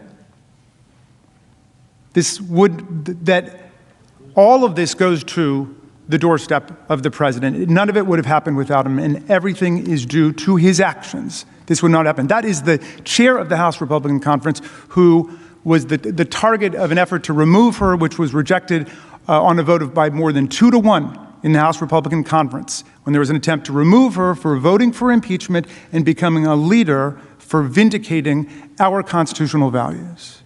So please don't mix up what Republicans and Democrats have done, I think, in every election for a long time, to say there are improprieties going on in terms of conforming with state election laws, with the idea of mobilizing a mob insurrection against the government that got 5 people killed, 140 Capitol officers wounded, and threatened the actual peaceful succession of power and transfer of power in America. Now, if we want to talk about reforming the Electoral College, we can talk about reforming the Electoral College. You don't do it with violence. Mr. President, thank you. My apologies to the senator from Massachusetts for butting in. I send a question to the desk for the former president's attorneys.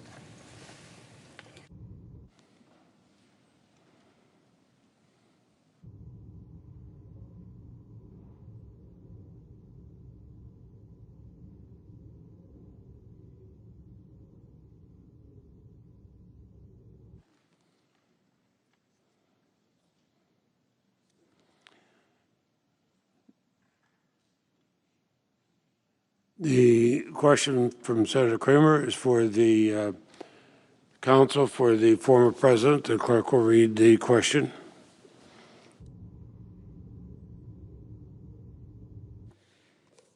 Given the allegations of the House manager that President Trump has tolerated anti-Semitic rhetoric, has there been a more pro-Israel president than President Trump?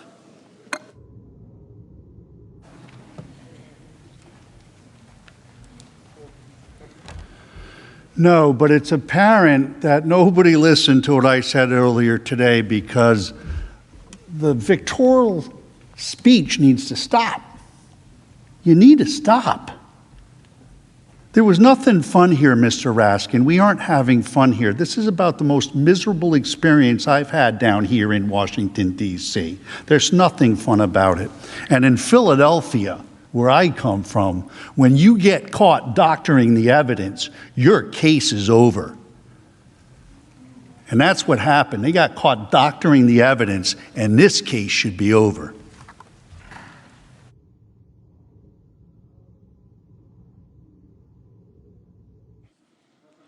The senator from Vermont.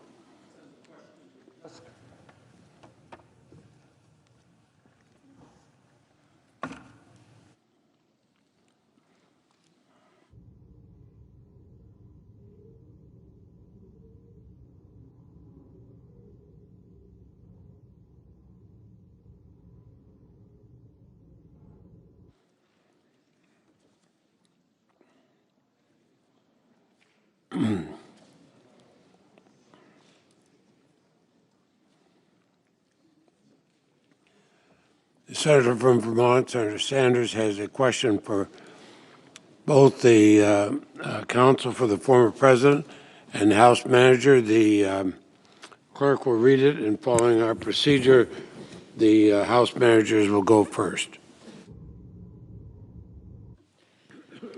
The House prosecutors have stated over and over again that President Trump was perpetrating a big lie when he repeatedly claimed that the election was stolen from him and that he actually won the election by a landslide.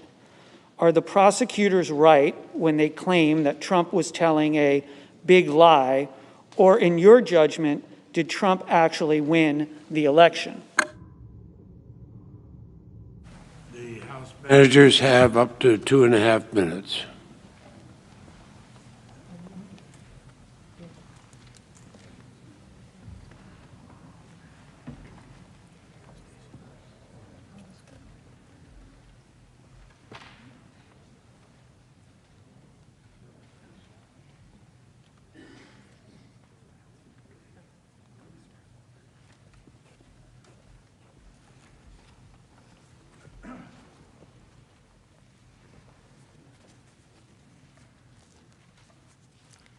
As we all know, President Trump did lose the election by 7 million votes, 306 electoral votes. By the time of the January 6th attack, the courts, the Justice Department, all 50 states across the country had done, agreed that the votes were counted, the people had spoken, and it was time for the peaceful transfer of power, as our Constitution and the rule of law demands. 61 courts the president went to. That's fine, appropriate. He lost. He lost. He lost the election. He lost the court case. As Leader McConnell recognized the day after the electors certified the votes on December 14th, he said, quote, "Many millions of us had hoped that the presidential election would yield a different result. But our system of government has processes to determine who will be sworn in on January 20th. The Electoral College has spoken." Patriotism. Sometimes there is a reason to dispute an election. Sometimes the count is close. Sometimes we ask for a recount, go to courts. All of that's appropriate. I lost my first election. I stayed in bed for 3 days. We do what we need to do, and we move on. This was not that. Because when all of these people confirmed that Donald Trump had lost, when the courts, his Department of Justice, state officials, Congress, his vice president, were ready to commit to the peaceful transfer of power, Donald Trump was not ready. And so we are all here because he was not ready. Day after day, he told his supporters false, outlandish claims of why this election was rigged. Now let's be clear. President Trump had absolutely no support of these claims. But that wasn't the point of what he was doing. He did it to make his supporters frustrated, to make them angry. Time has expired. And counsel for the former president recognized for 2.5 minutes. Thank you. May I have the question read again and not have it count to my 2 minutes? Of course. The clerk will read the question again. The House prosecutors have stated over and over again that President Trump was perpetrating a big lie when he repeatedly claimed that the election was stolen from him and that he actually won the election by a landslide. Are the prosecutors right when they claim that Trump was telling a big lie, or in your judgment, did Trump actually win the election? The counsel for the former president have 2.5 minutes. My judgment? Who asked that? I did. My judgment's irrelevant in this proceeding. It absolutely is. What's supposed to happen here is the article of impeachment is supposed to be... The Senate will be in order. The senators, under the rules, cannot challenge the content of the response. The counsel will continue. May I have the question read again, please? The House prosecutors have stated over and over again that President Trump was perpetrating a big lie when he repeatedly claimed that the election was stolen from him and that he actually won the election by a landslide. Are the prosecutors right when they claim that Trump was telling a big lie, or in your judgment, did Trump actually win the election? In my judgment, it's irrelevant to the question before this body. What's relevant in this impeachment article is, were Mr. Trump's words insightful to the point of violence and riot? That's the charge. That's the question. And the answer is no. He did not have speech that was insightful to violence or riot. Now, what's important to understand here is the House managers have completely, from the beginning of this case to right now, done everything except answer that question. The question they brought before you, the question they want my client to be punished by. That's the questions that should be getting asked. And the answer is, he advocated for peaceful, patriotic protests. They're his words. The House managers have showed zero evidence that his words did anything else.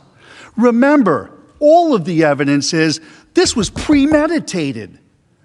The attack on the Capitol was pre-planned. It didn't have anything to do with Mr. Trump in any way, what he said on that day on January 6th at that ellipse. And that's the issue before this Senate. Now, on the issue of contesting elections and the results, the Democrats have a long history of just doing that. I hope everybody was able to see the video earlier today. Over and over again, it's been contested. When Mr. Trump was elected president, we were told that he was hijacked. Council's 2.5 minutes has expired.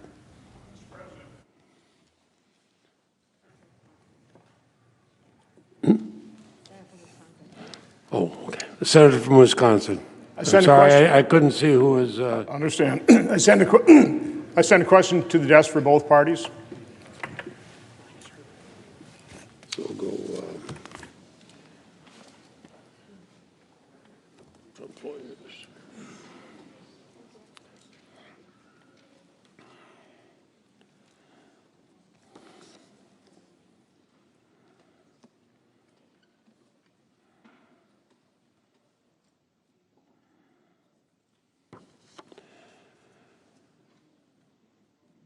Senator from Wisconsin sends a question for both counsel for the former president and the House managers.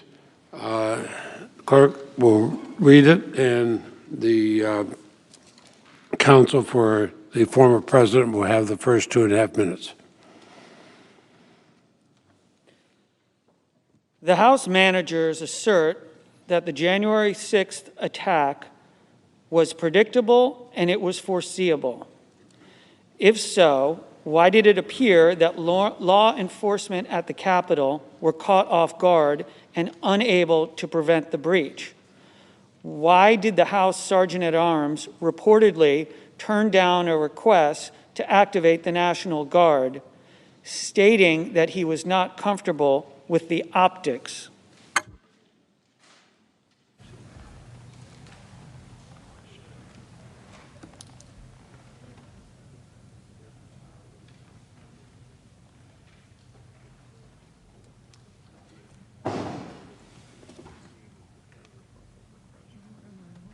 Counsel, former president is recognized.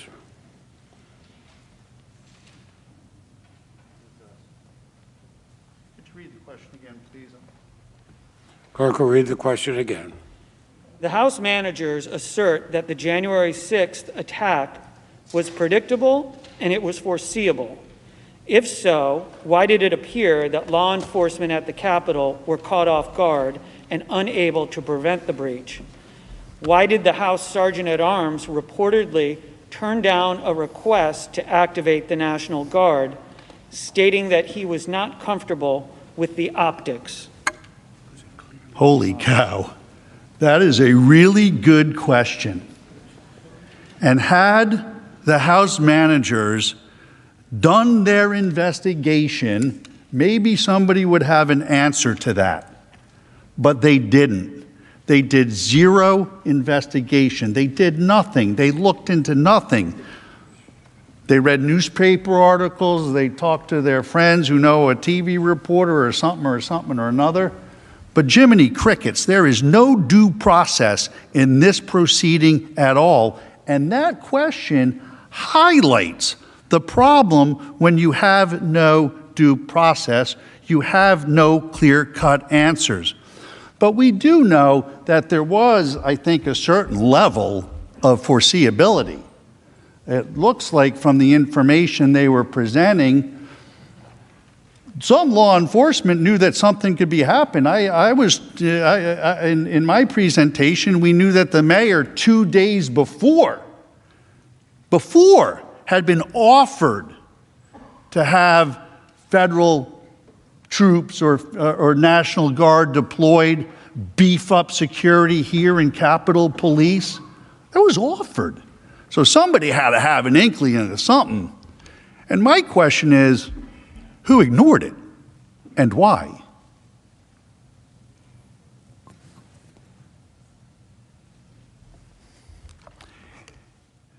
If an investigation were done, we would know the answer to that too. Thank you. The House managers have 2.5 minutes. First, if defense counsel has exculpatory evidence, you're welcome to give it to us. We would love to see it. You've had an opportunity to give us evidence that would exculpate the president. Haven't seen it yet. The defense counsel wants to blame everyone else except the person who was most responsible for what happened on January 6th, and that's President Trump, Donald Trump. And he is the person who foresees this the most because he had the reports, he had access to the information, he as well had, we all know how he is an avid cable news watcher. He knew what was going to happen. He cultivated these individuals. These are the undisputed facts. The National Guard was not deployed until over 2 hours after the attack. I heard reference to Mayor Bowser in defense's presentation. Mayor Bowser does not have authority over the Capitol or federal buildings. She could not deploy National Guards to the Capitol that is outside of the jurisdiction of the mayor of the District of Columbia. At no point in that entire day did the President of the United States, our Commander-in-Chief, tell anyone, law enforcement struggling for their lives, insurgents who felt empowered by the sheer quantity of them, any of us in this building, or the American people, that he was sending help. He did not defend the Capitol.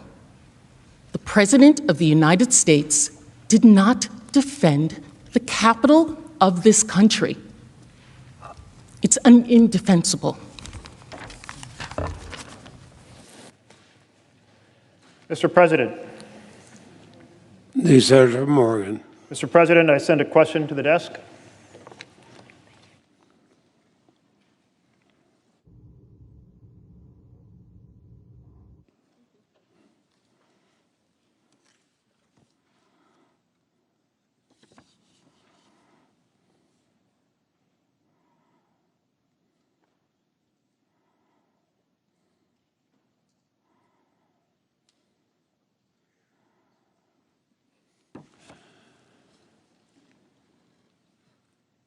Senator Merkley submits a question for the House managers. The clerk will read the question.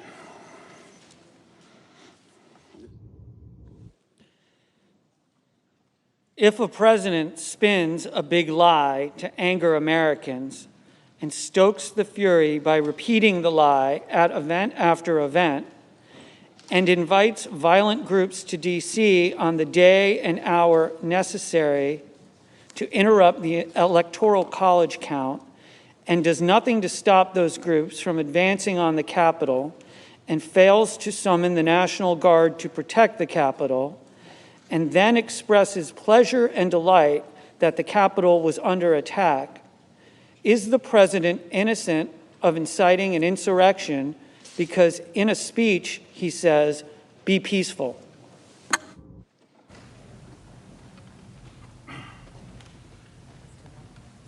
The House managers have 5 minutes.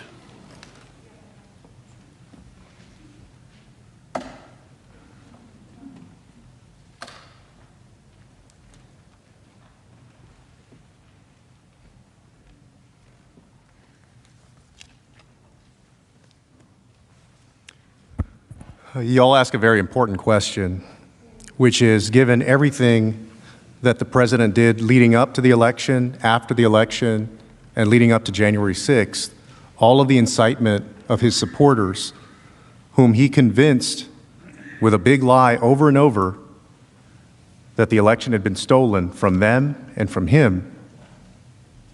And then once the mob had stormed the Capitol, the vice president was in danger, the speaker was in danger, the members of the House and the Senate, and all the staff here, the janitorial staff, the cafeteria workers, everybody. And all of the hot rhetoric that he spoke with, and then simply a few times said, "Stay peaceful." Remember, he said, "Stay peaceful," when they'd already gotten violent, when they'd already brought weapons, when they'd already hurt people.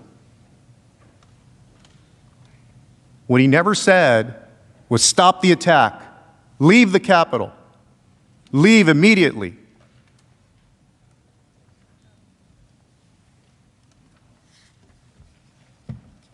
And let me be clear, the president's message in that January 6th speech was incendiary. So in the entire speech, which was roughly 1,100 words, he used the word peaceful once. And using the word peaceful was the only suggestion of nonviolence. And President Trump used the word fight or fighting 20 times. Now again, consider the context. He'd been telling them a big lie over and over, getting them amped up, getting them angry because an election had been stolen from them. There's thousands of people in front of him. Some of them are carrying weapons and arms. They're angry. He's telling them to fight. And President Trump's words in that speech, just like the mob's actions, were carefully chosen. His words incited their actions. And how do we know this? For months, the president had told his supporters his big lie, that the election was rigged, and he used the lie to urge his supporters not to concede and to stop the steal.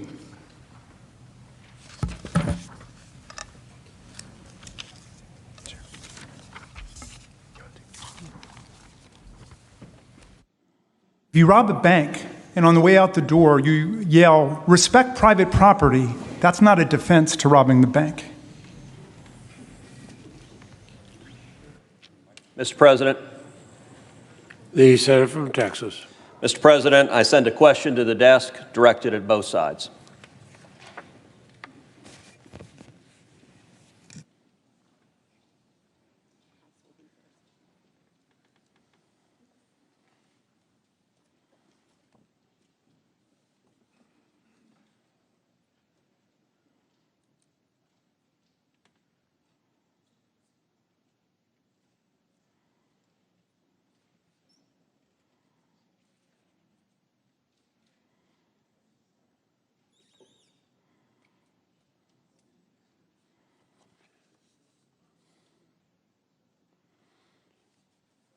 The senator from Texas has a question for both sides. The clerk will read it, and the House managers will go first for 2.5 minutes.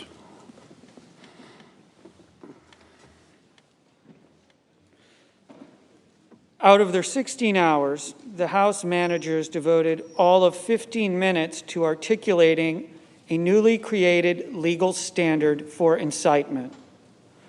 1, was violence foreseeable? 2, did he encourage violence? 3, did he do so willfully?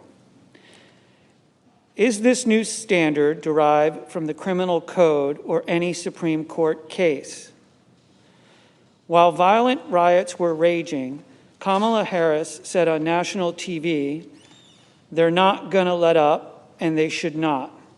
And she also raised money to bail out violent rioters. Using the manager's proposed standard, is there any coherent way for Donald Trump's words to be incitement and Kamala Harris's words not to be incitement?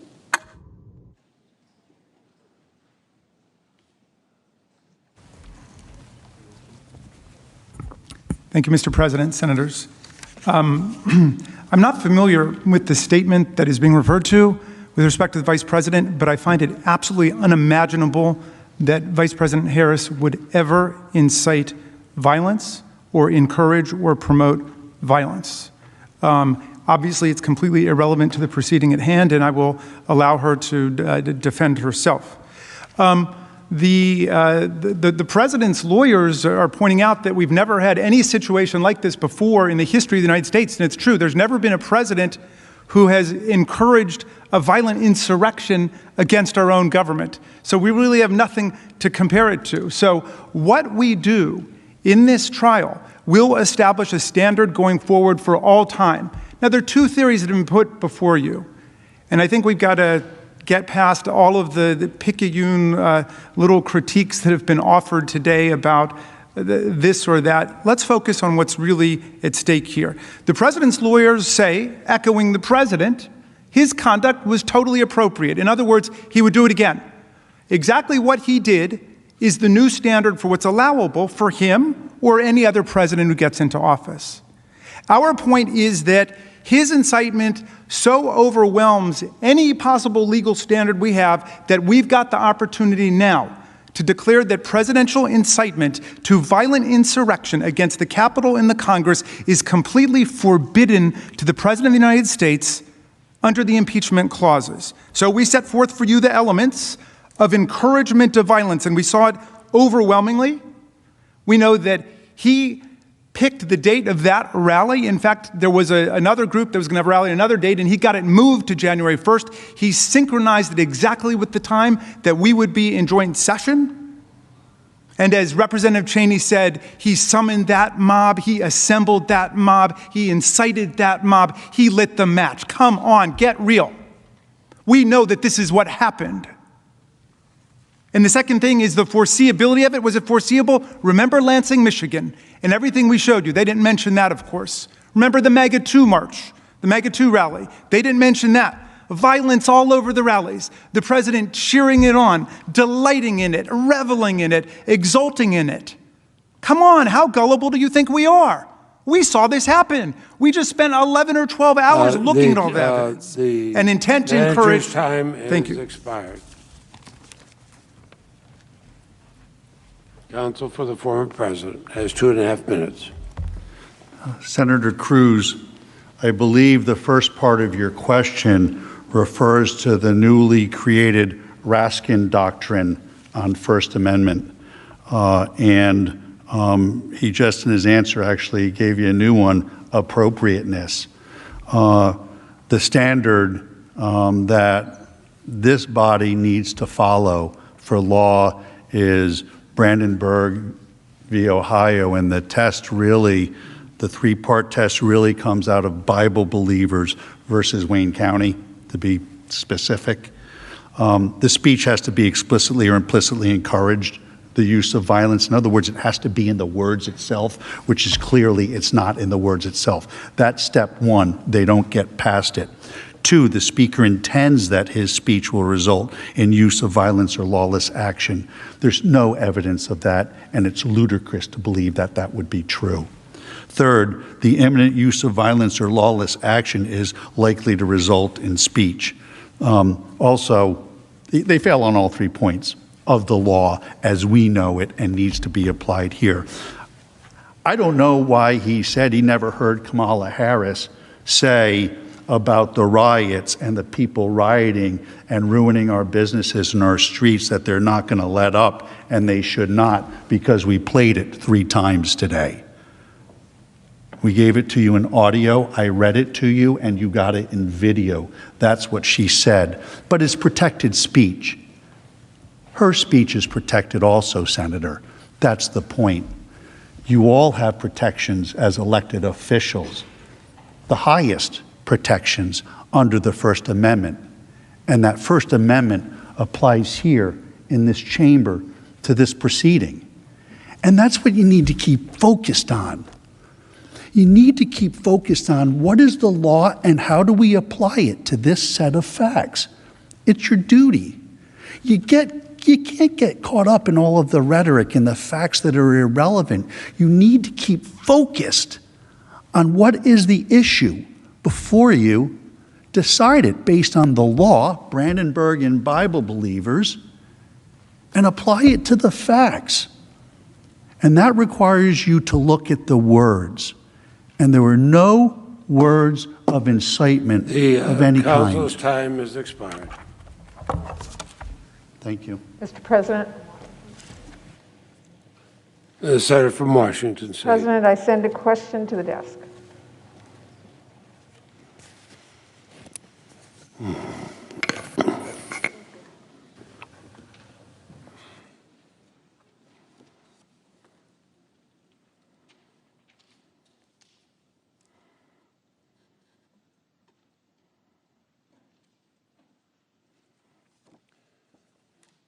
The Senator from Washington, Senator Murray, has a question for the House managers. The clerk will read the question.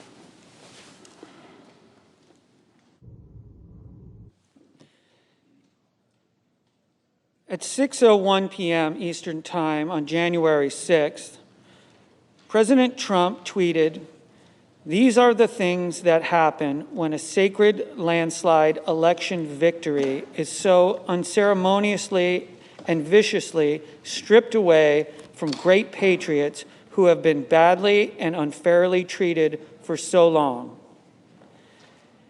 Adding, for rioters to go home with love and in peace. What is the relevance of this tweet to President Trump's guilt?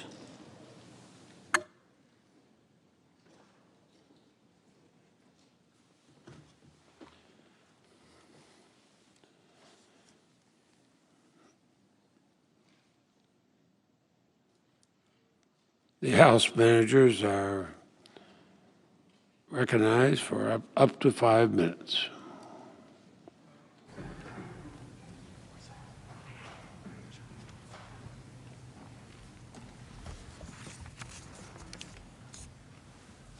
Senators, this was a key quote and a key statement by the president that day, that horrific day. Remember, the Capitol had been stormed, it had been attacked, people had yelled, "Hang Mike Pence," people had gone after Speaker Pelosi, people brought baseball bats and other weapons. Many members of Congress and the Senate and the House were fearful for their own lives. The president didn't call the National Guard. His own administration didn't list him as somebody that they had spoken with to activate the Guard. And he said, "Remember this day forever." So if he was not guilty of inciting this insurrection, if this is not what he wanted, if it wasn't what he desired, by that time the carnage had been on television for hours. He saw what was going on. Everybody saw what was going on. If it wasn't what he wanted, why would he have said, "Remember this day forever"? Why commemorate a day like that, an attack on the U.S. Capitol, for God's sake? Why would you do that? Unless you agreed that it was something to praise, not condemn, something to hold up and commemorate. No consoling the nation, no reassuring that the government was secure, not a single word that entire day condemning the attack or the attackers or the violent insurrection against Congress. And this tweet is important because it shows two key points about Donald Trump's state of mind. First, this was entirely and completely foreseeable, and he foresaw it. And he helped incite it over many months. He's saying, "I told you this was going to happen if you certified the election for anyone else besides me, and you got what you deserved for trying to take it away from me." And we know this because that statement was entirely consistent with everything he said leading up to the attack.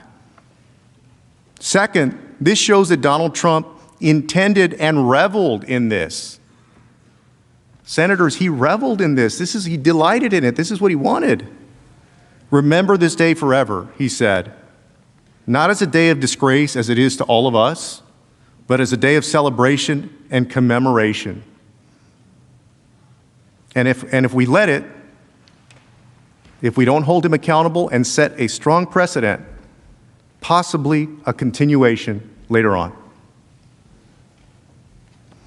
We will, of course, all of us remember this day, but not in the same way that Donald Trump suggested. We'll remember the bravery of our Capitol and Metro police forces. We'll remember the officer who lost his life, and sadly the others who did as well, and the devastation that was done to this country because of Donald Trump.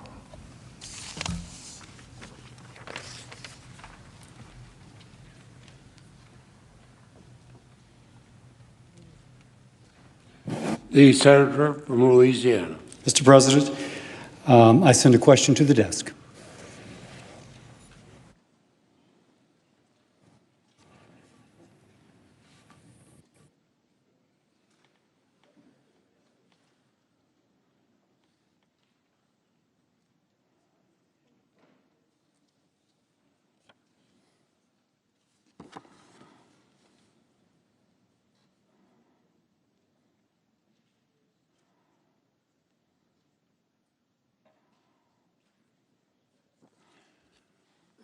The senator from Louisiana, Mr. Cassidy, has a question for both counsel for the former president and counsel for the House. The clerk will read it, and counsel for the former president will go first for 2.5 minutes. And then the House representatives will have 2.5 minutes.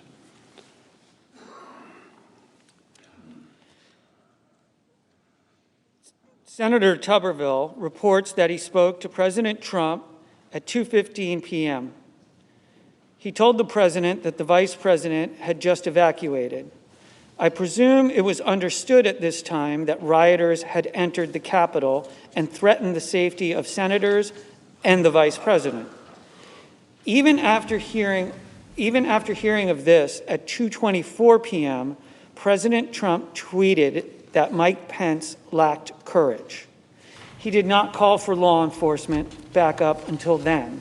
The tweet and lack of response suggests President Trump did not care that Vice President Pence was endangered or that law enforcement was overwhelmed. Does this show that President Trump was tolerant of the intimidation of Vice President Pence? Counsel has 2.5 minutes. Directly, no. But I dispute the premise of your facts. I dispute the facts that are laid out in that question.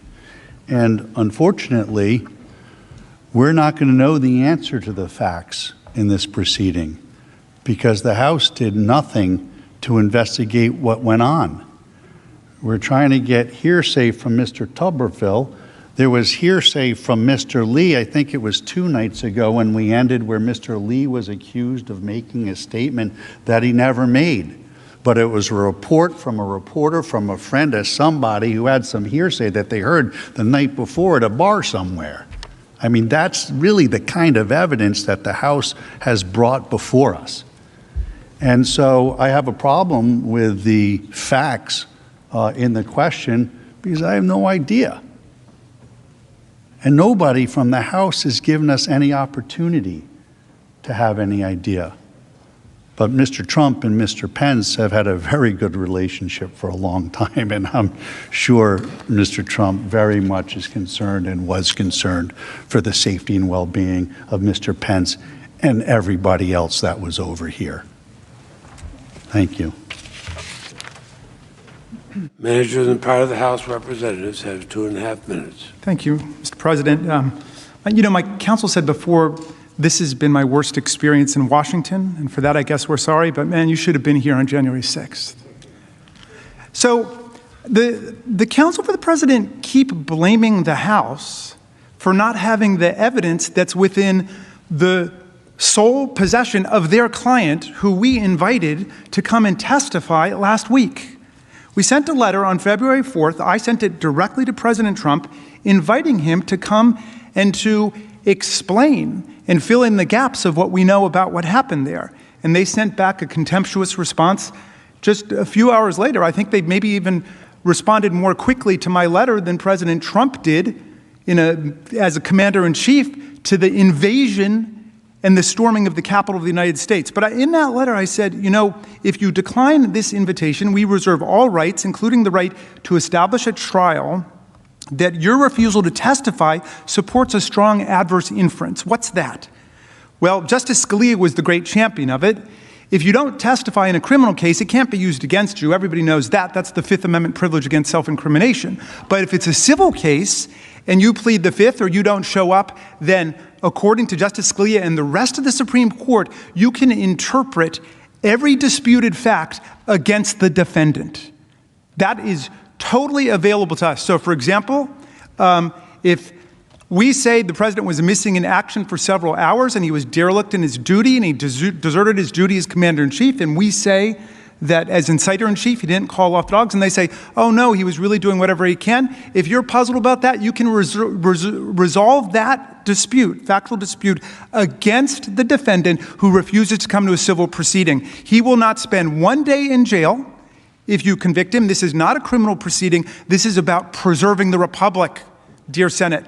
That's what this is about, setting standards of conduct for the President of the United States so this never happens to us again. So rather than yelling at us and screaming about how we didn't have time to get all of the facts about what your client did, bring your client up here and have him testify under oath about why he was sending out tweets denouncing the Vice President of the United States while the Vice President was being hunted down by a mob that wanted to hang him and was chanting in this building, hang Mike Pence, traitor, traitor, traitor.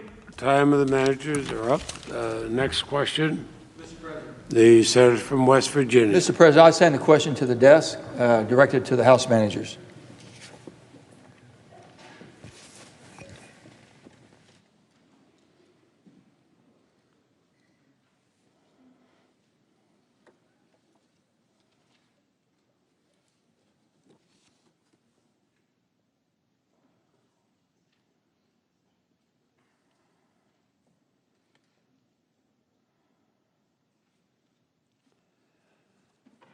The senator from West Virginia has a question for the House managers. The clerk will report.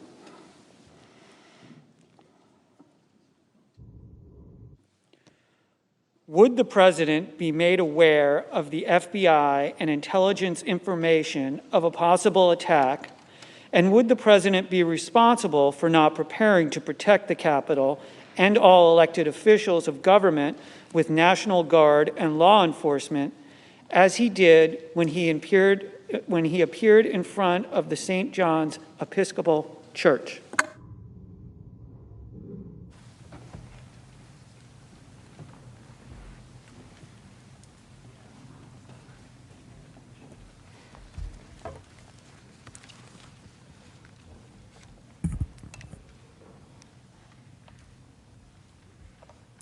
It's the responsibility of the president to know.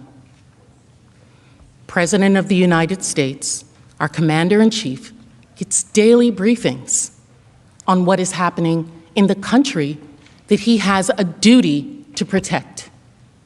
Additionally, the president would have known, just like the rest of us know, all of the reports that were out there and publicly available. How many of you received calls saying to be careful on January 6th, to be careful that day? I'm seeing reports. It doesn't seem safe. How much more the President of the United States? Donald Trump, as our commander-in-chief, absolutely had a duty and a sworn oath to preserve, protect, and defend us, and to do the same for the officers under his command. And he was not just our commander-in-chief. He incited the attack. The insurgents were following his commands, as we saw when we read aloud his tweet attacking the vice president. And with regard to the vice president, I'm sure they did have a good relationship, but we all know what can happen to one who has a good relationship with the president when you decide to do something that he doesn't like. I'm sure some of you have experienced that when he turns against you after you don't follow his command. You heard from my colleagues that when planning this attack, the insurgents predicted that Donald Trump would command the National Guard to help them. Well, he didn't do much better. He may not have commanded the Guard to help them, but it took way too long for him to command the Guard to help us. This is all connected. We're talking about free speech. This was a pattern and practice of months of activity. That is the incitement. That is the incitement, the activity he was engaged in for months before January 6th, not just the speech on January 6th. All of it in its totality is a dereliction of duty of the President of the United States against the people who elected him, all of the people of this country.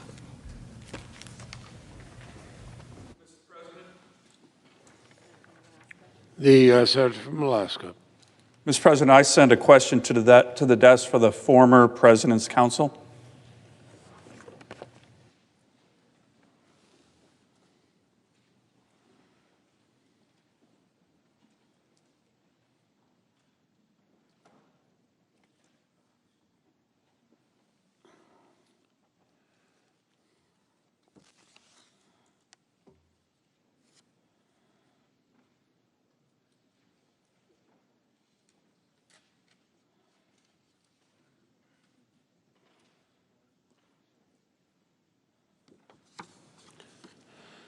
Senator from Alaska, Senator Sullivan has a question for the House Counsel, and the clerk will report the question.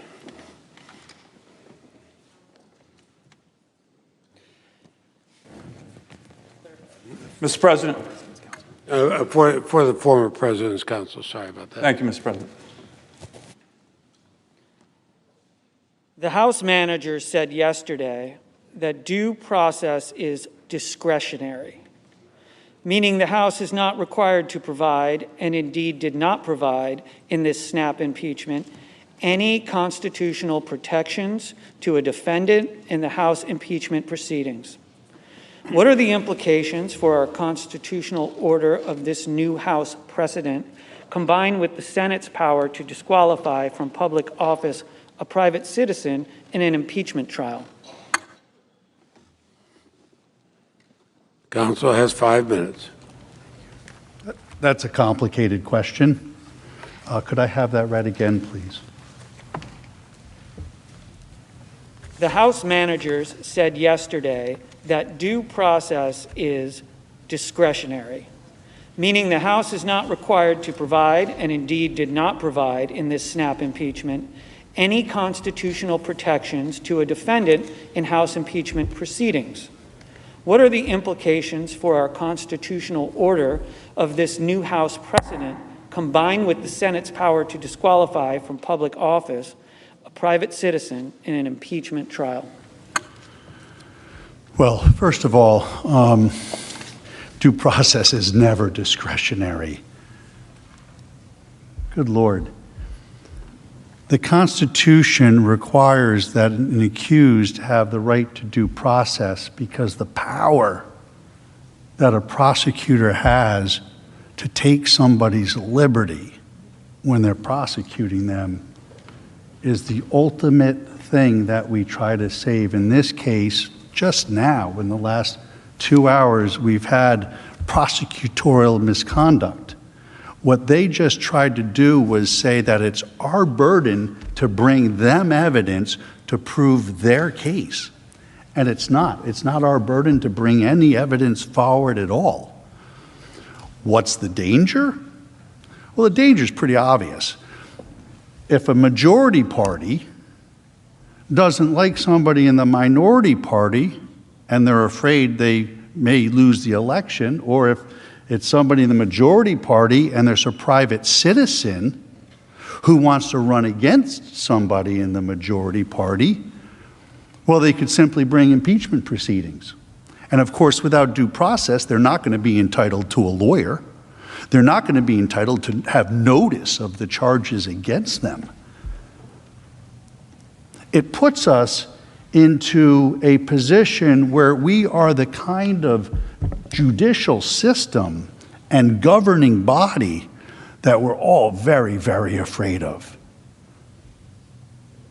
From what we left hundreds of years ago, and what regimes all around this world that endanger us, that's how they act. That's how they conduct themselves without giving the accused due process, taking their liberty without giving them just a basic fundamental right under the 5th through the 14th applied to the states, due process. If you take away due process in this country from the accused, if you take that away, there will be no justice and nobody will be safe.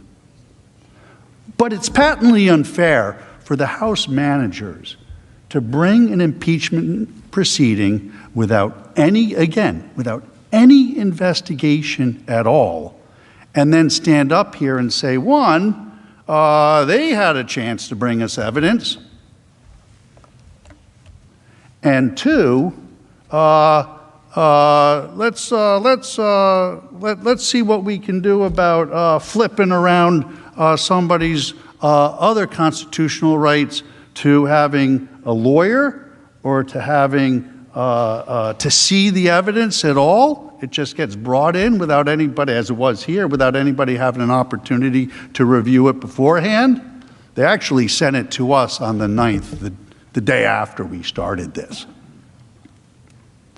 So it's a really big problem. The due process clause applies to this impeachment hearing, and it's been severely and extremely violated. This process is so unconstitutional because it violates due process. I'm not even going to get into the jurisdiction part. The due process part should be enough to give anybody who loves our Constitution and loves our country great pause to do anything but acquit Donald Trump. Thank you. Mr. President. The Senator from Connecticut. Thank you, Mr. President. Mr. President, I send a question to the desk for the House managers.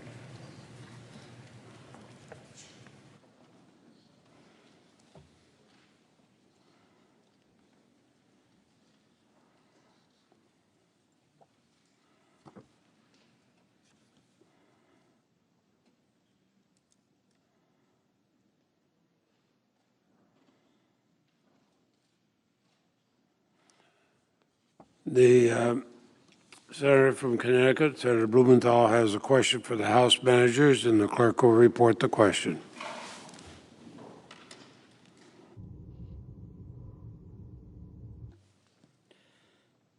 Former President Trump and his attorneys have cited the Brandenburg v. Ohio case in support of their argument that the First Amendment protects Trump.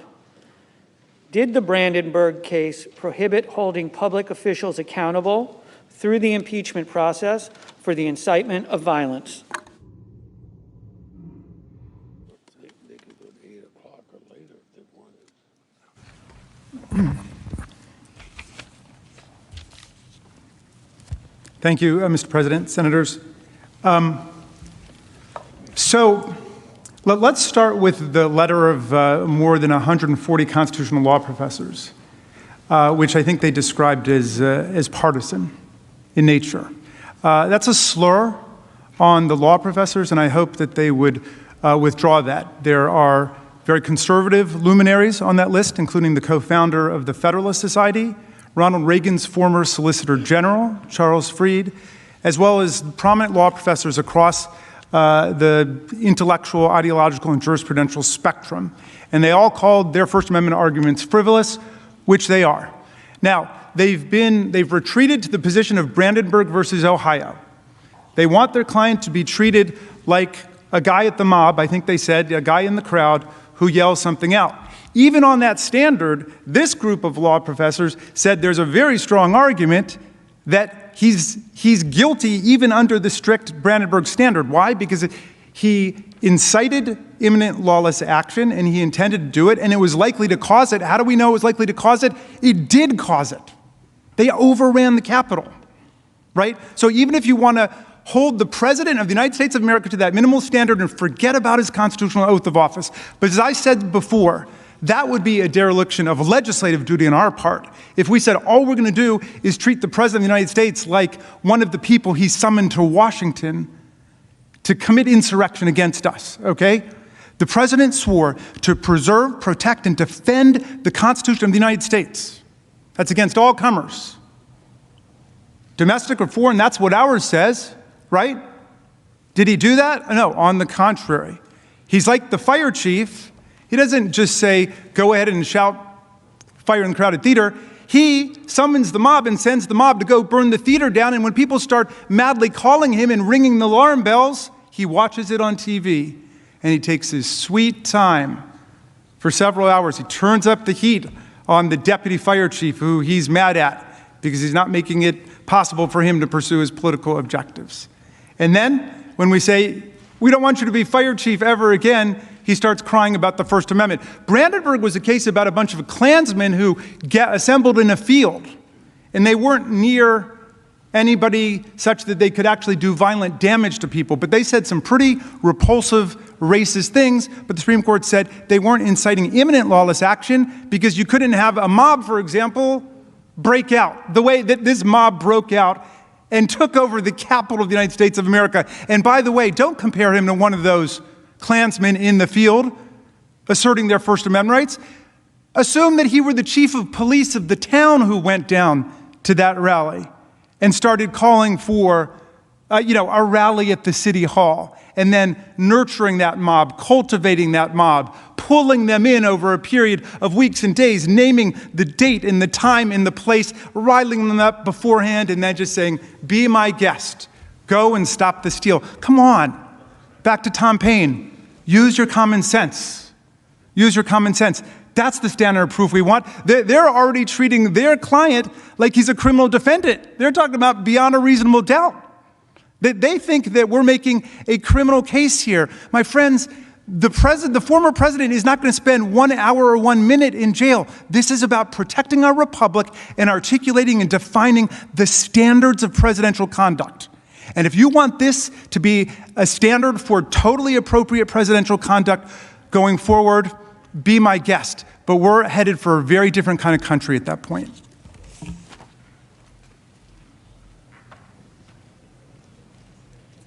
Mr. President? The senator from Kansas. I send a question to the desk.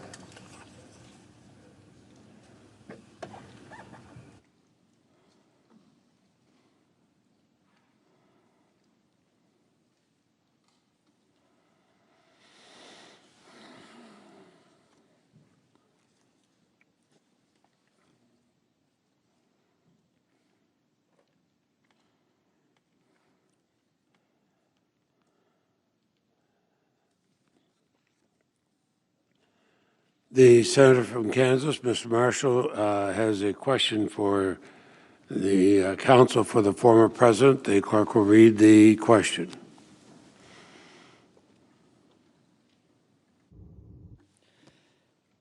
The House manager's single article of impeachment is centered on the accusation that President Trump singularly incited a crowd into a riot. Didn't the House managers contradict their own charge by outlining the premeditated nature and planning of this event, and by also showing the crowd was gathered at the Capitol even before the speech started, and barriers were pushed over some 20 minutes before the conclusion of President Trump's speech?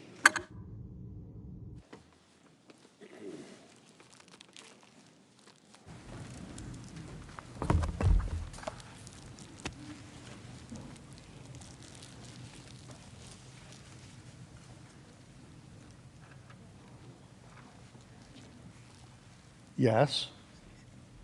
The House managers contradicted their own charge by outlining the premeditated nature and planning of this event, and by also showing the crowd gathered at the Capitol even before the speech started, and barriers were pushed over some 20 minutes before the conclusion of President Trump's speech.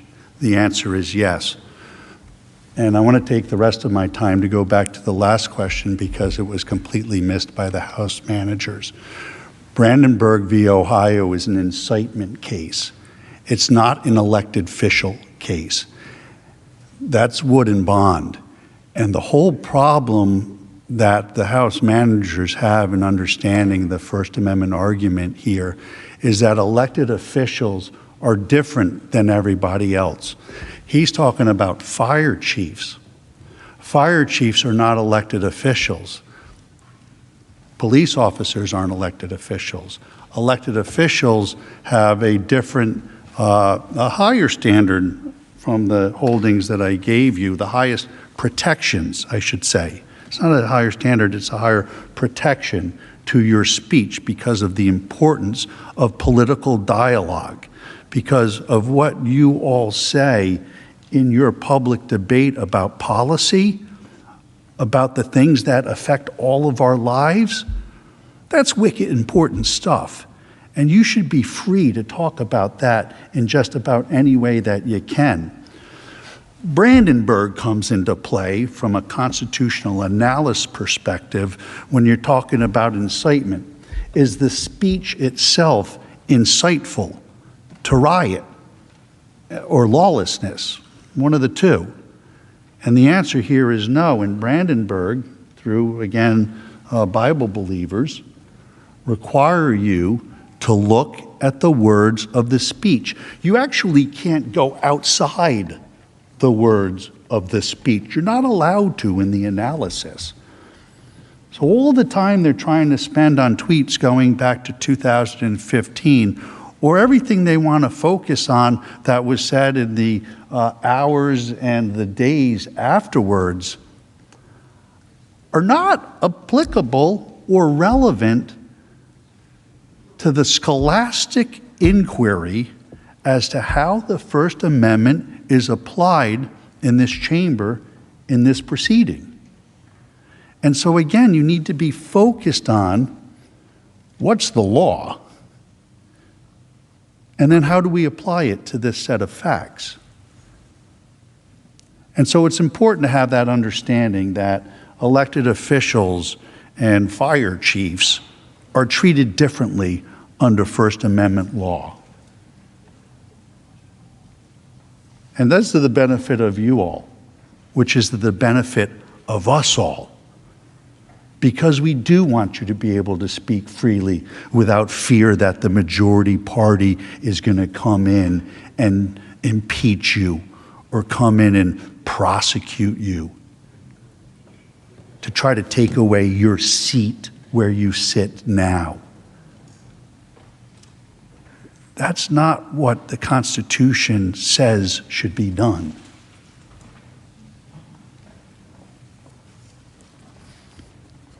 But yes, they do. They do contradict themselves, of course. Thank you.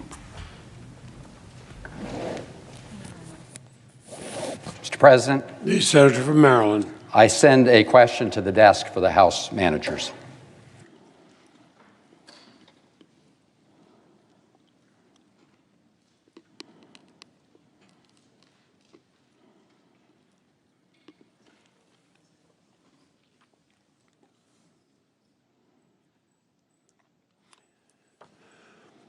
The senator from Maryland, Senator Van Hollen, has a question for the managers. The clerk will report the question.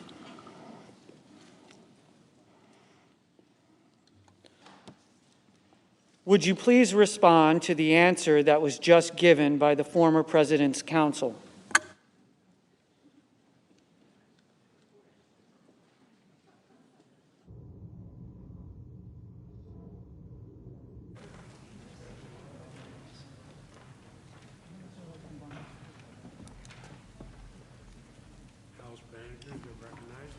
Mr. President, thank you. I'm not quite sure which question the senator was referring to, but let me quickly just dispense of the counsel's invocation again of Bond versus Floyd. This is a case I know well, and I thank him for raising it. Julian Bond was a friend of mine. He was a colleague of mine at American University. He was a great civil rights hero. And in his case, he got elected to the Georgia State Legislature, and is a member of SNCC, the Student Nonviolent Coordinating Committee, the great committee headed up by the great Bob Moses for a long time. He got elected to the Georgia legislature, and they didn't want to allow him to be sworn in. They wouldn't allow him to take his oath of office because SNCC had taken a position against the Vietnam War. And so the Supreme Court said that was a violation of his First Amendment rights not to allow him to be sworn in. That's the complete opposite of Donald Trump. Not only was he sworn in on January 20th, 2017, he was president for almost 4 years before he incited this violent insurrection against us, and he violated his oath of office. That's what this impeachment trial is about, his violation of his oath of office and his refusal to uphold the law and take care that the laws are faithfully executed. Please don't desecrate the name of Julian Bond, a great American, by linking him with this terrible plot against America that just took place in the storming of the U.S. Capitol. I'm going to turn it over to my colleague, Ms. Plaskett. Jim? Oh. Thank you. Let's just be clear. President Trump summoned the mob, assembled the mob, lit the flame. Everything that followed was his doing. And although he could have immediately and forcefully intervened to stop the violence, he didn't. In other words, this attack would not have happened without him. This attack is not about one speech. Most of you men would not have your wives with one attempt at talking to her. It took numerous tries. You had to build it up. That's what the president did as well. He put together the group that would do what he wanted. And that was to stop the certification of the election so that he could retain power to be president of the United States in contravention of an American election.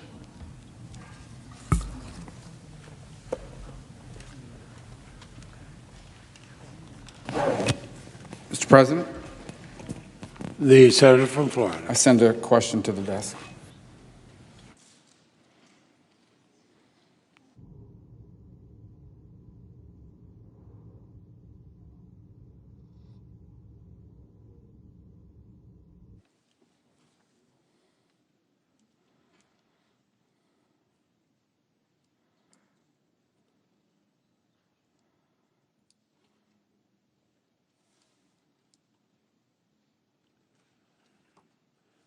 The question is from the senator from Florida, and it is to both sides. The clerk will read the question, and the House managers will go first for the first 2.5 minutes.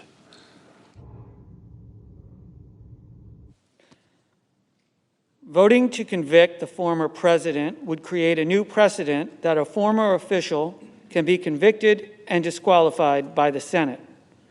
Therefore, is it not true that under this new precedent, a future House facing partisan pressure to lock her up could impeach a former Secretary of State, and a future Senate be forced to put her on trial and potentially disqualify from any future office?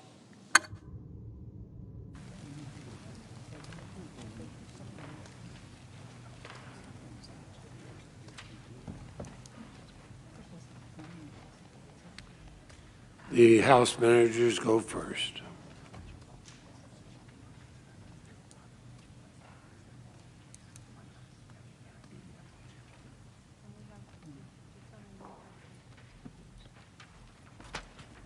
Mr. President, Senators, 3 quick points here. First of all, I don't know how many times I can say it. The jurisdictional issue is over. It's gone. The Senate settled it. The Senate entertained jurisdiction exactly the way it has done since the very beginning of the Republic. In the Blunt case, in the Belknap case. And you'll remember both of them, former officials. And in this case, we have a president who committed his crimes against the Republic while he was in office. He was impeached by the House of Representatives while he was in office. So, you know, the hypothetical suggested by the gentleman from Florida has no bearing on this case, because I don't think you're talking about an official who was impeached while they were in office for conduct that they committed while they were in office. The counsel for the former president has 2.5 minutes. Thank you. Could I have the question read again to make sure I have it right and can answer it directly? Voting to convict the former president would create a new precedent that a former official can be convicted and disqualified by the Senate. Therefore, is it not true that under this new precedent, a future House facing partisan pressure to lock her up could impeach a former Secretary of State, and a future Senate be forced to put her on trial and potentially disqualify from any future office? If you see it their way, yes. If you do this the way they want it done, that could happen to the example there, a former Secretary of State. But it could happen to a lot of people. And that's not the way this is supposed to work. And not only could it happen to a lot of people, it'd become much more regular too. But I want to address that, and I want you to be clear on this. Mr. Raskin can't tell you on what grounds you acquit. If you believe, even though there was a vote that there's jurisdiction, if you believe jurisdiction's unconstitutional, you can still believe that. If you believe that the House did not give appropriate due process in this, that can be your reason to acquit. If you don't think they met their burden in proving incitement, that these words incited the violence, you can acquit. Mr. Raskin doesn't get to give you under what grounds you can acquit. And so you have to look at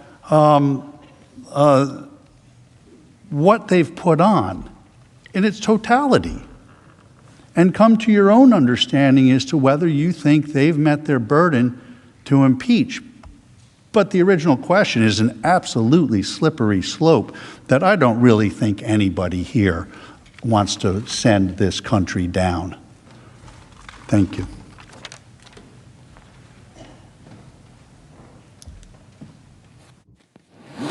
Mr. President, I send a question to the desk. The senator from Colorado send the question to the desk.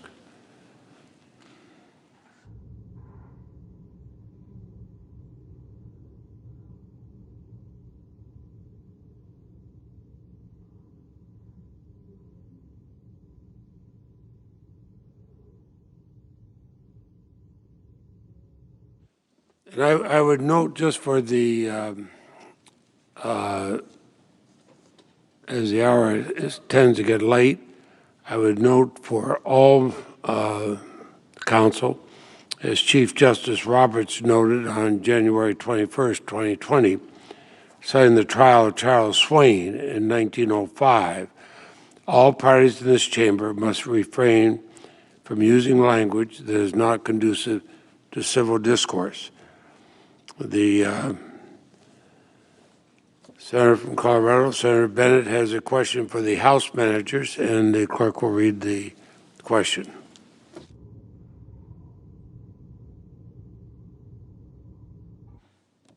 Since the November election, the Georgia Secretary of State, the Vice President, and other public officials withstood enormous pressure to uphold the lawful election of President Biden and the rule of law. What would have happened if these officials had bowed to the force President Trump exerted or the mob that attacked the Capitol?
The House managers have 5 minutes.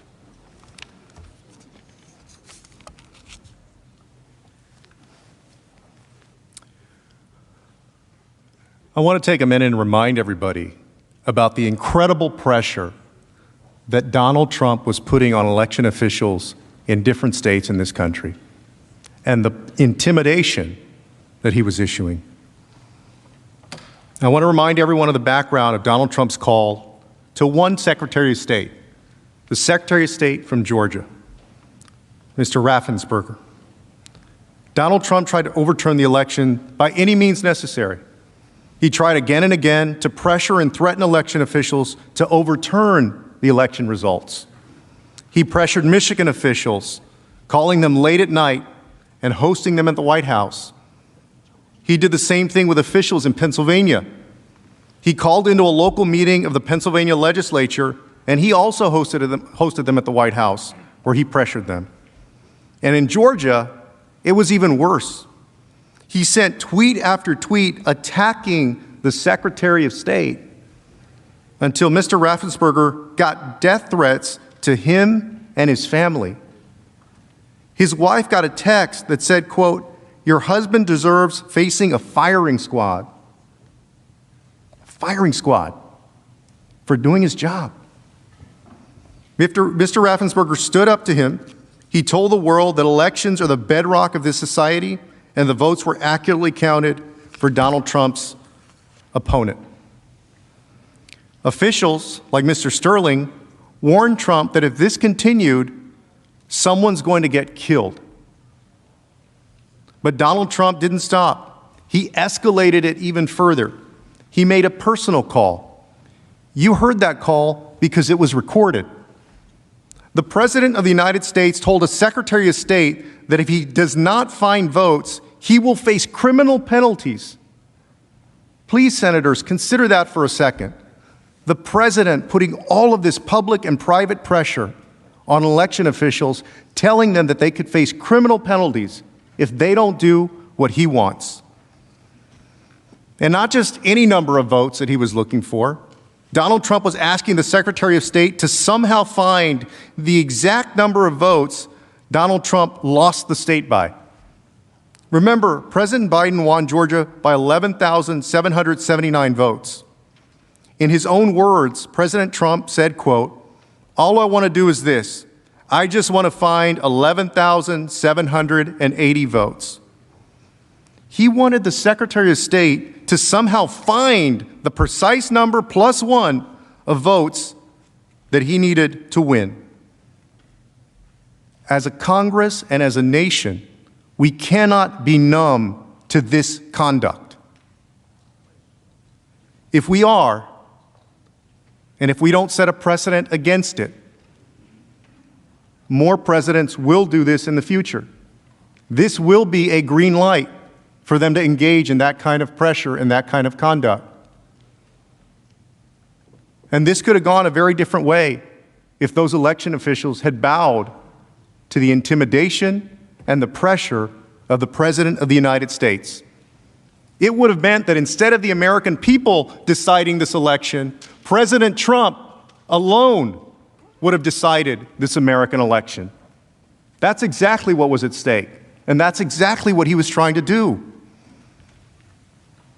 He intended, wanted to, and tried to overturn the election by any means necessary. He tried everything else that he could to do to win. He started inciting the crowd, issuing tweet after tweet, issuing commands to stop the count, stop the steal, worked up the crowd, sent a save the date. So it wasn't just one speech or one thing. He was trying everything. He was pressuring elected officials. He was riling up his base, telling them the election had been stolen from them, that it had been stolen from him. It was a combination of things that only Donald Trump could have done. And for us to believe otherwise is to think that somehow a rabbit came out of a hat and this mob just showed up here on their own, all by themselves. This is dangerous, senators. And the future of our democracy truly rests in your hands.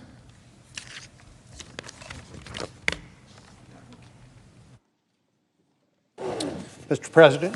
The senator from Texas. Mr. President, I send a question to the desk.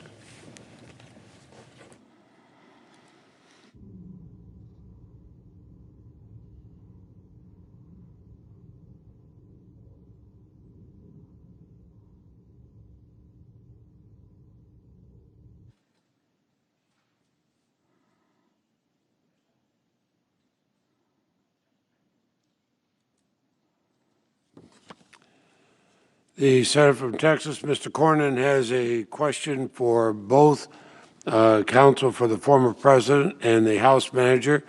The clerk will read the question, and we'll recognize first the counsel for the former president.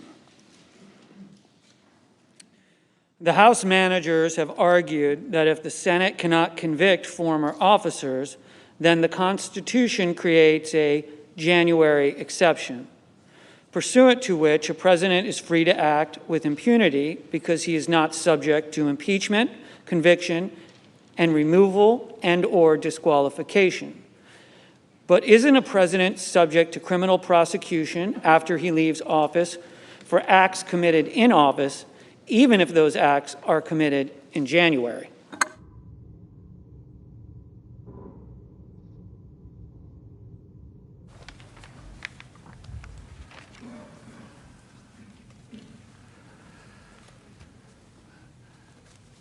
The senator from Texas's question raises a very, very important point. There is no such thing as a January exception to impeachment.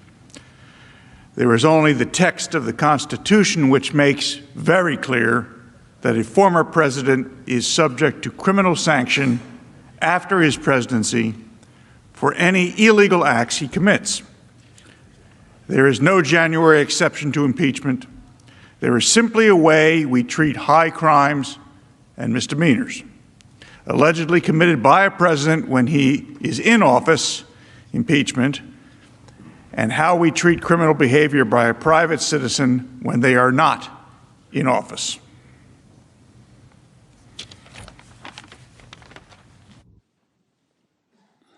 The House managers.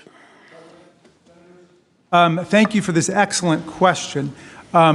Wouldn't a president who decides to commit his crimes in the last few weeks in office, like President Trump by inciting an insurrection against the counting of electoral college votes be subject to criminal prosecution by the U.S. Attorney for the District of Columbia, for example, the Department of Justice? Well, of course, he would be.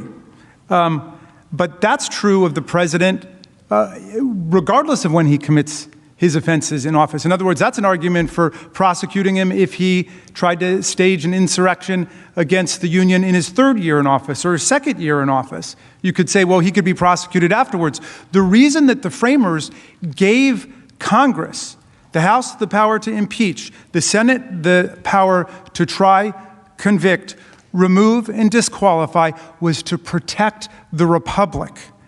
It's not a vindictive power.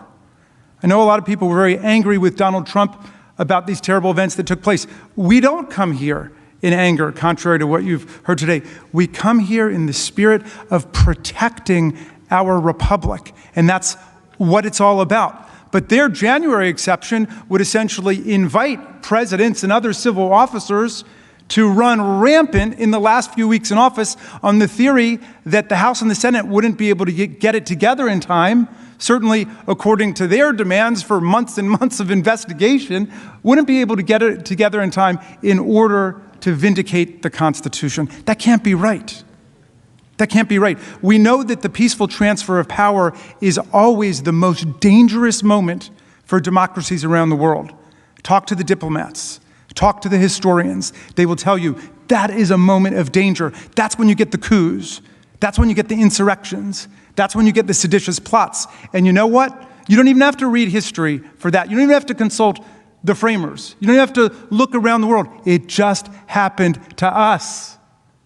The moment when we were just going to collect the already certified electoral college votes from the states by the popular majorities within each state, except for Maine and Nebraska, which do it by congressional district as well as statewide. But otherwise, it's just the popular majorities in the states. And we were about to certify it, and we got hit by a violent insurrectionary mob.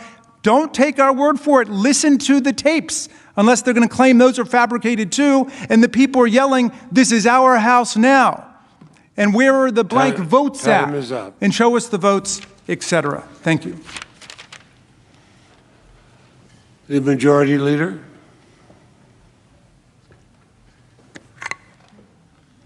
Mr. President, it's my understanding there are no further questions on either side. The Republican Leader. That's correct. I know no further questions on our side. I ask unanimous consent that the time for questions and answers be considered expired. Without objection, so ordered. Now, Mr. President, I ask unanimous consent that it be in order for myself and Senator McConnell to speak for up to 1 minute each, and then it be in order for me to make a unanimous consent to request as if in legislative session. Without objection, so ordered. The Senator from New York. Thank you, Mr. President. And, Mr. President, in a moment, I will ask the Senate to pass legislation that would award Capitol Police Officer Eugene Goodman the Congressional Gold Medal. In the weeks after the attack on January the 6th, the world learned about the incredible, incredible bravery of Officer Goodman on that fateful day. Here in this trial, we saw a new video, powerful video, showing calmness under pressure, his courage in the line of duty, his foresight in the midst of chaos, and his willingness to make himself a target of the mob's rage so that others might reach safety. Officer Goodman is in the chamber tonight. Officer Goodman, thank you.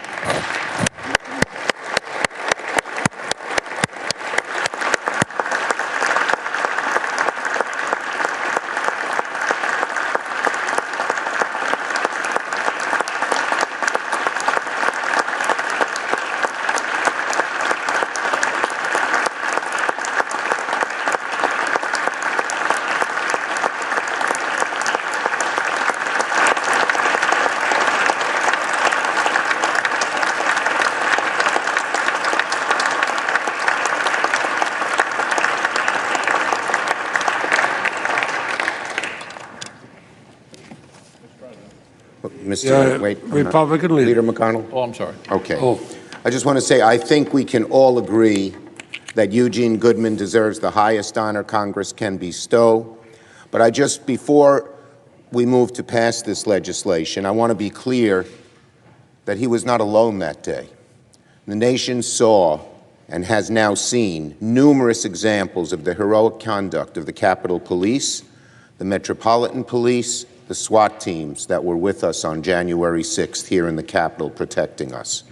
Our heartfelt gratitude extends to each and every one of them, particularly now as members of the force continue to bear scars, seen and unforeseen, from the events of that disgraceful day. Let us give them all the honor and recognition they so justly deserve.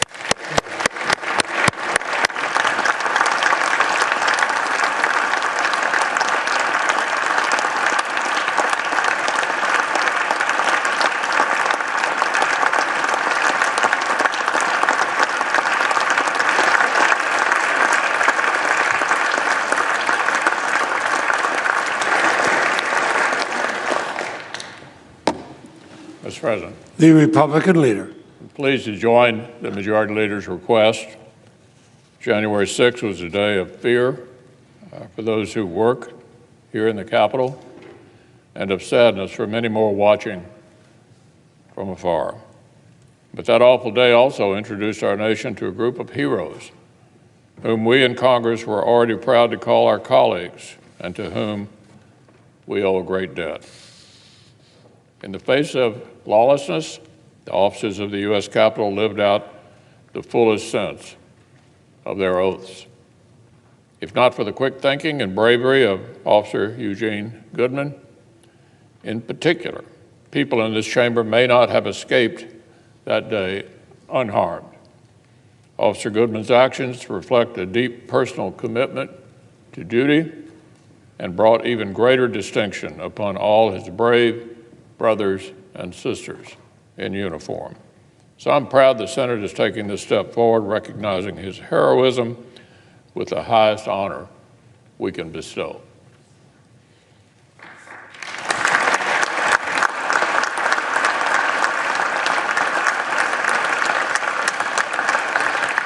So, Mr. President, as if in legislative session, I ask unanimous consent that the Committee on Banking, Housing, and Urban Affairs be discharged from further consideration of S-35 and then at the Senate proceed to its immediate consideration. Without objection. And the clerk will report. S-35, a bill to award a Congressional Gold Medal to Officer Eugene Goodman. Without objection, the committee is discharged. And the Senate now proceeds to the measure. Mr. President, I ask unanimous consent that the Van Hollen substitute amendment, which is at the desk, be considered and agreed to. The bill as amended be considered read a third time and passed, and the motions to reconsider be considered made and laid upon the table. Without objection, so ordered. Now, Mr. President, I ask unanimous consent the trial adjourn until 10 a.m. tomorrow, Saturday, February 13th, and that this also constitute the adjournment of the Senate.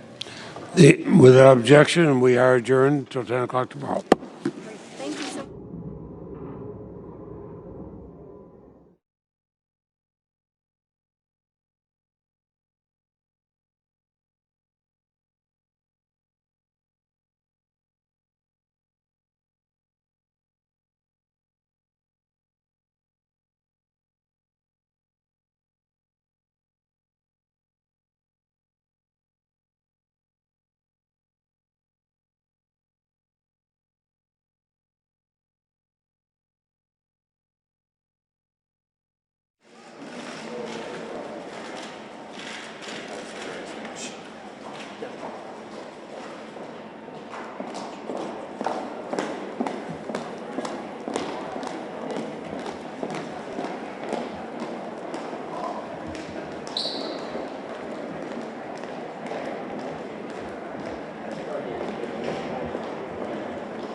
Okay. A lot of material over there. Yeah, I never liked it.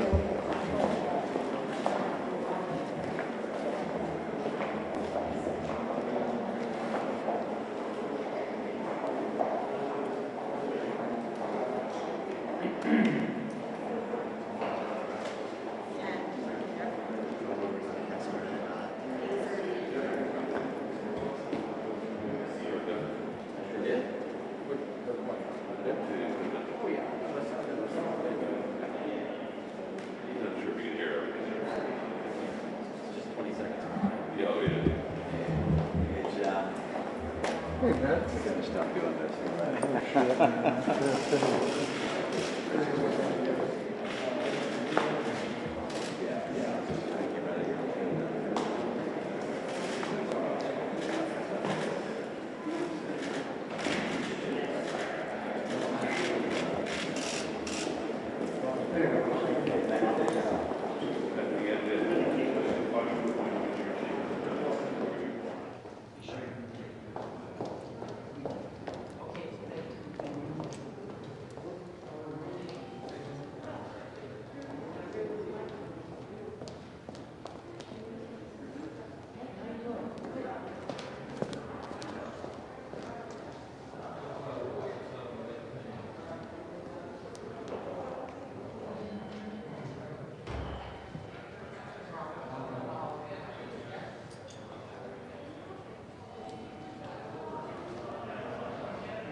Hi there. A quick update. Social media has some new restrictions which might affect your access to our channel.